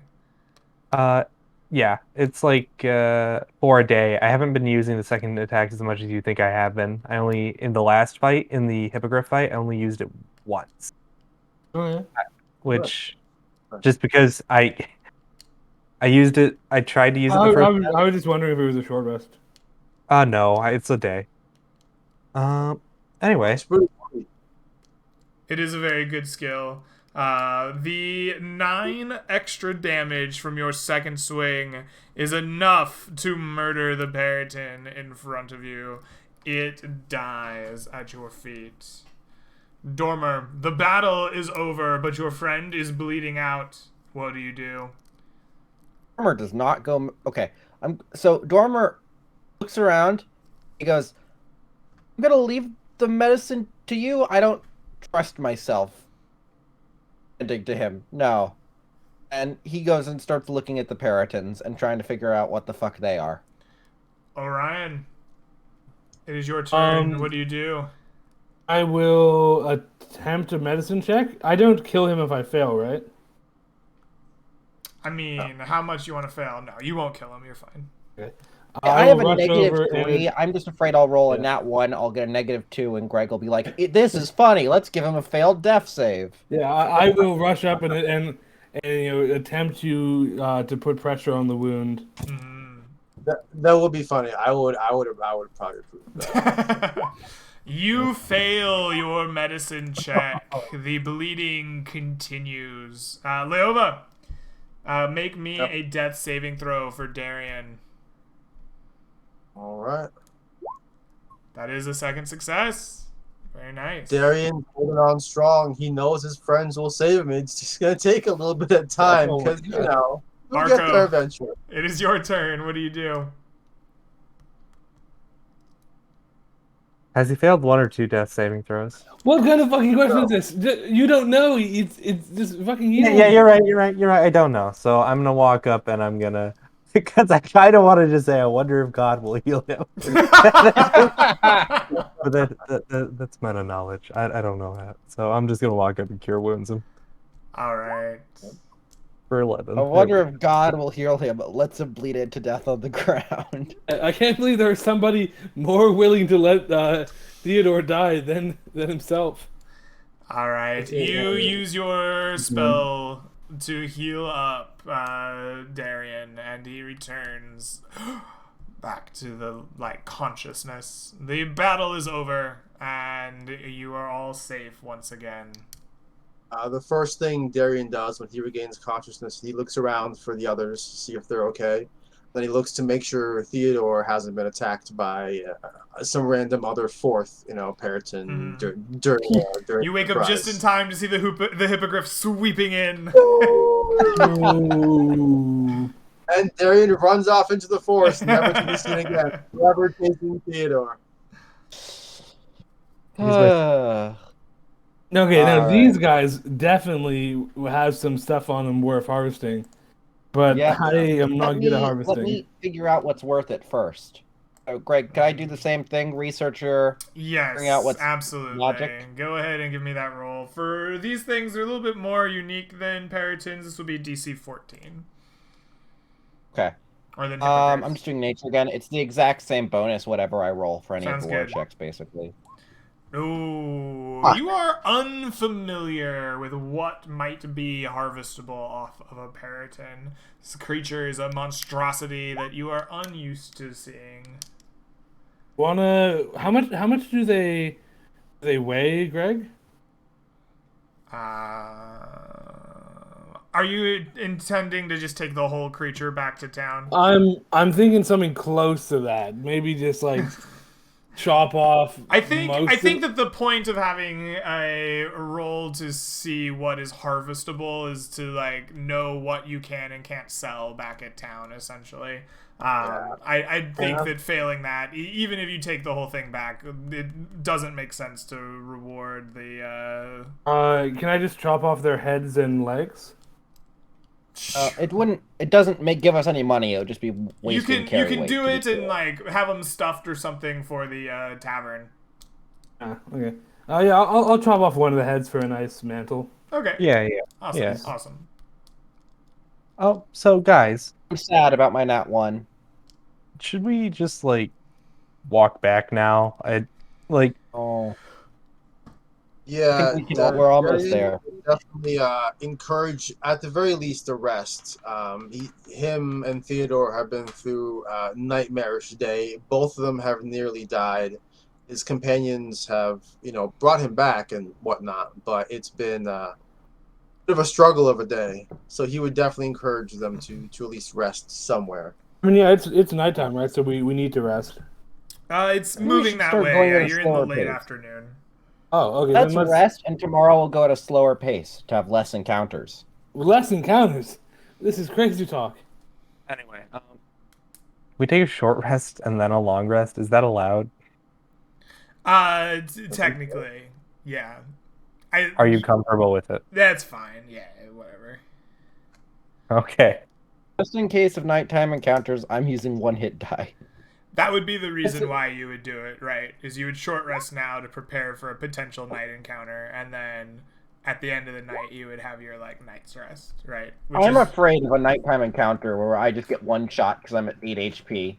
That's what I'm afraid of. Hey, Greg, I fully support it if you say no to the chaining of rest. I mean, because otherwise, what would you ever not? I guess it's 1 hour. Well, I so guess maybe the idea is we shouldn't punish you for preparing for a nighttime encounter, right? If I'm like, Oh. no, you can't take a short rest now, even though it would be illegal, because I know you're gonna long rest right away. When like there's still encounters to be technically potentially rolled, right? And then like Totally.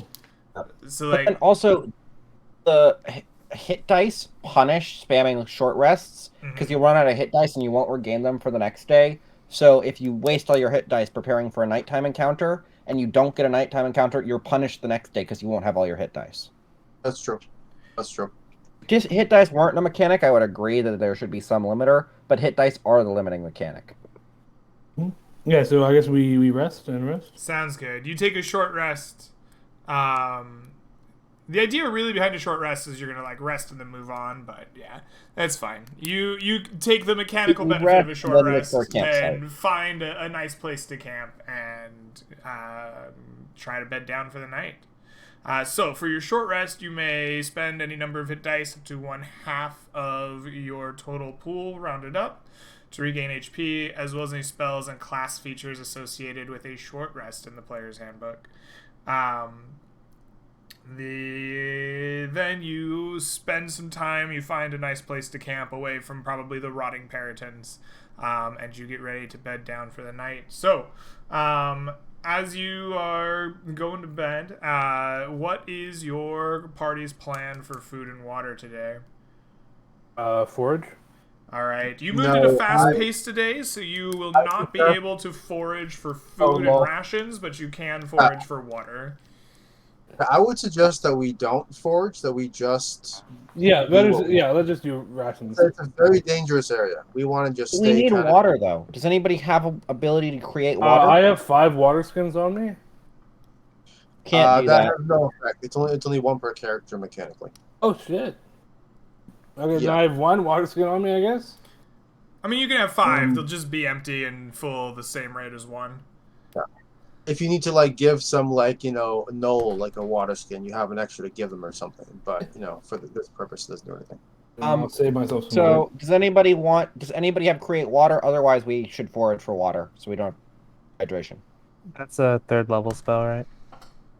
It is I first level. believe it is a 3rd level spell. Shit, how have people First level been spell doing called that, create man? food and water, Oh, which yeah, you yeah, need no, a that should specific work. item to make. Let me hold on. Let me look at my feature changes doc because I'm sure I changed. But you changed it. the items required to make it. Yeah. Use it. Create water, I think, is a higher level spell, but create food and water. It's good. is Create first. food and water is 3rd level. Well, since it does seem that we are gonna be forging, Is it Darian something can be I don't convinced to kind of go along with that. He will turn into some sort of water-finding animal. I and think then we're hope that- not allowed to because. Oh wait, we can for water. Never mind. It is a 3rd level conjuration spell. There you Huh. go. Okay, so it sounds like foraging it is. Go ahead and give me some survival wisdom checks. You're at a disadvantage for your fast pace, and your DC is 15 to find the water you are looking for. Can I use my owl to use perception to just look for a Yes. water source? Or That was so funny. awesome. My owl's much better at this than I am. That's the only reason I'm. No, I get it. Darian will use his amulet and transform into. A badger? If you suggest it, he'll say, "Does a badger have a keen sense of smell, able to find water in the wilderness?" They are wise beyond their ears. They can tell when you're lying and smell gold. I'm certain they can find water. Well, I don't know if gold will help us, but I have faith in you, my friend. I will turn into a badger. And so he does. Awesome. So you're gonna search as a badger. Yep. Does the badger give you any mechanical benefit? I doubt it. Yeah, I don't know what the badger's stat block is. I would suggest just using survival wisdom unless like it gives you advantage with keen sight or keen nose or something. Yeah. Dry badger has keen smell, but I don't know. If Sure, he can yeah, smell you water. can try to sniff out some like water sources or something. Go ahead and give me that perception check with advantage, so that cancels out the disadvantage. Similar enough to a weasel or a giant badger. Yeah, there's You got this. Ooh. Alrighty, what did everybody roll here then? Oh, it looks like Owl got a Orion just 15. nailed it. He found some warm water. As well as the owl. You guys are making it happen. Dormer's familiar, as well as Orion. Fill everyone's water skins and make sure that you have enough to drink without worry. For food, you will need to mark me 2 pounds of rations each, as well as appropriate feed for your 2 pack animals. Darian will spend the time, even though he is unsuccessful finding food or water as a badger. He will explore the badger's abilities as much as he can. He will run around. He will charge nearby tree stumps. He'll flex his badgery claws a little bit and roll around, and kind of just have a good time with his form. Having that near-death experience, he wants to spend this night kind of enjoying life a little bit. All right, you enjoy life as a badger. Rations are 2 pounds of rations. I think feed is 10 pounds of feed, right? I'm 90% sure that's the correct Fast weight. is double, right? I don't know Fast is what double? the double is about. Think. There's a thing in the rules. I'm trying to remember. There's something weird. I'm with pretty it. sure there's just 10 pounds yeah, of 10 feed. pounds. It looks, I just googled that, yeah. Yeah. Full 10 pounds. All right. Your night passes by after you're settled in with no encounter. You may wake up the next morning with full bellies and full water skins. You may spend any number of hit dice left in your hit dice pool to regain HP, as well as regain spells and class features associated with a long rest in the player's handbook. In the morning, Mr. Marco, what is the plan for the squad here? We're gonna try and go at a slow pace to minimize encounters. Just get to the rotting woods, tap it, and then run back, probably. Okay. So, Is there any chance we could do medium, or people are opposed to that? I think if we get in another encounter, that's it for. Oh yeah, and I personally, I'd like to try and kill some nasty monsters at the edge of the woods before we. Yeah, okay, cool. I would like to try and do something in the rotting woods, so let's keep it going. Yeah. Right. Just Slow. I would pace. prefer slow. Let's try and avoid anything. Just slow pace, and then hopefully we can go for a couple nights slow pace and just get to where we need to go, and then it'll all be good. alrighty. You will be traveling at a slow pace directly east, trying to make your way into the rotting oaks. Go ahead and give me a survival wisdom navigation check at advantage for your slow pace. The DC is 15, Marco. Perfect. It goes very well for you today, marching your way through at a slow pace. You gave up some travel at the end of yesterday, so you will be moving here. All right. Tell me, what is the mood like as you have trudged your way through the Gold Hills painstakingly, encountering all kinds of nasties along the way? It is forced morale in the way that if you're at a summer camp and the counselors are everybody cheer and clap and be happy. Darian's trying to force himself to be more upbeat because he knows everyone's kind of counting on him to be the voice of aha kind of thing. So he's trying to get there even though he's not as feeling it as he might be on some other days, I think everybody's getting a little bit tired of the Gold Hills and the bullshit flying monsters. Yeah, True. a little bit. I'm telling you, we should just dig a tunnel for miles under the ground. It's the Dwarven way. We will never have to under deal the with Gold Hills. Yes. They're called the Gold Hills. We'll probably find gold. It'll be great. Where are the dwarves now? I mean, clearly something about the tunnel system is bad. Hey. The tunnel systems are fine. It's the people. The tunnel systems are great. That's a low blow. Is that a short joke? It wasn't until I realized it was, and then I made it anyway. Offensive, but I respect it. Anyway. All right. That is the mood at which your day travels, according to the dice and your slow pace. You have no encounters along your slow Boys. march through the hills, avoiding whatever may have come your way. Eventually, as the last bit of light fades from the skies, you find yourselves around hills that are lowering in steepness and slope and fewer and farther in between. Eventually you see a rise of pale white oak trees in the distance. You rest, essentially the night will come to you essentially right at the place where the oaks begin and the hills fade away. Hit it, boys. Okay. Can we technically push on for like a quarter of an hour to forage the woods instead of foraging the hills? You'll be foraging you spent your day travel through the woods. Foraging represents a day's worth of effort, right, as you move. It's not I see. Okay. Yeah. So when you start I out, misunderstood how you travel foraging through was. I thought the foraging hills was through when the you day, and went. that's what sets your navigation and foraging DC. When you set out in the morning and go through the oak, that's when you would get that one. Okay. Thank you. Yeah. I Excellent. misunderstood what foraging represented. That's good to know. What is your group's plan for food and water as you set up your camp for the night? Forage, right? Now that we Well, attempt to forage. All right. I'm using my owl again. Yeah, I know it's kind of cheesy, but that's what Dormer would do. Absolutely.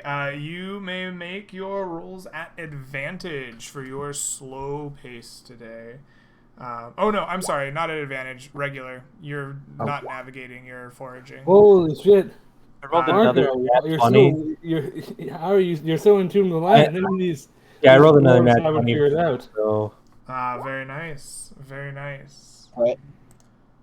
The presence of 2 camels in the party brings everyone great luck.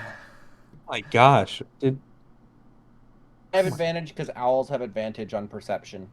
Doesn't matter. Your first roll was a anything 20. related to investigation. That is fine. So, Dormer, Darian, and Marco, you all find plenty to eat for yourselves, as well as enough land to graze up to 3 pack animals. The water skins are filled, and you're able to make sure you have that ready to go for the night. Who was it that failed the roll here? It looks like it is Orion. I'm going to need you to mark 2 pounds of rations for your food. In the night, it is Marco's watch. Marco, tell me, what is it that you are doing on your watch at night here at the edge of these pale oaks? I'm just relaxing, like in my armor, pacing around uncomfortably, relaxing. Okay. You're pacing around, relaxed. You're near where you want to be. That's wonderful. Marco, while you're doing that, go ahead and make for me a perception check as you are keeping watch over the party. No, but also yes. Nice. A 23. Excellent. These things have +6. +6. Oof. You will notice, floating silently and steadily out of the forest and towards your party, these strange aberrations. They look like floating brains with beaks and a mass of spiked and barbed tentacles trailing out behind them. There are 2 of these creatures, and they are silently and steadily making their way towards your party and the crackling fire. What do you do as you notice these strange creatures slipping out of the forest? Is there a way to subtly wake people up? Like, could I walk by them, like kick them, or I'm sure you maybe could. I want to wake the party up without informing the creatures that they're woken up, if that makes sense. Mm-hmm. Absolutely. Is there some sort of role for this, or? I think you can just kind of like whisper and shake your party awake. I think that's Yeah. not without reason. How far away are these creatures? They are at the edge of the forest. They're probably some 100 feet or so away as you are shaken awake. I think I'm gonna whisper. I'm sorry. These I've seen these things before. They're pretty nasty. Can you bless us? Of course, of course. If I can, I will cast Bless right away on myself, Orion, and Marco. Mm-hmm. I'm gonna. I'm gonna walk a little bit away from you guys, maybe to try and bait them into attacking me, and then I'm gonna. Once they take the bait, I'll rage before they reach me. Sounds good. Works for me. I'm gonna cast Divine Favor on my weapons. All right. You buff yourselves up and cast some spells. You begin walking away from the party, Orion, and you start trying to get their attention so they'll attack you and not the party. Orion, give me a deception check. I'm gonna make this plea. I have advantage because this is actually making myself vulnerable. Like I'm trying to bait them, because it's like I would be the most vulnerable target, but I don't know. No. Oh fuck! Of course. You try to get their attention, to lure them away. Your movement, you will see, causes them to stop. I'm going to assume they beat a 6. Hold on.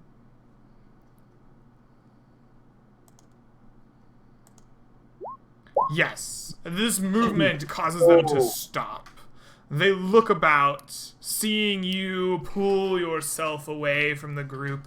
They see with whatever strange things they see with, as the party begins moving around, casting Bless, doing the somatic components of their spells, and these creatures begin to float back away from you and the party into the woods, their ambush thwarted. Can we roll initiative as they're flying away? What do you intend to do? Are you going to try to rush these things and fight them? I mean, whether we shoot them with a bow or we mount a horse, I just don't want these guys to retreat and then ambush us an hour later. Okay, what is your intended action? I want to know. I would shoot my bow at them. Okay. I would also Same. just shoot a firebolt in their general direction, just to Okay. Yeah, like because we've just spent spells and they've just retreated, so we need to actually Beat attack them so initiative that we 4. don't. All right. Anyone who beat initiative 4 may make attacks at them before they retreat into the forest. Of course. Oh, Dormer, you critically hit one of them with a firebolt streaking out of the night sky for 10 points of damage. Excellent. Close to a crit. And then Alright. I'll probably take the second attack because I'm spiteful, and that just, no. You attack with what? Oh, you shoot a bow, that's correct. Go ahead and give me that to roll to hit. D8 plus D4 plus 2, so 8 points of damage. 8 more points of damage. Excellent. Orion, you take your bow shot, and you miss. Excellent. 8. Okay, note to self: approaching monsters on your own will make them auto retreat. So All this right. is how we can bait them in the That from future. now And on. with that, Not always. the Grell float back away from you, out of sight, and into the forest in the deep dark of night, no longer visible to you all. Okay. I think whoever takes next watch just watches the forest at the same relative position because we know they're gonna come from the forest to try that again. Okay. The next watch comes and goes. A tense night is spent watching the forest, but these hunters do not return, and the morning comes with you not molested again by anything else in the night. Okay. All right. At the end of the night, you get the benefits of a long rest, or a night's rest in the mist. You may spend any number of hit dice that remain in your pool to regain HP, and regain any spells and class features associated with a long rest, as well as regain half your hit dice rounded up to be used in the next day. So, I guess we delve into the rotting woods briefly. Yeah, just I would brief. like a full day of exploration of the rotting woods so we can get all the information about how hard it is to survive here. Yeah, I think if we make it to that skeleton, it would be good to check if that skeleton pings as evil. I have no idea what the Giant's Mausoleum on the map means, but maybe that would be cool to check out. I don't know. Let's just take a That's- slow walk east. One day, slow walk that's east, slow walk out the next. All right. You attempt a slow walk into the rotting oaks. Go ahead and give me a navigation check at advantage, Marco. You're fine. I don't even need to bother. You make your way through the oaks, heading directly east. Once you pass through the oaks proper, you are surrounded by pale white rotting trees. They are not so densely packed as to create a perfect canopy, but despite that, an oppressive kind of darkness. Yes.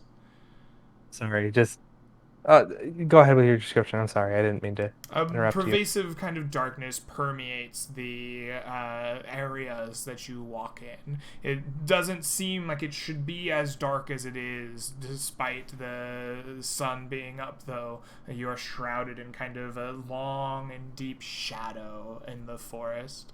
There is a stillness to the air that makes the march through, even at a slow pace, go slower than you would expect. It feels like it drags on and on. You hear little in the way of bird song or small animals rushing through. There's just a still kind of silence in these very pale white, ashy trees that you march past on the way through. What is your travel like here as you finally make your way into this place that you have been looking for? Thor's excited. He's taking notes and trying to figure out what the hell this area's deal is. Are these the silver woods we encountered at the start of the session, but slow, decrepit, and rotted? That's what Mark was thinking. Is this the same thing as the Fey area, but like a rotted, just broken down version of it, right? Same color We scheme. can compare the tree type. We didn't get a good look at the tree type. If you say it out loud, Darren responds, "That is a different place. Those trees were very far away and through a bush." Very wise, land. Darian. They were quite far away. I don't think they could be the same trees.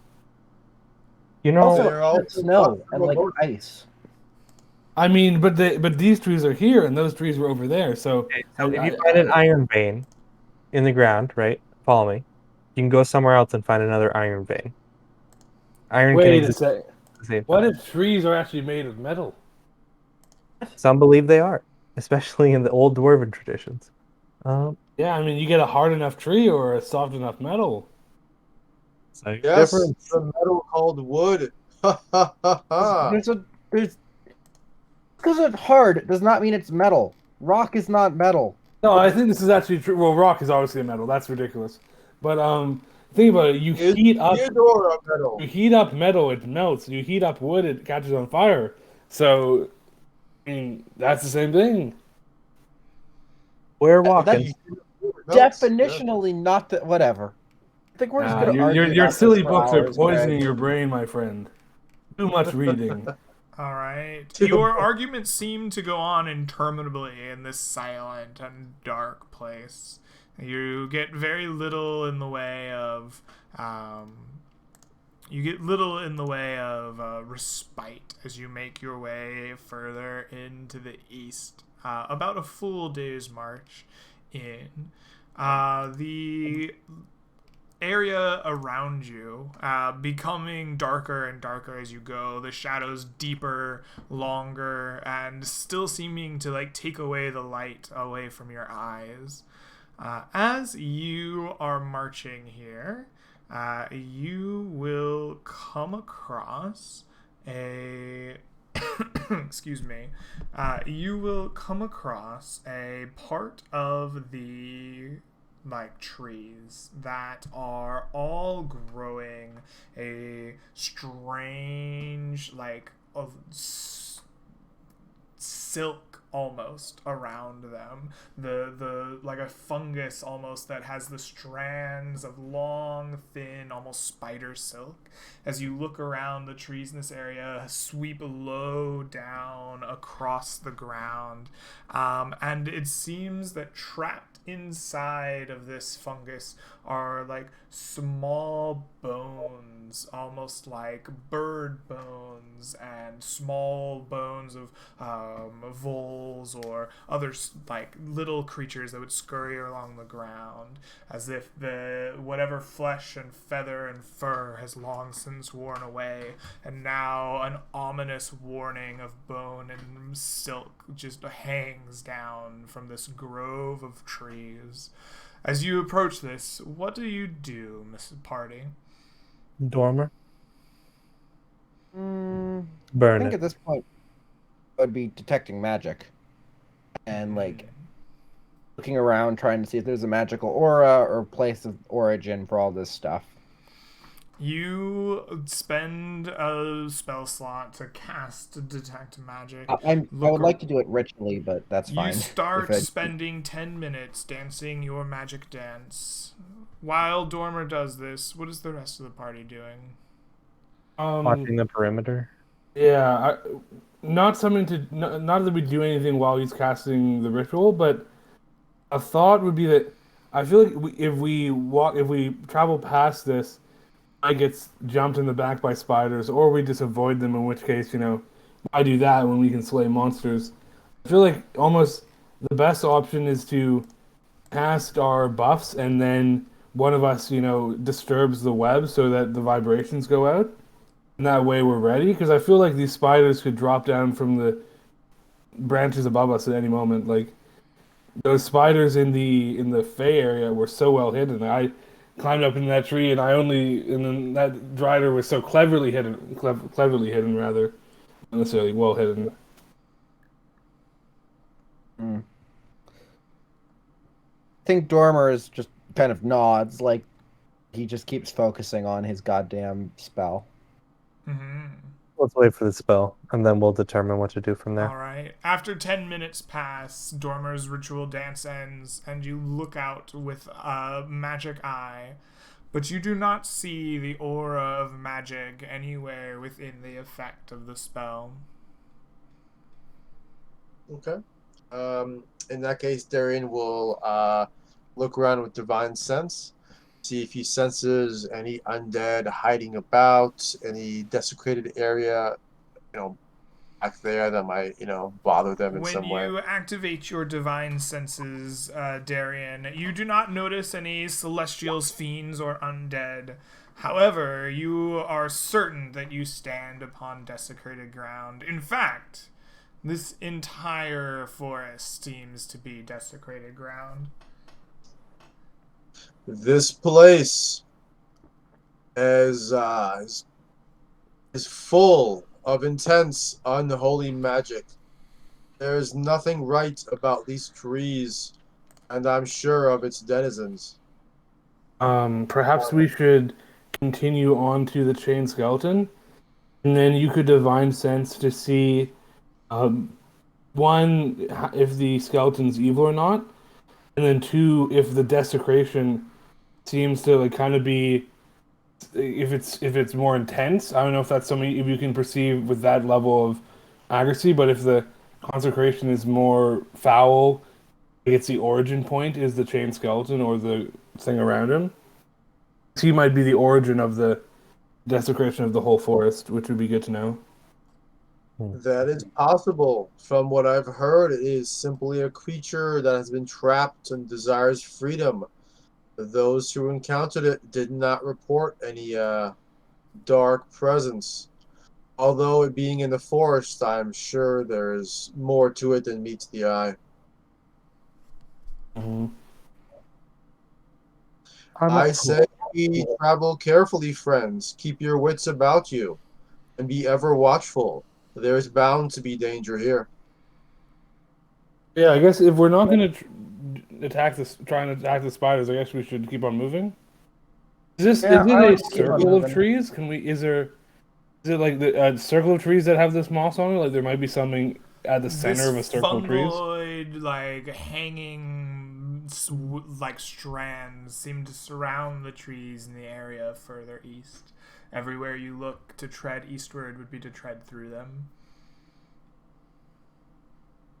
And eastward is the only way deeper into the woods. So maybe we prepare to cast spells and we disturb these spiders. There's no spiders. I'm like 90%. What do you think is creating this mossy silk? Well, it said Boss fungus. monsters. Yeah, I'm thinking fungus, living fungus that infects you as soon as you tread deeper. Ugh. I've heard of lots of spiders in these woods, but I guess that doesn't mean much. There's spiders in a lot of places. Pretty much every place in the mist, there's spiders. Well, I mean, how do we go forward then? Do we throw a torch at the moss from a distance and hope it burns away? And if there's any spores that they're released into the air, we're a safe distance.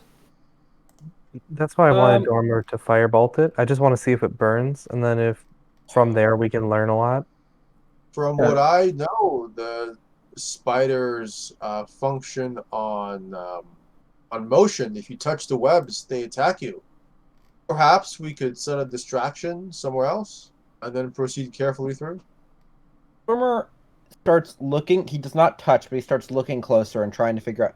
Can I identify if this is spiderweb or moss? Greg, could I just do like a This roll to is try and a get? fungal growth that grows long and thin, like a wispy strand of spider silk.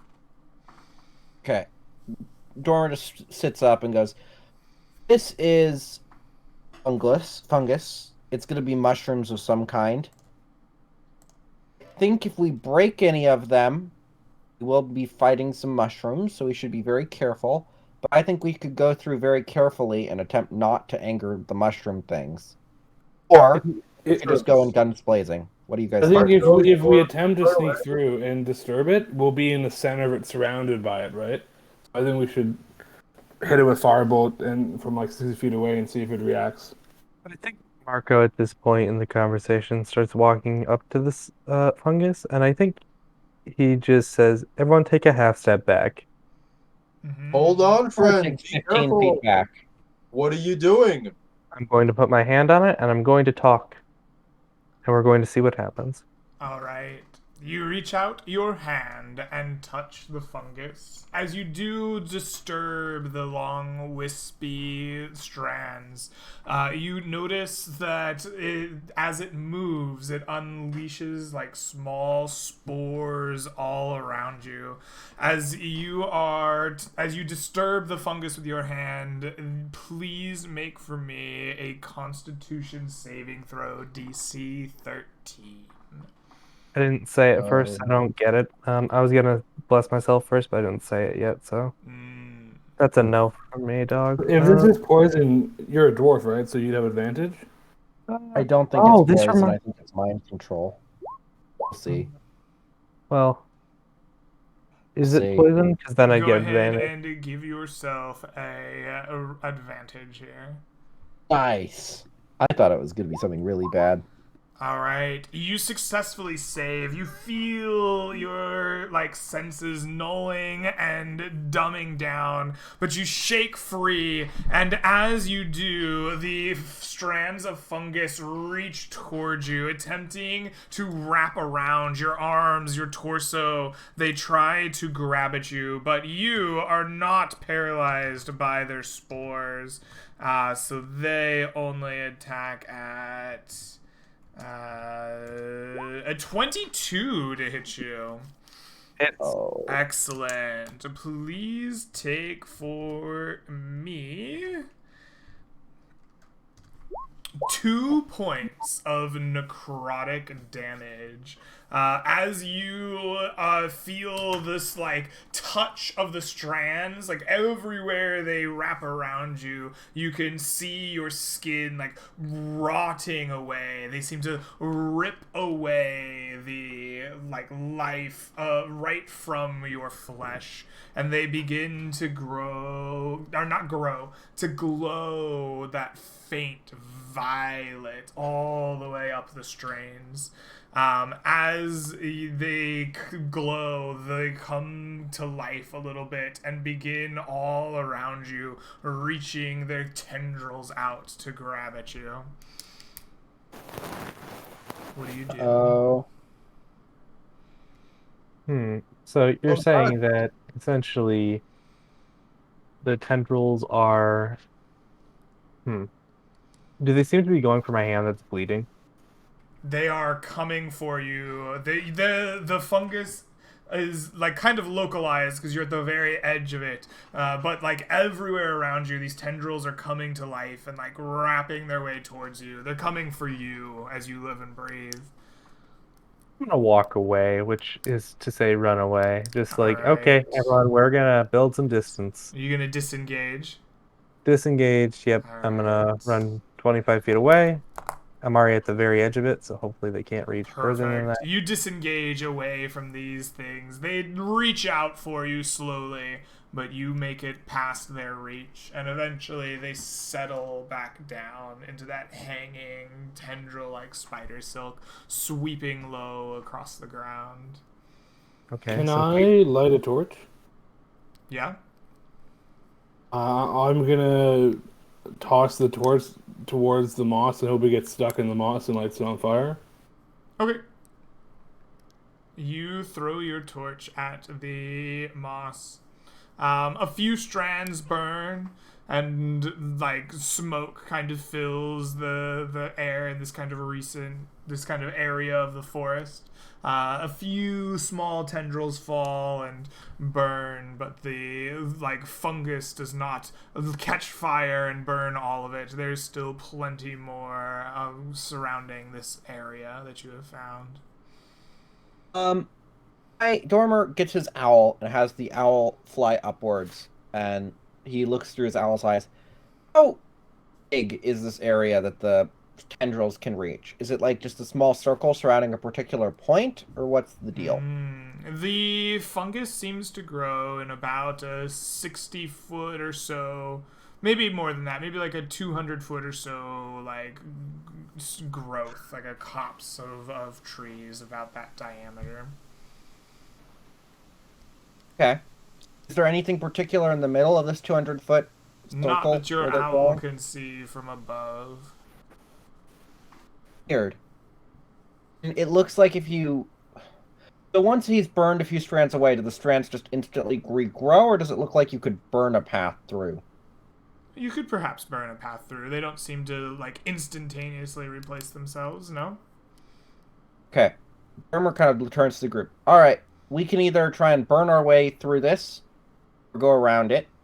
Might be something worthwhile if we burn our way through these weird strands, or we could just go around. What do you guys think?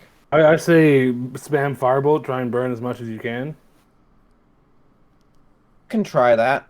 And then if anything gets really bad, I can just burn our way out with Scorching Ray or some other things. It I looks light a like torch. there's something attacking Marco. Perhaps you should try to burn that section at least. Yeah. Don't let any of the Try strands a touch your flesh. firebolt, Greg. How effective is it? You do what? I just want to firebolt one of the strands and see if it just instantly burns away or how scary You it is. attack some of the strands, some of them burn away and die, and they burn on the ground, but it is a small portion of this large fungal growth. Right.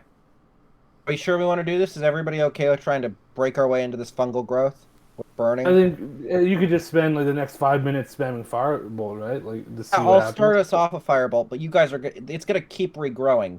You guys are Oh, gonna yeah. need torches and to Yes, protect well, yeah, yourself. let's see how fast it regrows. If it's faster, then it can be destroyed.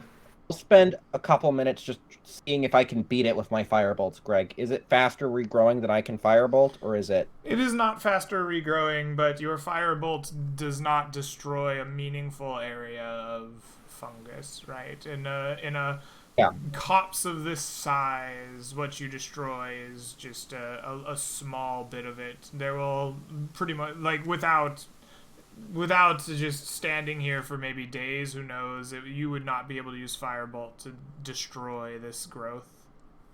Yeah, I'm not saying I want to destroy it. I'm saying if I wanted to walk in and carve a path to get in, could I just use firebolt to do that?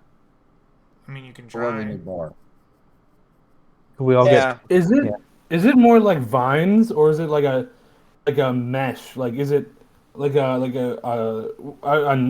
do you have, like the outer door for flies, like a net screen, a screen door? Is it like a mesh or is it like a vine? If that makes Long, thin wisps that lay low upon the ground from the trees, like a broom maybe, but everywhere. I'll move close to one and try to slice one in half and see if when I slice it, can I slice it in half and the rope is now You limp probably and can't there's an slice opening? one in half, but you slice like 700 of them in half, and then they fall and they die, and the rest begin to reach for you. As you slice them, these spores raise up around you. Please make me a DC 14 Constitution saving throw. O'Brien. You're a dwarf, advantage. I'm not a dwarf. Alright, you are not bless. paralyzed by these things, but the ones that you slice off die, the ones around them will reach out towards you with a 6 to try to wrap around you. They wrap around your like armor and your clothes, trying to suck away your life. You can see where they touch the clothes, kind of mute in color, and their kind of life ripped away. But they do not deal any damage to you yet. When I slice an opening, do I slice an opening that I think a medium creature could squeeze through? You could fill the space of the opening and be surrounded on all sides by more strands of fungus.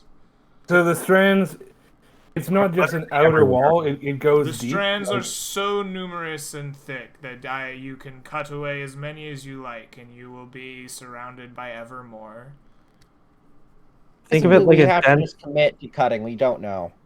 I just want to. Well, it'll be a huge risk. We might just get paralyzed and die. Let's go around. I think the question is, we're not going to be able to mechanically make a difference using minor effects, cantrips, and nonsense like this.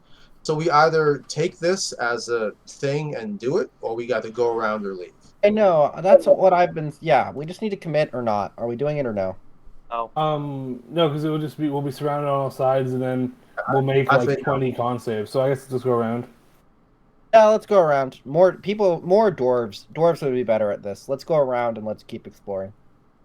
All right. Right, try and avoid this horrible mushroom patch, parasite patch, and go around it. Leave this behind. What is the plan then? Your way east is blocked by these for the moment. Which way will you turn as you delve deeper? I think we go 200. We go 200 feet north, and then we go east. North. Okay. North and then If east. this thing was only 200 feet, so we can just go for like less than a minute, right? And then we can go east again. Sure. I'm not good with like distances of size, but you turn north to go around it. Excellent. Yeah, we got a small detour to go around this patch of extra murdery. Absolutely. You go northeast to try to avoid the mushrooms, leaving them behind. Excellent. I wonder, Orion, are mushrooms the natural enemy of badgers? Are they the favorite food of badgers? I know there's some kind of relationship there with badgers and mushrooms. It's a complex theological debate.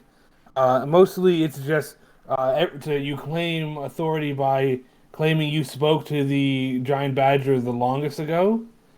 So there's a lot of forgeries. Someone will claim, I spoke to the giant badger and he said mushrooms are, like, heretical. And then someone said, no, I spoke to the giant badger even longer ago and he said they're tasteful. It's hard to say. Fair enough. All right. It's a complicated belief. The rest of your day as you trek to the northeast is uneventful, as you are not accosted by anything, nor are you found of anything particularly interesting beyond the ever-growing shadows and long stretches of silent oaks. Excellent. Night begins to fall. You can tell this because the deep shadows grow longer and darker, and the like ever-present gloom becomes more like darkness and night. You are losing your ability to see deeper and deeper into the shadows of this rotting oak forest. Eventually, it is time to set up your camp for the night. What is the plan on food and water for you after this day's travel? We will attempt to forage. Attempting to forage. Excellent. Foraging in the rotting oaks is interesting, as it is both a forest plentiful in vegetation, but low on animals, and it is kind of a strange, rotting, still atmosphere. Please make me survival wisdom checks at DC 14 to forage the rotting oaks. We traveled No. slow, so would this be an advantage? It will be a regular roll instead of at advantage. Foraging starts regular and it gets worse. Navigation starts at advantage and it gets worse. Alright. Did it? Yeah. Yep. Alrighty. Darian forges as himself. He's not going to turn into a beast or a camel or any sort of other creature out here in this strange, unnatural forest. He will keep his wits about him, maximum alertness, and forage carefully and safely. Well, 3 of you find enough food to eat and water to fill your skins. Orion, I'm going to need you to mark down 2 pounds of rations for yourself. You have found enough time and opportunity to graze 3 of your animals, or up to 3 animals, as well as fill all of your water skins. That night... to Darian, you are on watch this night. What is it that you are doing while you are on watch? This night, Darian is working on repairing and sort of like working out some of the kinks in Theodore's armor from the damage and the attack he took. Not so much his own armor, because, he's more worried about Theodore. Absolutely. And so he wants to repair the ring mail of the camel there. Absolutely. Theodore, while you're hammering out some kinks in the armor of your mighty steed and trying to keep an eye out on the rest of camp, please make for me a perception check here in the darkness of the rotting oaks. All right. On nat 20, it should be easy. Very Yep. good. Alert. So, Mr. Darian, you notice something interesting going on in the nearby trees by your party, away from you and your hammering sounds, but near where your sleeping companions lie. It looks like the bark of the pale trees is like moving, almost oscillating like a worm or a snake as it like wiggles in the direction of your party. What do you do as you see this? Darian has no sense of like subtlety at the moment. He's not about like carefully waking people up. He would just yell, not at the top of his lungs, but boldly and firmly and loudly. Friends, we are under attack. Wake up! Wake up! And then he will throw a javelin at it to give his party a chance to get their shit together. All right, as you shout for your party to wake up, you pick up a javelin and hurl it towards the bark of the tree. Go ahead and give me a roll to hit here as you chuck it at this oscillating mass. A third. Yes. As I'm roused, can I enter a rage as I hear shouting? You enter into a rage. On your turn, you can absolutely do that. Your probably javelin angry strikes out at what is on this tree, but it like bounces off as this worm-like creature unwraps itself from the tree, tentacles reaching out from around this beak, hooked and nasty. It seems that the hide of this creature was too strong for your javelin to strike. With the party roused and you ready, everyone roll me initiative against these worm-like Grick. Is it the one? I'm sorry? It is just the one creature, correct? No, the one that you threw yours at is only the first. It seems that there are, to your eyes in the firelight, oh, actually, it is the only one, according to the dice. Never mind. It is a lone Grick attacking the party, though your eyes thought for a moment there may be more. Yeah, God.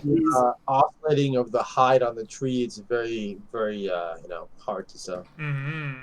Absolutely. All right, so Orion, you will be going on a 15. Dormer will be going on a 10.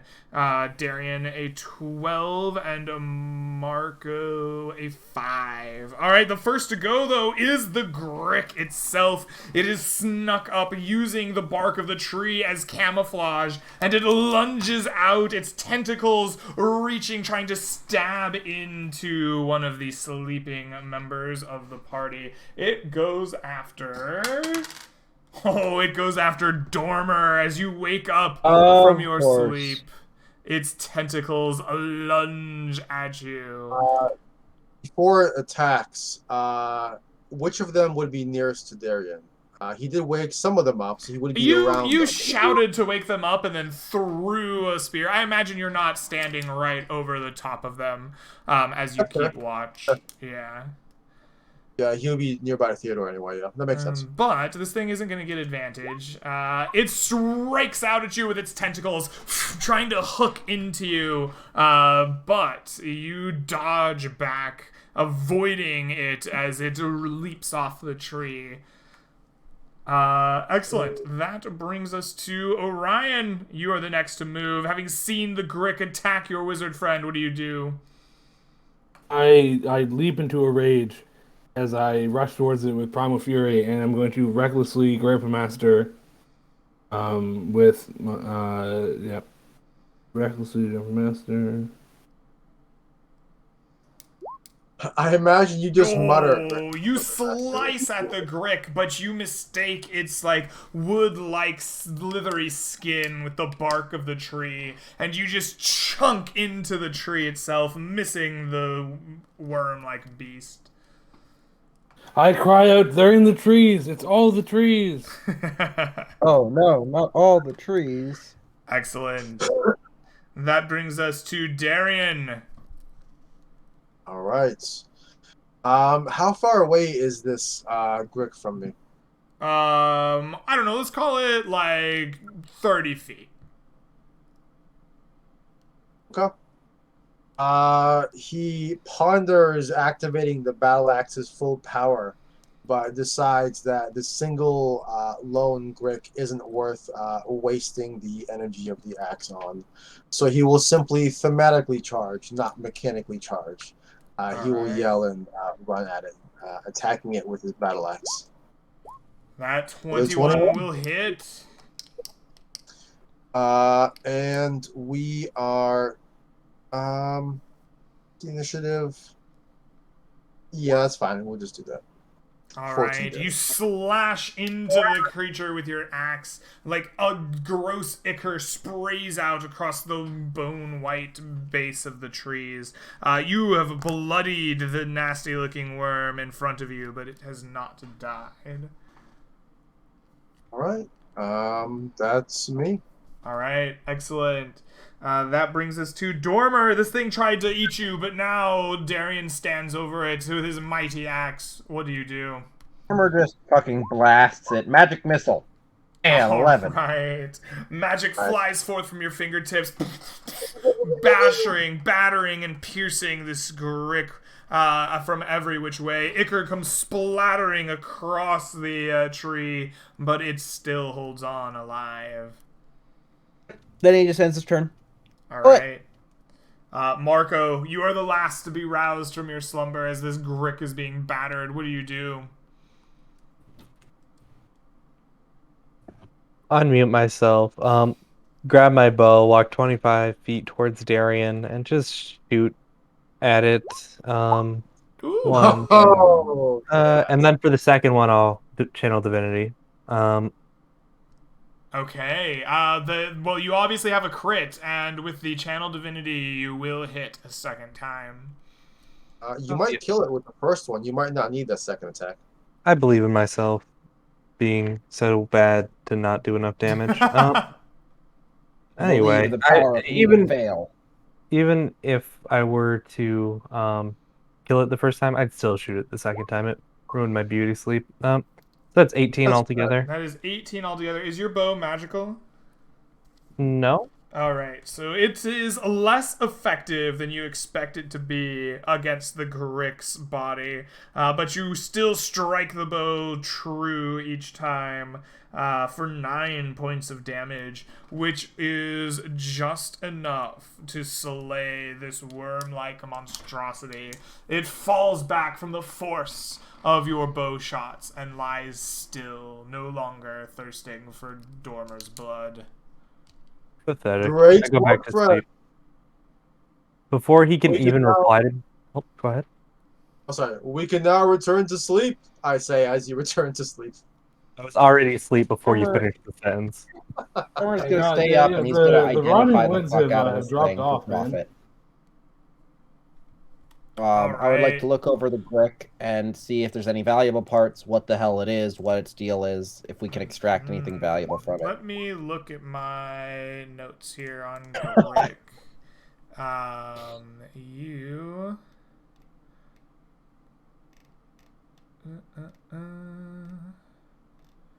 I do not have anything on. Oh, hold on. Wait, nope. R comes Maybe- after I. Sometimes. LMNOPQR. If you go There we around go. walking- Okay, I want a nature check on this thing. DC 14. Come on, good roll. Can Come on, I? good roll. Ah. You I have not cannot. seen anything quite like this Grick with its tentacles and strange wood-like hide. You are not sure what, if anything, on it could be salvaged. I invested so much into lore rolls and I keep failing. Well, it's all good. Okay, I will. Its head is lopped off. Dormer's sad he couldn't figure anything out. Would have been cool to have anti-magic shells or something. Yeah, camouflage or something. It had something cool. Stealth. All right. Okay, Yeah, you sleep can go by the sleep. time. With that, the rest of the night will pass uneventfully. At the end of the night, you wake with full bellies and full water skins. You may regain all of your spells and class features associated with a long rest, as well as your hit dice replenishment. Is there anything that you guys really want to get done this session? I would like to go back and not have to have XP. I think we were about to head Yeah. back. There was Yeah. one thing that we did want to do, if possible. We wanted to try and get to the chained skeleton, so Darian could maybe scan it with divine sense, and that would give. I think that's just a random encounter, not It's all. been Might be scanned too far, with though. divine sense before. I'll tell you now. The skeleton itself does register as an undead. But it should register as evil or good, I think. Nope. It will register as evil is undead. Okay. And did the area ping as consecrated or desecrated? I This don't. whole area prings as a desecrated ground. Same as the. Okay. Yeah. I have a headache going on pretty good. I am just going to fast track you back to town. I'm not going to steal your XP to do it, but the crazed god Suhui is going to open up the lost and forgotten ways and let you travel the Logris back to town so that we can wrap up the session. I need to go on towards bed. Yeah, that sounds good. Taken care Yeah, of. no. Very generous. Let me add up some XP and some gold for you real quick. If you want to do any shout outs or, promote your own stuff, now would be a great time to make that happen. Shout out to Greg for playing, for DMing for us with the headache and not feeling 100%. I appreciate it. Yeah, shout out to Greg. Shout out to the Badger God. Yep. Shout out to Greg and also to you guys for being great fellow adventurers, and also to everyone kind of watching along at home. Thank you. You guys are awesome as well. It's great to be part of such a cool community and to play in such cool, fun games with such interesting people. So I'm loving it. Shout Very out fun. shout out to me for being the best there is. But really, thanks, Greg, for running this. I don't get to play as much, but I always appreciate it. Absolutely. Shout out to me for being the most useless, not even pulling off my gimmick of being good at lore rolls. What is the illusionist idea? I don't understand. You killed many enemies. Illusion gets better at level 5. Honestly, there's really fun level 3 illusion spells. Like I can make an entire group invisible and stuff. It's very cringe at the moment. It's not great. But what is it? What does that do at level 5 though? There's stuff that lets me have mobile illusions that follow the party around and last hours and stuff. Yeah. Would like help with encounter stuff. If you say so.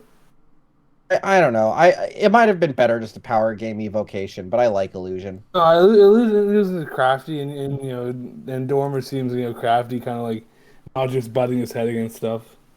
Yeah. I try and play him as a problem solver, and illusion felt like a problem-solving specialization. Oh, totally. No, totally. Alrighty. It's just You guys often ready it's like for some XP and some gold? Oh yeah, happy. Yeah. Alright. So Paris.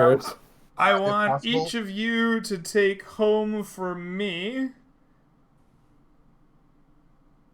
40, there it is, my god, 47 GP worth of gold and 832 experience points each.